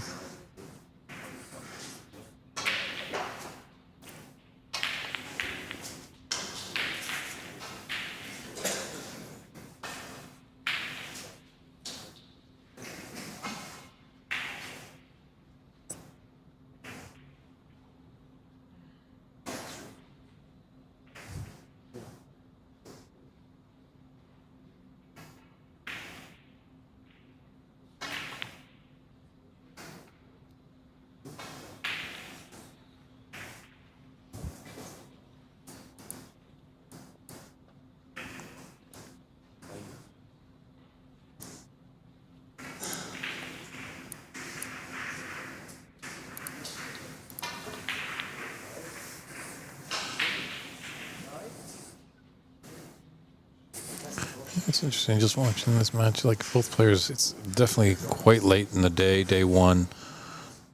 Obviously, this is Nasir's first match of the day, but it's been a long day, and you wonder, like, sometimes maybe you want to err, just maybe be a bit more aggressive, go for some pots, because you know both players have been struggling. Oof, rattles that one home. Yeah, I think it feels like if it becomes kind of a grind, I feel like Charlie's going to be kind of the same story of the first two frames where he's just going to pot a few balls a little at a time and chip away at a lead. But if Nasser's going to take advantage of this frame, I think he just has to take it by the horns. Yeah, as we've seen kind of in like the Pacific Northwest, up in Seattle and the lower part in BC, there's a few players definitely, you know, maybe a couple that could win a frame in one visit, but the majority of players, you know, struggle with that. And I've talked to some players, always had that philosophy of maybe breaking open the reds, putting the pressure on a player to put a high run together. Obviously, there's some great caliber of players here. Definitely all our friends from Ireland. You know, we've seen how efficient they are. David Morris had an 83 break earlier. Rodney Guggins, definitely a very disciplined potter. Keeps everything the same.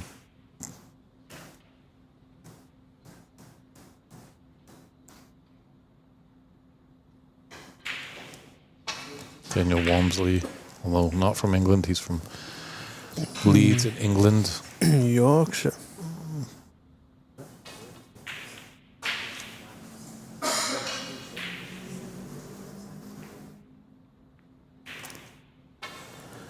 Nicely nestled up there. He's going to take this red below the stack to the right slightly.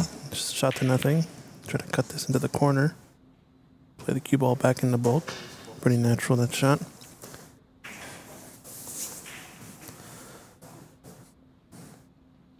I always wonder whether it's a better choice to outright play the safety there in terms of speed and just always play it to bulk even though you're trying to pot the ball, or to always play it kind of to this area where you might snooker in behind one of the colors tight. And if you do and pot the ball, you know, you're in best case scenario for a roll up. I'm not sure what is taught in the industry, but it's always an interesting situation. Comes up a lot.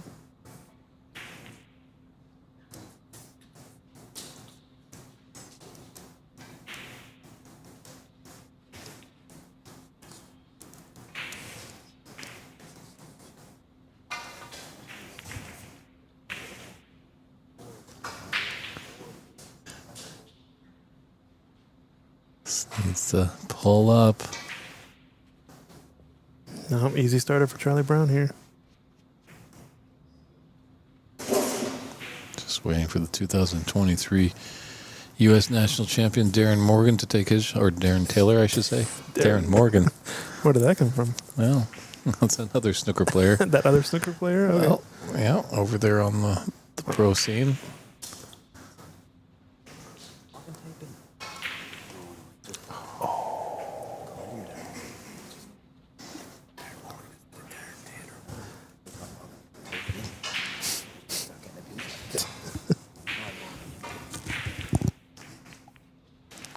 The Irish are ridiculing me for my Freudian slip of calling Darren Taylor Darren Morgan. Obviously, I think Darren Morgan has a slightly little bit more hair than Darren Taylor.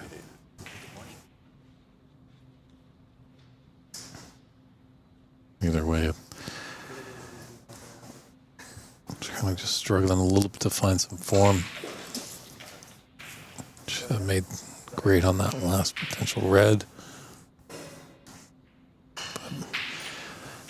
Nazir didn't punish him. So Charlie's back at the table. Doesn't have a really easy red to get things going. It's nice on that last shot of Nazir's. He's kind of taken that black off the cushion. So it's made it somewhat available.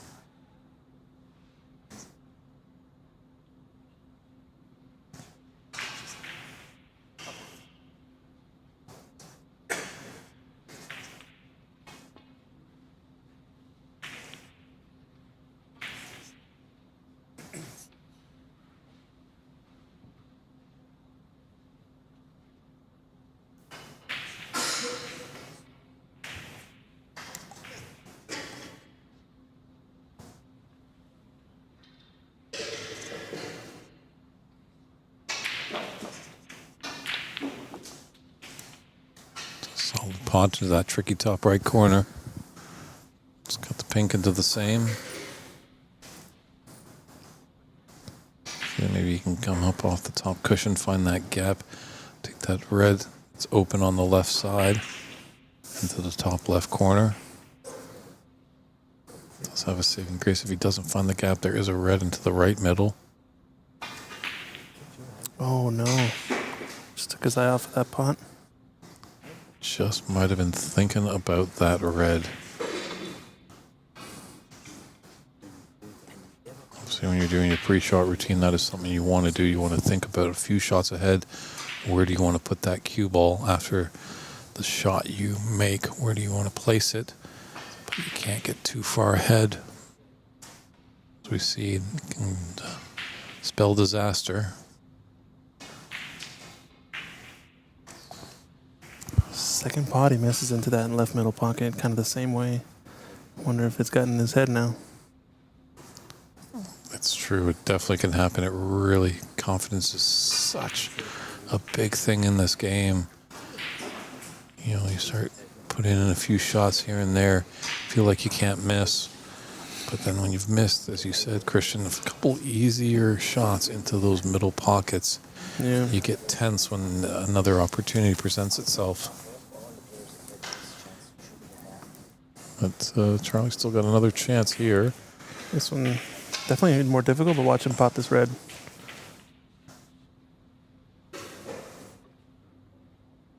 Has been a long day for these players. Charlie did play in a about 4.5 hour bout in his first match. That was quite the battle. They went to a decider. I think so far only match to go to a decider, from what I understand, in the group stage. 4.5 hours. Wild stuff. So I'm sure he's a little bit gassed from that one. Which is not that actually long for a decider like that. Right. We've seen, I've seen even 4-1 matches going a lot longer than that deciding match that Charlie was involved in. But when you're in a decider, there's just so much mental exertion that you're putting out. Because just every shot you could be sitting in your chair for a while. So you could be experiencing a little mental fatigue.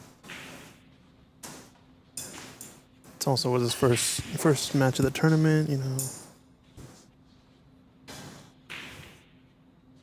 Yeah, fortunate for the players, these round robin matches are best of 7, so it's interesting. Some players, really do clam up early. I'm surprised they don't try and go for a few more shots early on.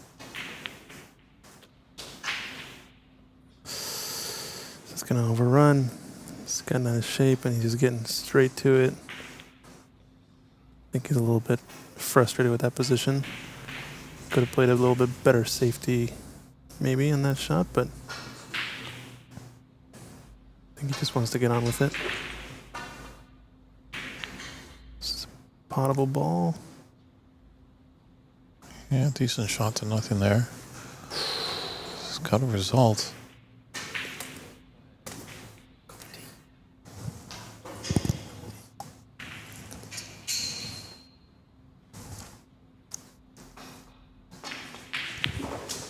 Oof. Yeah, we've got a bit of a weird thing with the scoreboard, so bear with us, but they will be marking their score at the end of their break. So we'll be a little bit delayed, but that's going to happen until I believe we have a referee at the table, which should start somewhere around the quarterfinals and onwards, hopefully. Just bear with us. We'll try to keep you up to date if you're confused about the score, but at the end of each break, they should be accurate on the score. It'd be nice to some of the players that maybe have a long turnover, that they might, step in and just do a little bit of scorekeeping. Obviously, they might have to break away to do a little pre-match routine, but every little bit helps make the experience better for the viewers at home and helps us to continue to build the community. Oh, almost missed that pot. He's got a steep angle on this black. I don't think the blue passes to the lower right corner pocket, so he's got to come with a bit of a shot here.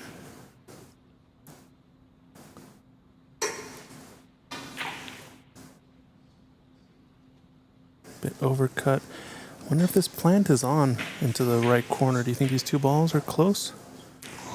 It looks awfully tricky. I mean, It does look close, but wow, is that a tough shot. You gotta have the best hoe in the shed to make that plant there. it depends. Yeah, if the balls were frozen together and they were directly lined up, I think it'd be a lot easier of a pot. But looking at how they're lined up here, pretty sure there's too much of a gap there to make it an automatic plant attempt.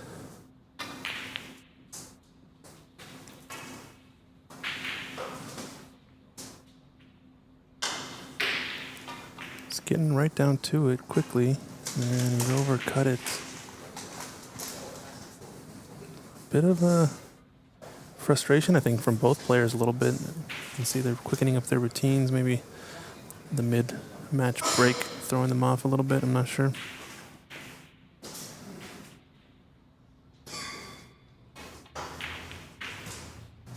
It's a good Hey. pot. Both certainly come out with a little bit more energy for sure. Yeah.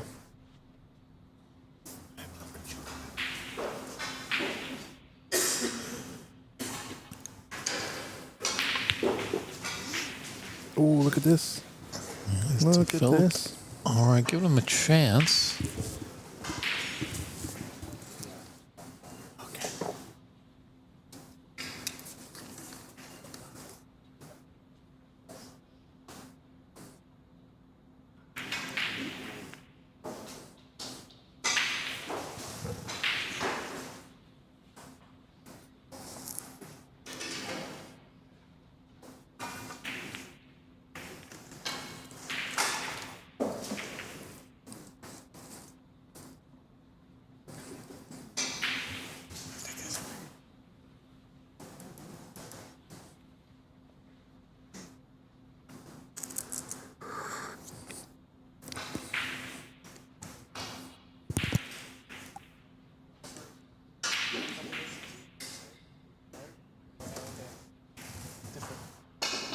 Proper Irish.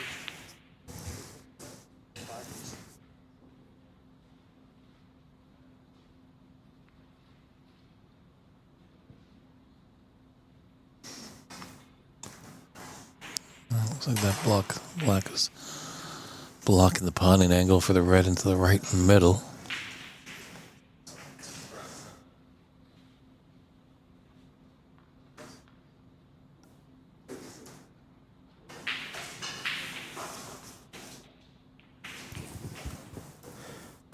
Now we're in it with the proper Irish tea here in the booth. Our head referee helping us out, Mr. James McCluskey.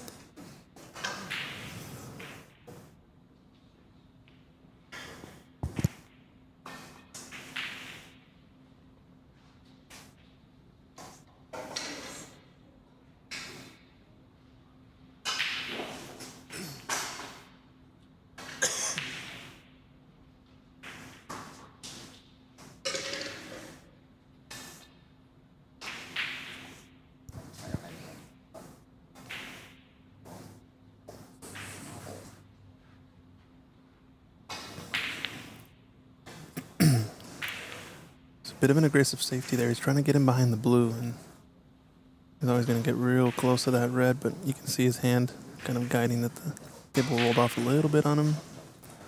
It's a tricky shot here if he goes in the corner. This could, almost a foul.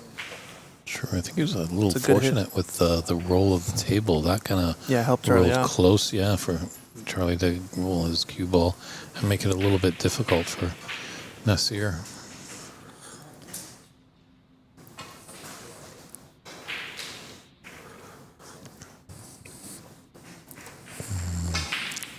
Double kiss with those reds. It's opened up an opportunity. But still, Charlie does have a 22-point advantage, 51 on the table. Good long pot. No balls really on their spots.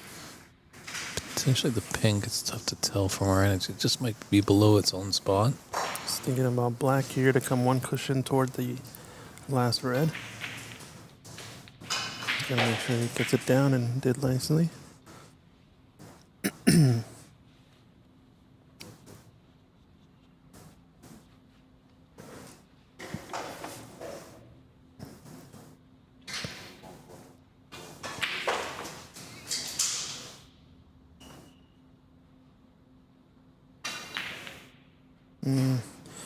I've seen a few times, I think, Nasser with the rest has struggled in this match. Particularly, I don't know what his normal rest play is, but it just seems like he's been undercutting a lot of the shots when he has the rest, so might indicate kind of an alignment issue or a sighting issue with how he lines up the shot with the rest.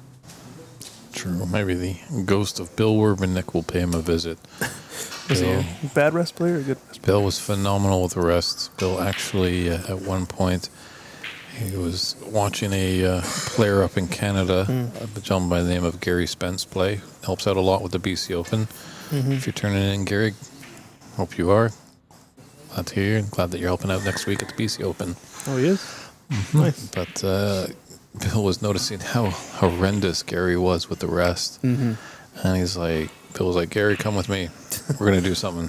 What? What are we going to do? We're going to play a frame of snooker, and every shot is taken with the rest. Yeah, that's how you do it. So, might not be a bad practice exercise for I mean, it forces you, right? Like I said, I'm not sure how he normally plays. I just, in observing this match so far, I've noticed a similar type of miss kind of on each shot that he's had with the rest. Nudges the yellow a little bit loose, but nothing free here.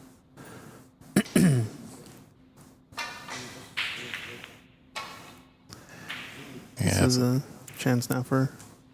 No, not quite, not quite.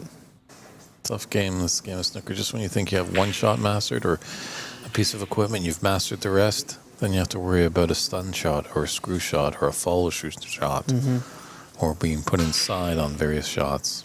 I think he's thinning off the right edge of this red, trying to get in behind the black here. One cushion. He's come up short. I think the concern there was obviously leaving the red on, so more important there to get the red tight to the bulk cushion than to get a good cue ball. Unless you're trying to be more aggressive with the safety and play for snookers maybe.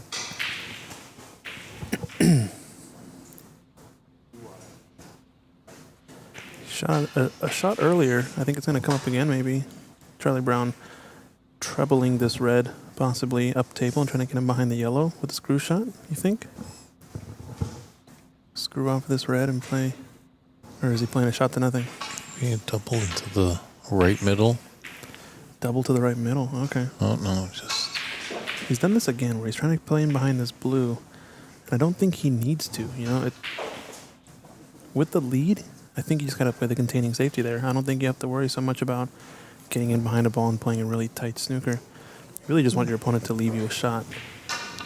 Like, if he was able to be successful in that snooker, Charlie, he'd be just laughing all the way to the bank, but unfortunately he wasn't able to execute it, and he left relatively easy punt for Nasir into the left middle. It's a risk he doesn't have to take, you know what I mean? Mm-hmm. He can play a more containing shot that wouldn't leave a pot on anywhere near that easy. Yeah, definitely the game of snooker. You want your opponent, if you are to lose, to beat you. You don't want to be beating yourself.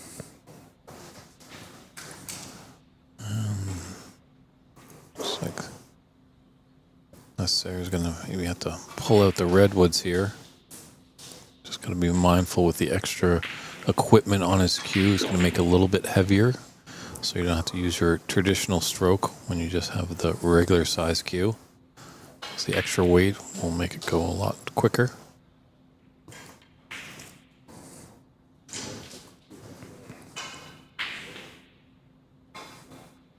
And you can just sense the Michigan man, Tommy Collins, as you can see at the top of your screen. Son of the great Tom Collins, who the U.S. National Trophy is named after.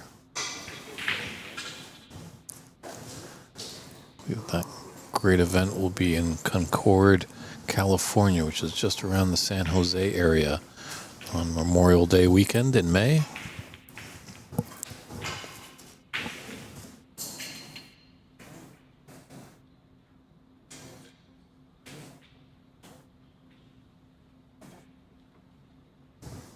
Once again, it doesn't look like we have any really colors on any other spots.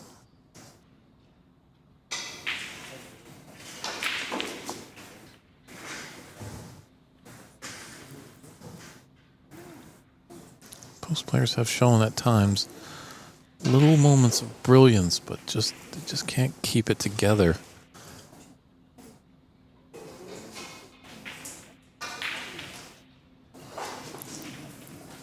Doubled in, double down. Yeah, it was risky. He was kind of following it. I always feel like when you're playing those doubles, listen for the pocket to drop. It really forces you to stay down on the ball. I think there's been another mistake of Masters that I've noticed is he has a certain type of pre-shot routine where he does well at. And then you'll see him take a different pre-shot routine after making a pot. And he kind of just gets ahead of himself a little bit, it feels like. A little adrenaline pumping through the veins.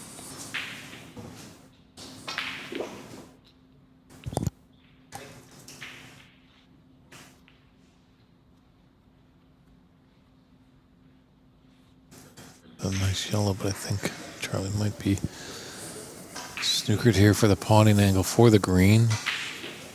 Tough to tell from our vantage point. Yeah, the potting path. Just has a slim 7-point advantage with 25 on the table. So he's up until the blue. Wow, what a blind cut that was. Where's Oh, this no. cue ball going, though? Oh, no. Oh. Oh, it's all right.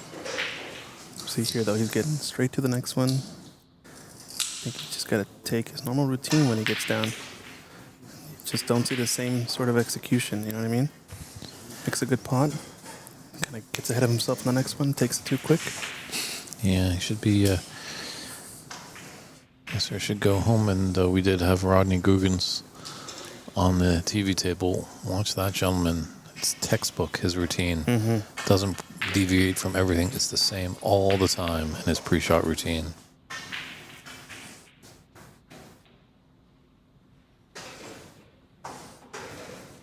Similar back cut to what he had earlier. Now Charlie needs brown, blue, and pink. Careful cue ball. Careful cue ball. Always left the pot on for Charlie. It's a good start. Just get pretty straight on the blue into the right corner next, and that could be your end of frame. Just gotta bear down and pot these balls.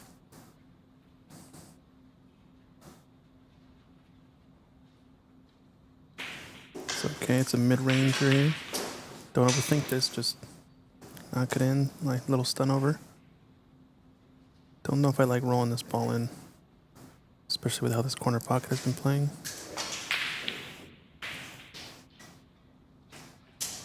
Where's the blue gonna finish? It's gonna roll over the pocket, yep. So a chance for Nasser to steal a frame here. It's gotta get all three, right? Yeah, if he can get from the table, get his first frame on the board. What kind of... Overran. Yeah.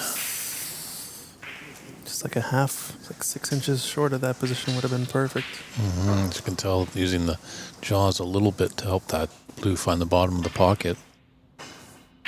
Again, I think a little impatient, just getting down and getting too quick with it. Oh, disaster. Oh, no. It went from bad to worse. Yeah, this is rough for Nasser. So, this is Charlie's frame ball here. Not what you want. It's still going into that really pesky. Was Charlie thinking we're playing the shootout rules? He's coming down just to put it right beside. I think everybody in the room had a chuckle there. Head referee came over and started laughing. Maybe he's thinking we're playing Dutch rules. I've been Right. introduced to some interesting rules that our That's friends cool. from Holland play. It's just 9-ball, ball in hand. That's it.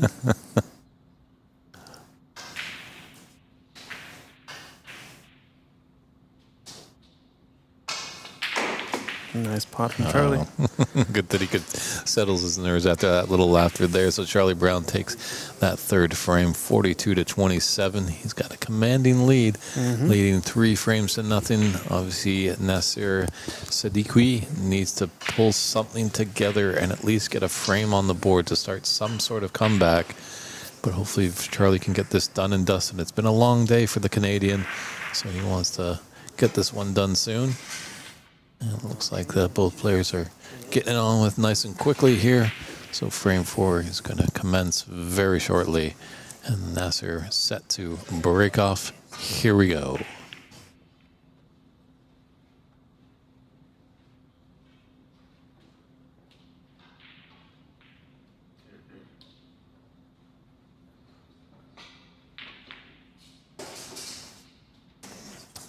So another little in off there.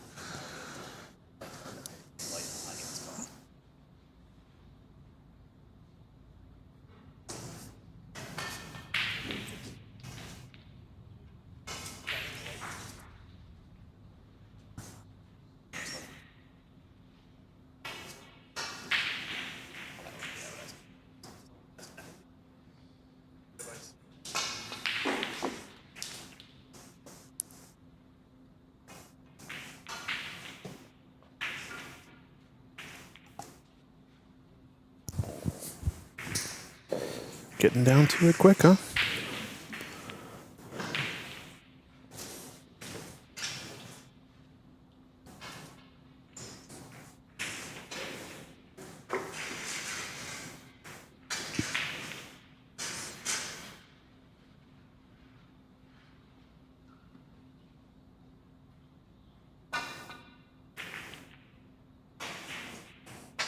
Ooh, unfortunate bounce. Yeah, it's really kicking out there too with these slick tables. Yeah. The misfortune continues for Nasser in this one. Now, I believe Charlie does have 4 to count because after that break shot, Charlie did have his ball in the D and he was jostling it around with his cue. I didn't see actually the in-off. We had a little distraction in our booth up here. But hopefully that doesn't really come out because both players aren't aware of it. And things can happen when they're self-refereeing.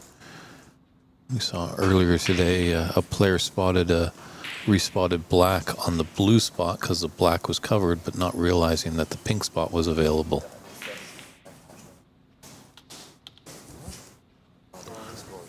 This is what Charlie wanted, talking about earlier today. He's like, I just need to get into the balls and just get into the swing of things.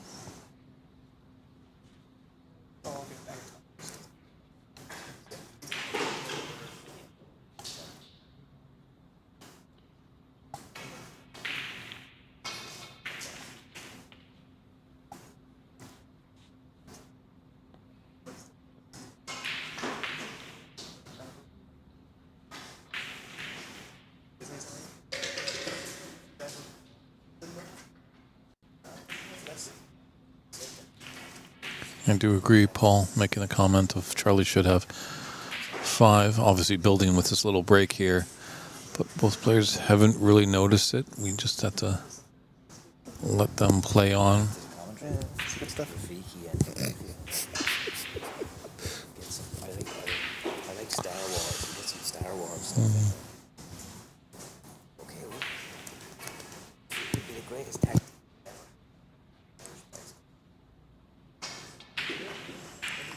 Charlie was going there.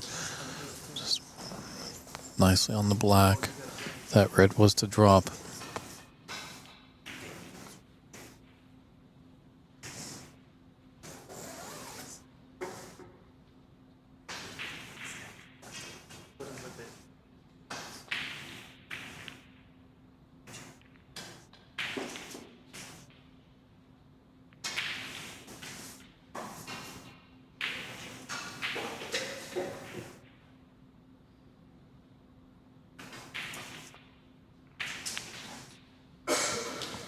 Again, wondering why there isn't a marker. Well, that just comes down to the bodies. It's still an amateur tournament here. There's a lot of money at stake for sure. But hopefully as people want to see this sport continue to grow in America, at some point some players maybe can just, for various tournaments, put the cue aside and help out behind the scenes. I know Andy McCluskey, tournament director, that's what his plan was. He was like, I'm going to take a break. I'm not going to play. I'm going to fully focus on running a great tournament. Unfortunately, some players had dropped out, so the result was 35 players, and he thought, well, we need to make that sweet number of 36, so he jumped and put his hat in there. He's very fortunate that his dad has come to bat and helped out tremendously. Being the roving referee, he actually got us lunch as well. Yeah, Brendan's doing a lot of help with the table brushing, etc. So some players helping out, but we need more of that. That's how it all runs, right? More players helping out wherever they can.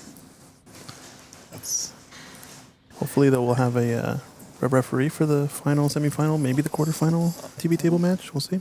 I think that is definitely the plan. I think we should start to develop a philosophy a little bit on maybe just giving some of these hands maybe a little financial help. We're not going to be paying the mortgage or the rent or anything like that, but just, a couple bucks in the back pocket really goes a long way. It's great when people want to volunteer and help out. But sometimes it's a bit tricky with volunteers when they kind of just, something that better came up. But sometimes when you're paying people, make sure that they're there. Yeah, it's tough. I just recently saw in the news that it's interesting with the big sports in North America, like your baseball, hockey, basketball, American football, that the revenue streams are pretty much split 50-50 between players and owners and behind the scenes people. Tennis is in a tough position right now that it seems like only 15% of those revenues are going towards the players, where it's very top heavy for the owners. And I think right now in snooker, in the amateur game over here in North America, it's a little skewed where it's more that the players are top heavy and the people behind the scenes are not making the bucks. I think we just need to get some equal rights there. It's obviously, you get a big prize pot. There's $10,000 US going to the winner. But could you take off $1,000 and maybe put that $1,000 to referees and scorekeepers and markers? Might just help continue to make the professional package. And Christian's doing a wonderful job with all the camera work and graphics. Yeah, just playing our part, trying to help out. Now, there's something for the chat room to discuss here on a late Thursday night.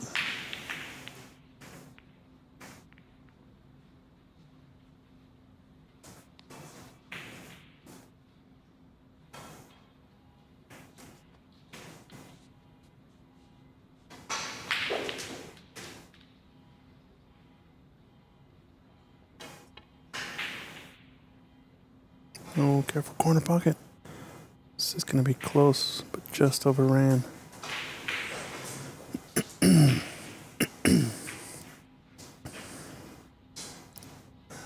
you guys are tuning in for the first time too, drop us a subscribe and a follow on YouTube. Give us a like. It always helps out the channel. We are streaming on a bunch of channels to try to grow the sport. We've got the Pan American Billiards and Snooker Association channel, PAPSA. We've got Ox Billiards channel. We have the IBSF TV channel. A lot of places this is being streamed to, so all the viewership, it helps grow the sport on our side. So the more viewership, we get better sponsors. True, obviously, we all know at the end of the day, obviously, if someone's going to come and sponsor, if they've got a company, they do want their company to get exposure, so they're going to look at the numbers and crunch that, see if it makes sense for them.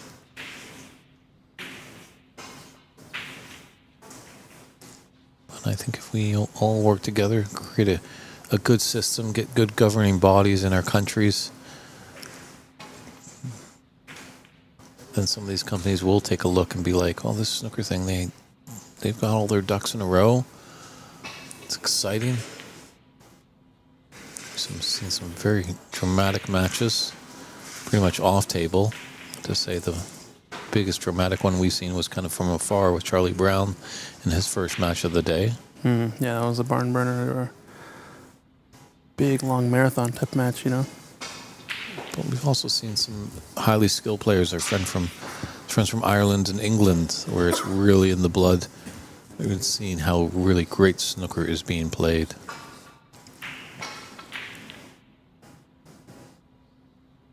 I think that's going to help all the North American players coming against these highly skilled overseas players. Yeah, definitely. That's going to be a good motivation, right? Mm-hmm.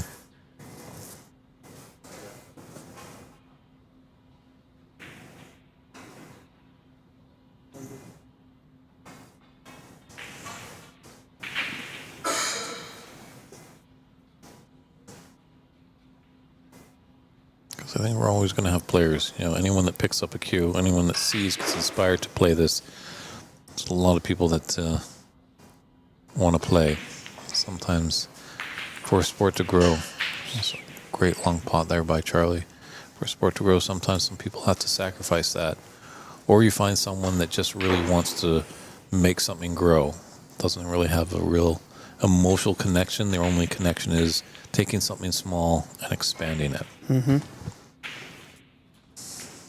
Drop us a line if you're that person.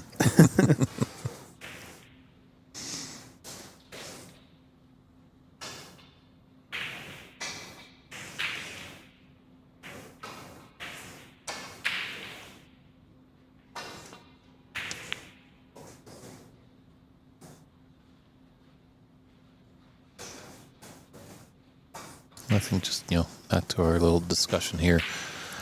I think if people are aware of tournaments happening, that they want to help out, just, reach out, and hopefully, more seasoned tournament directors can put together a good work schedule.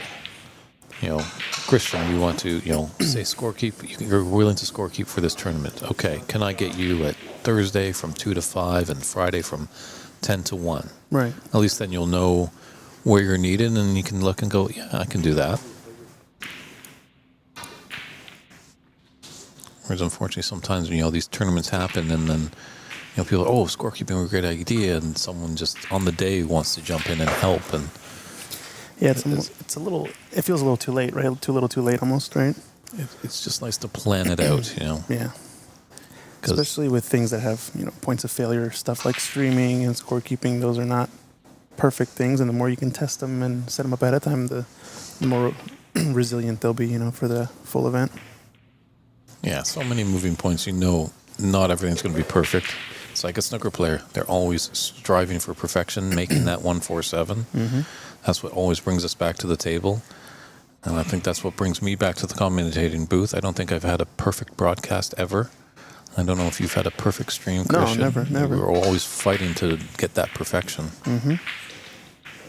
Oh no, another foul from Charlie Brown going in off in the same pocket.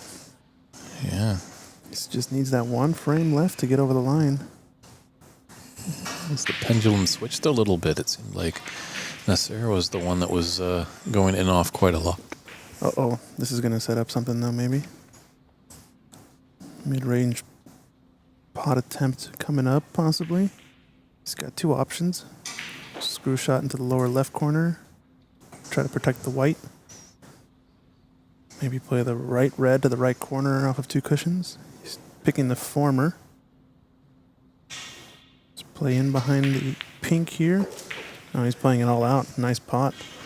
That was tough. I think I just heard a miscue just as Charlie was down on the shot. Yeah, on a separate table. Thought he might have to stand up. Yeah. But he kept his focus. Feels like it depends sometimes with Charlie. Sometimes he's really spot on and, those things don't even phase him. And then sometimes there's little things that just throw him for a loop. The air conditioning turning on ever so gently just throws him off. So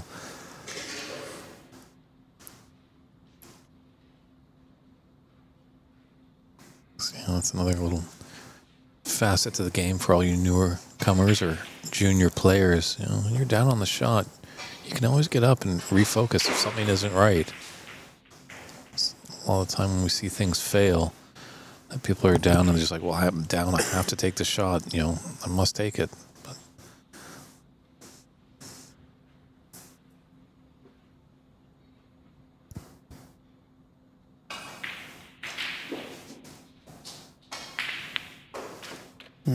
Now he's getting into stroke here. He's got a few open pot options here. Blue being probably the easiest pot on the table, but pink might be the best to get on the last red. Don't think he wants to mess around with the points, just get this frame wrapped up, although if this doesn't get past, oof. that table roll just helped a little him. bit of a swivel, Certainly. It's kind of, finding the form like Renat Danka did in our first game. Renat was struggling a bit, and then his frame-winning Nice pot. frame, he really started to excel, had a 55 break, so Charlie finding some form just at the right time, extending his lead. Black to right middle. This would be the aggressive shot. Might as well swing for it, try to close out the frame. No, he's taking the pink to the right corner. I feel like the black to right middle might have been the higher percentage look, actually. To each their own. 19 points. Yeah, that pink is relatively safe-ish. You gotta, definitely come down to that top cushion to be on it, but it's in a tricky potting position, and that is a ball that Nasser needs.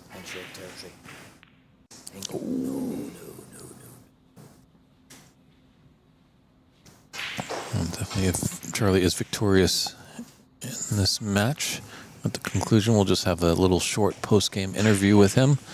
But obviously, Nasser is not wanting that to happen. He wants to be over in our interview room.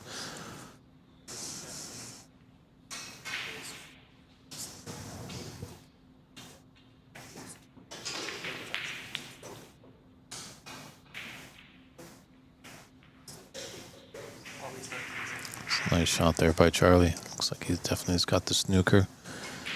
Shouldn't be a difficult escape. But the question is, where are all these balls going to end up? Oh no. Is that going to be it? No. Still has Snooker's attempts remaining. Sorry. Ooh. Nasser, sometimes you just got to wait for that cue ball to come to a complete stop. I know it's...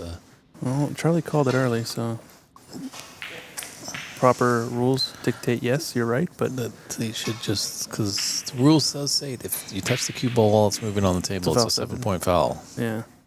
But if your opponent is on the table and telling you that you can call it, I mean,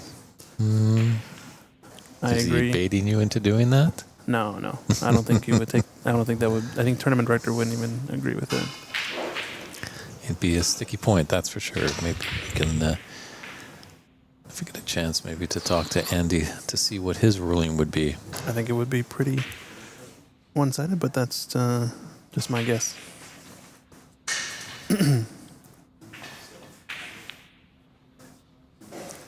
This is not bad. Yeah, 27 on the table, 23 in it. Ball colors are quite a mess there, so it's really going to take a good effort here by Nasser, and that's a good start to push us into a fifth frame.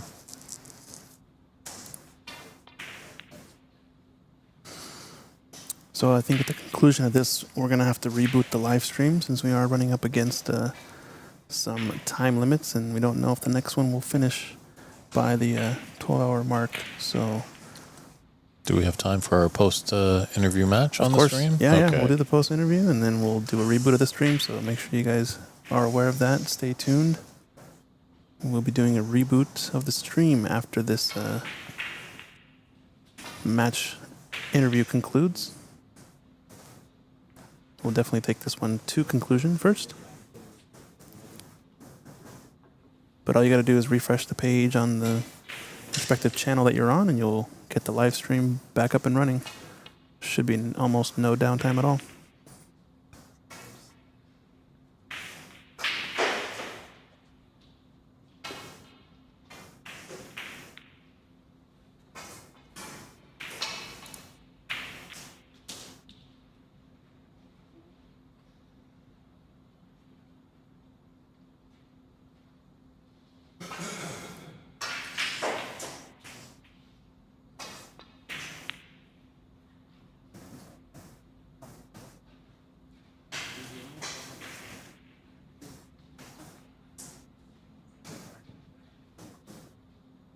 Green is Charlie's frame ball.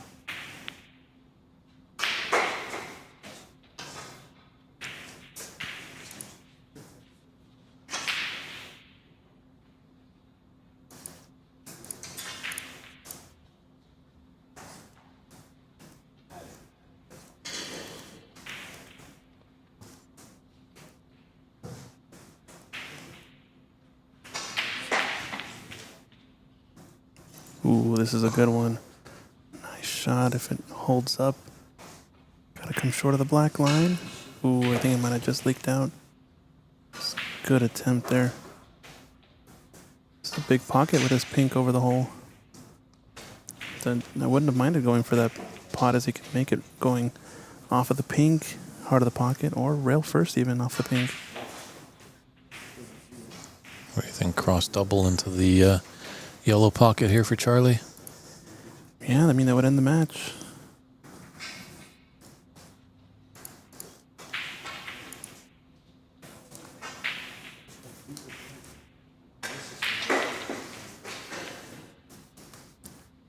But yeah, that's the better way to play it. You gotta avoid the double kiss. So you did it with a bunch of running left-hand side.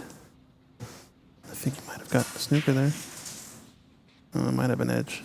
It's tough to tell with the player in the way. No, yeah. Oof. Good hit. And yeah, he's kind of put it out there in no man's land. Double or you cut it in? I think maybe, yeah, the cutback double here. No, play safe up behind the brown. Yep. Oh, come on, Charlie. You're up 3-0. Go for the jugular. This is not not going for the jugular if he does get the full snooker, right? I'm using double negatives, obviously, but oh, this is a ripe opportunity. Oh, it kept rolling, That rolled quite a lot. I thought, like, you know, you're used to Yeah. club tables where that would die just after the middle pocket. But Three-quarter ball cut maybe for him, right? Oh, sinks it anyway, but watch out, middle. Oh. Hey, snookered, but should be an easy escape.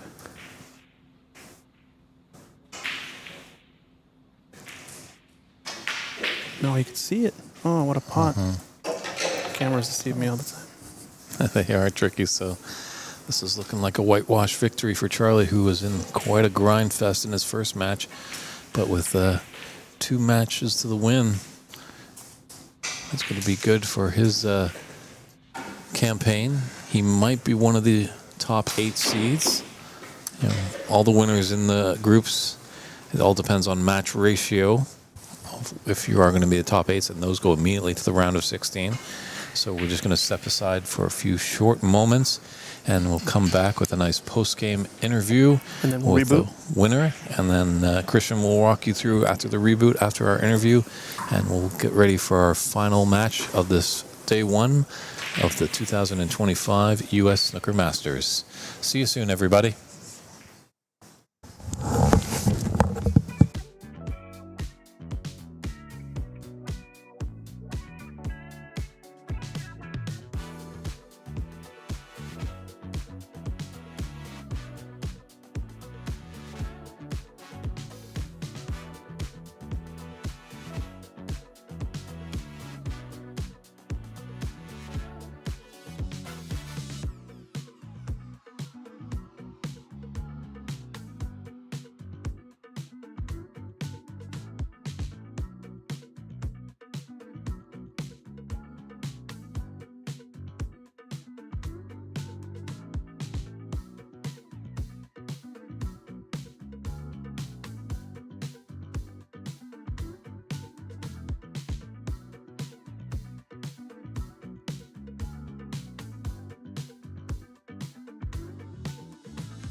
And welcome back here. It's David Burney here at the 2025 U.S. Snooker Masters here with whitewash victory. Charlie Brown had a deciding victory today and all the way to a decider, and then a whitewash. What a day. Long day.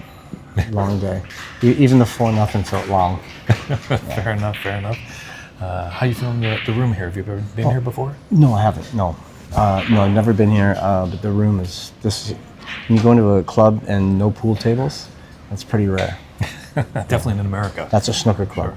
Mm-hmm. How are you finding the tables here? You've been... You know, aside from the nuance, you know, the little bit of issues, no, not a big deal. Mm-hmm. You know, if you're hitting it well, I think you can overcome all that stuff. So, you know, everybody's got to deal with it.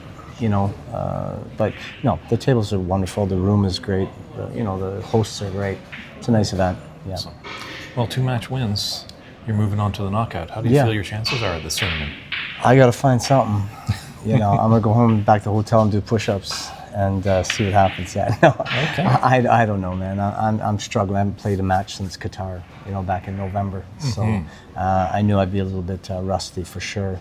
But you know, I'm hoping maybe I just find something. Just find something, and you go, oh my God, there we go. You know, it happens all the time in golf. I'll be on the range, he's struggling, miss 6 cut straights.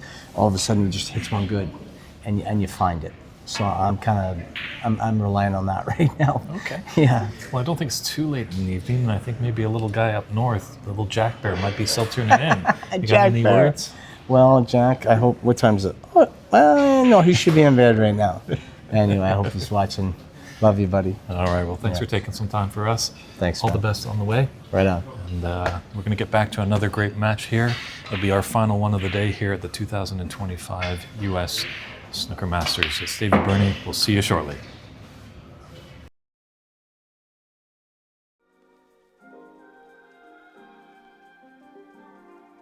All right, ladies and gentlemen, so we're going to do a reboot of the live stream if you guys are watching. If you want to stay tuned, this is the big match of the night. Andy McCluskey is going to be playing Ali Obaili, I believe is his name. Qatar winner from Qatar. IBSF world champion, I believe. So come stay tuned in, give the stream a refresh, and we'll be right back.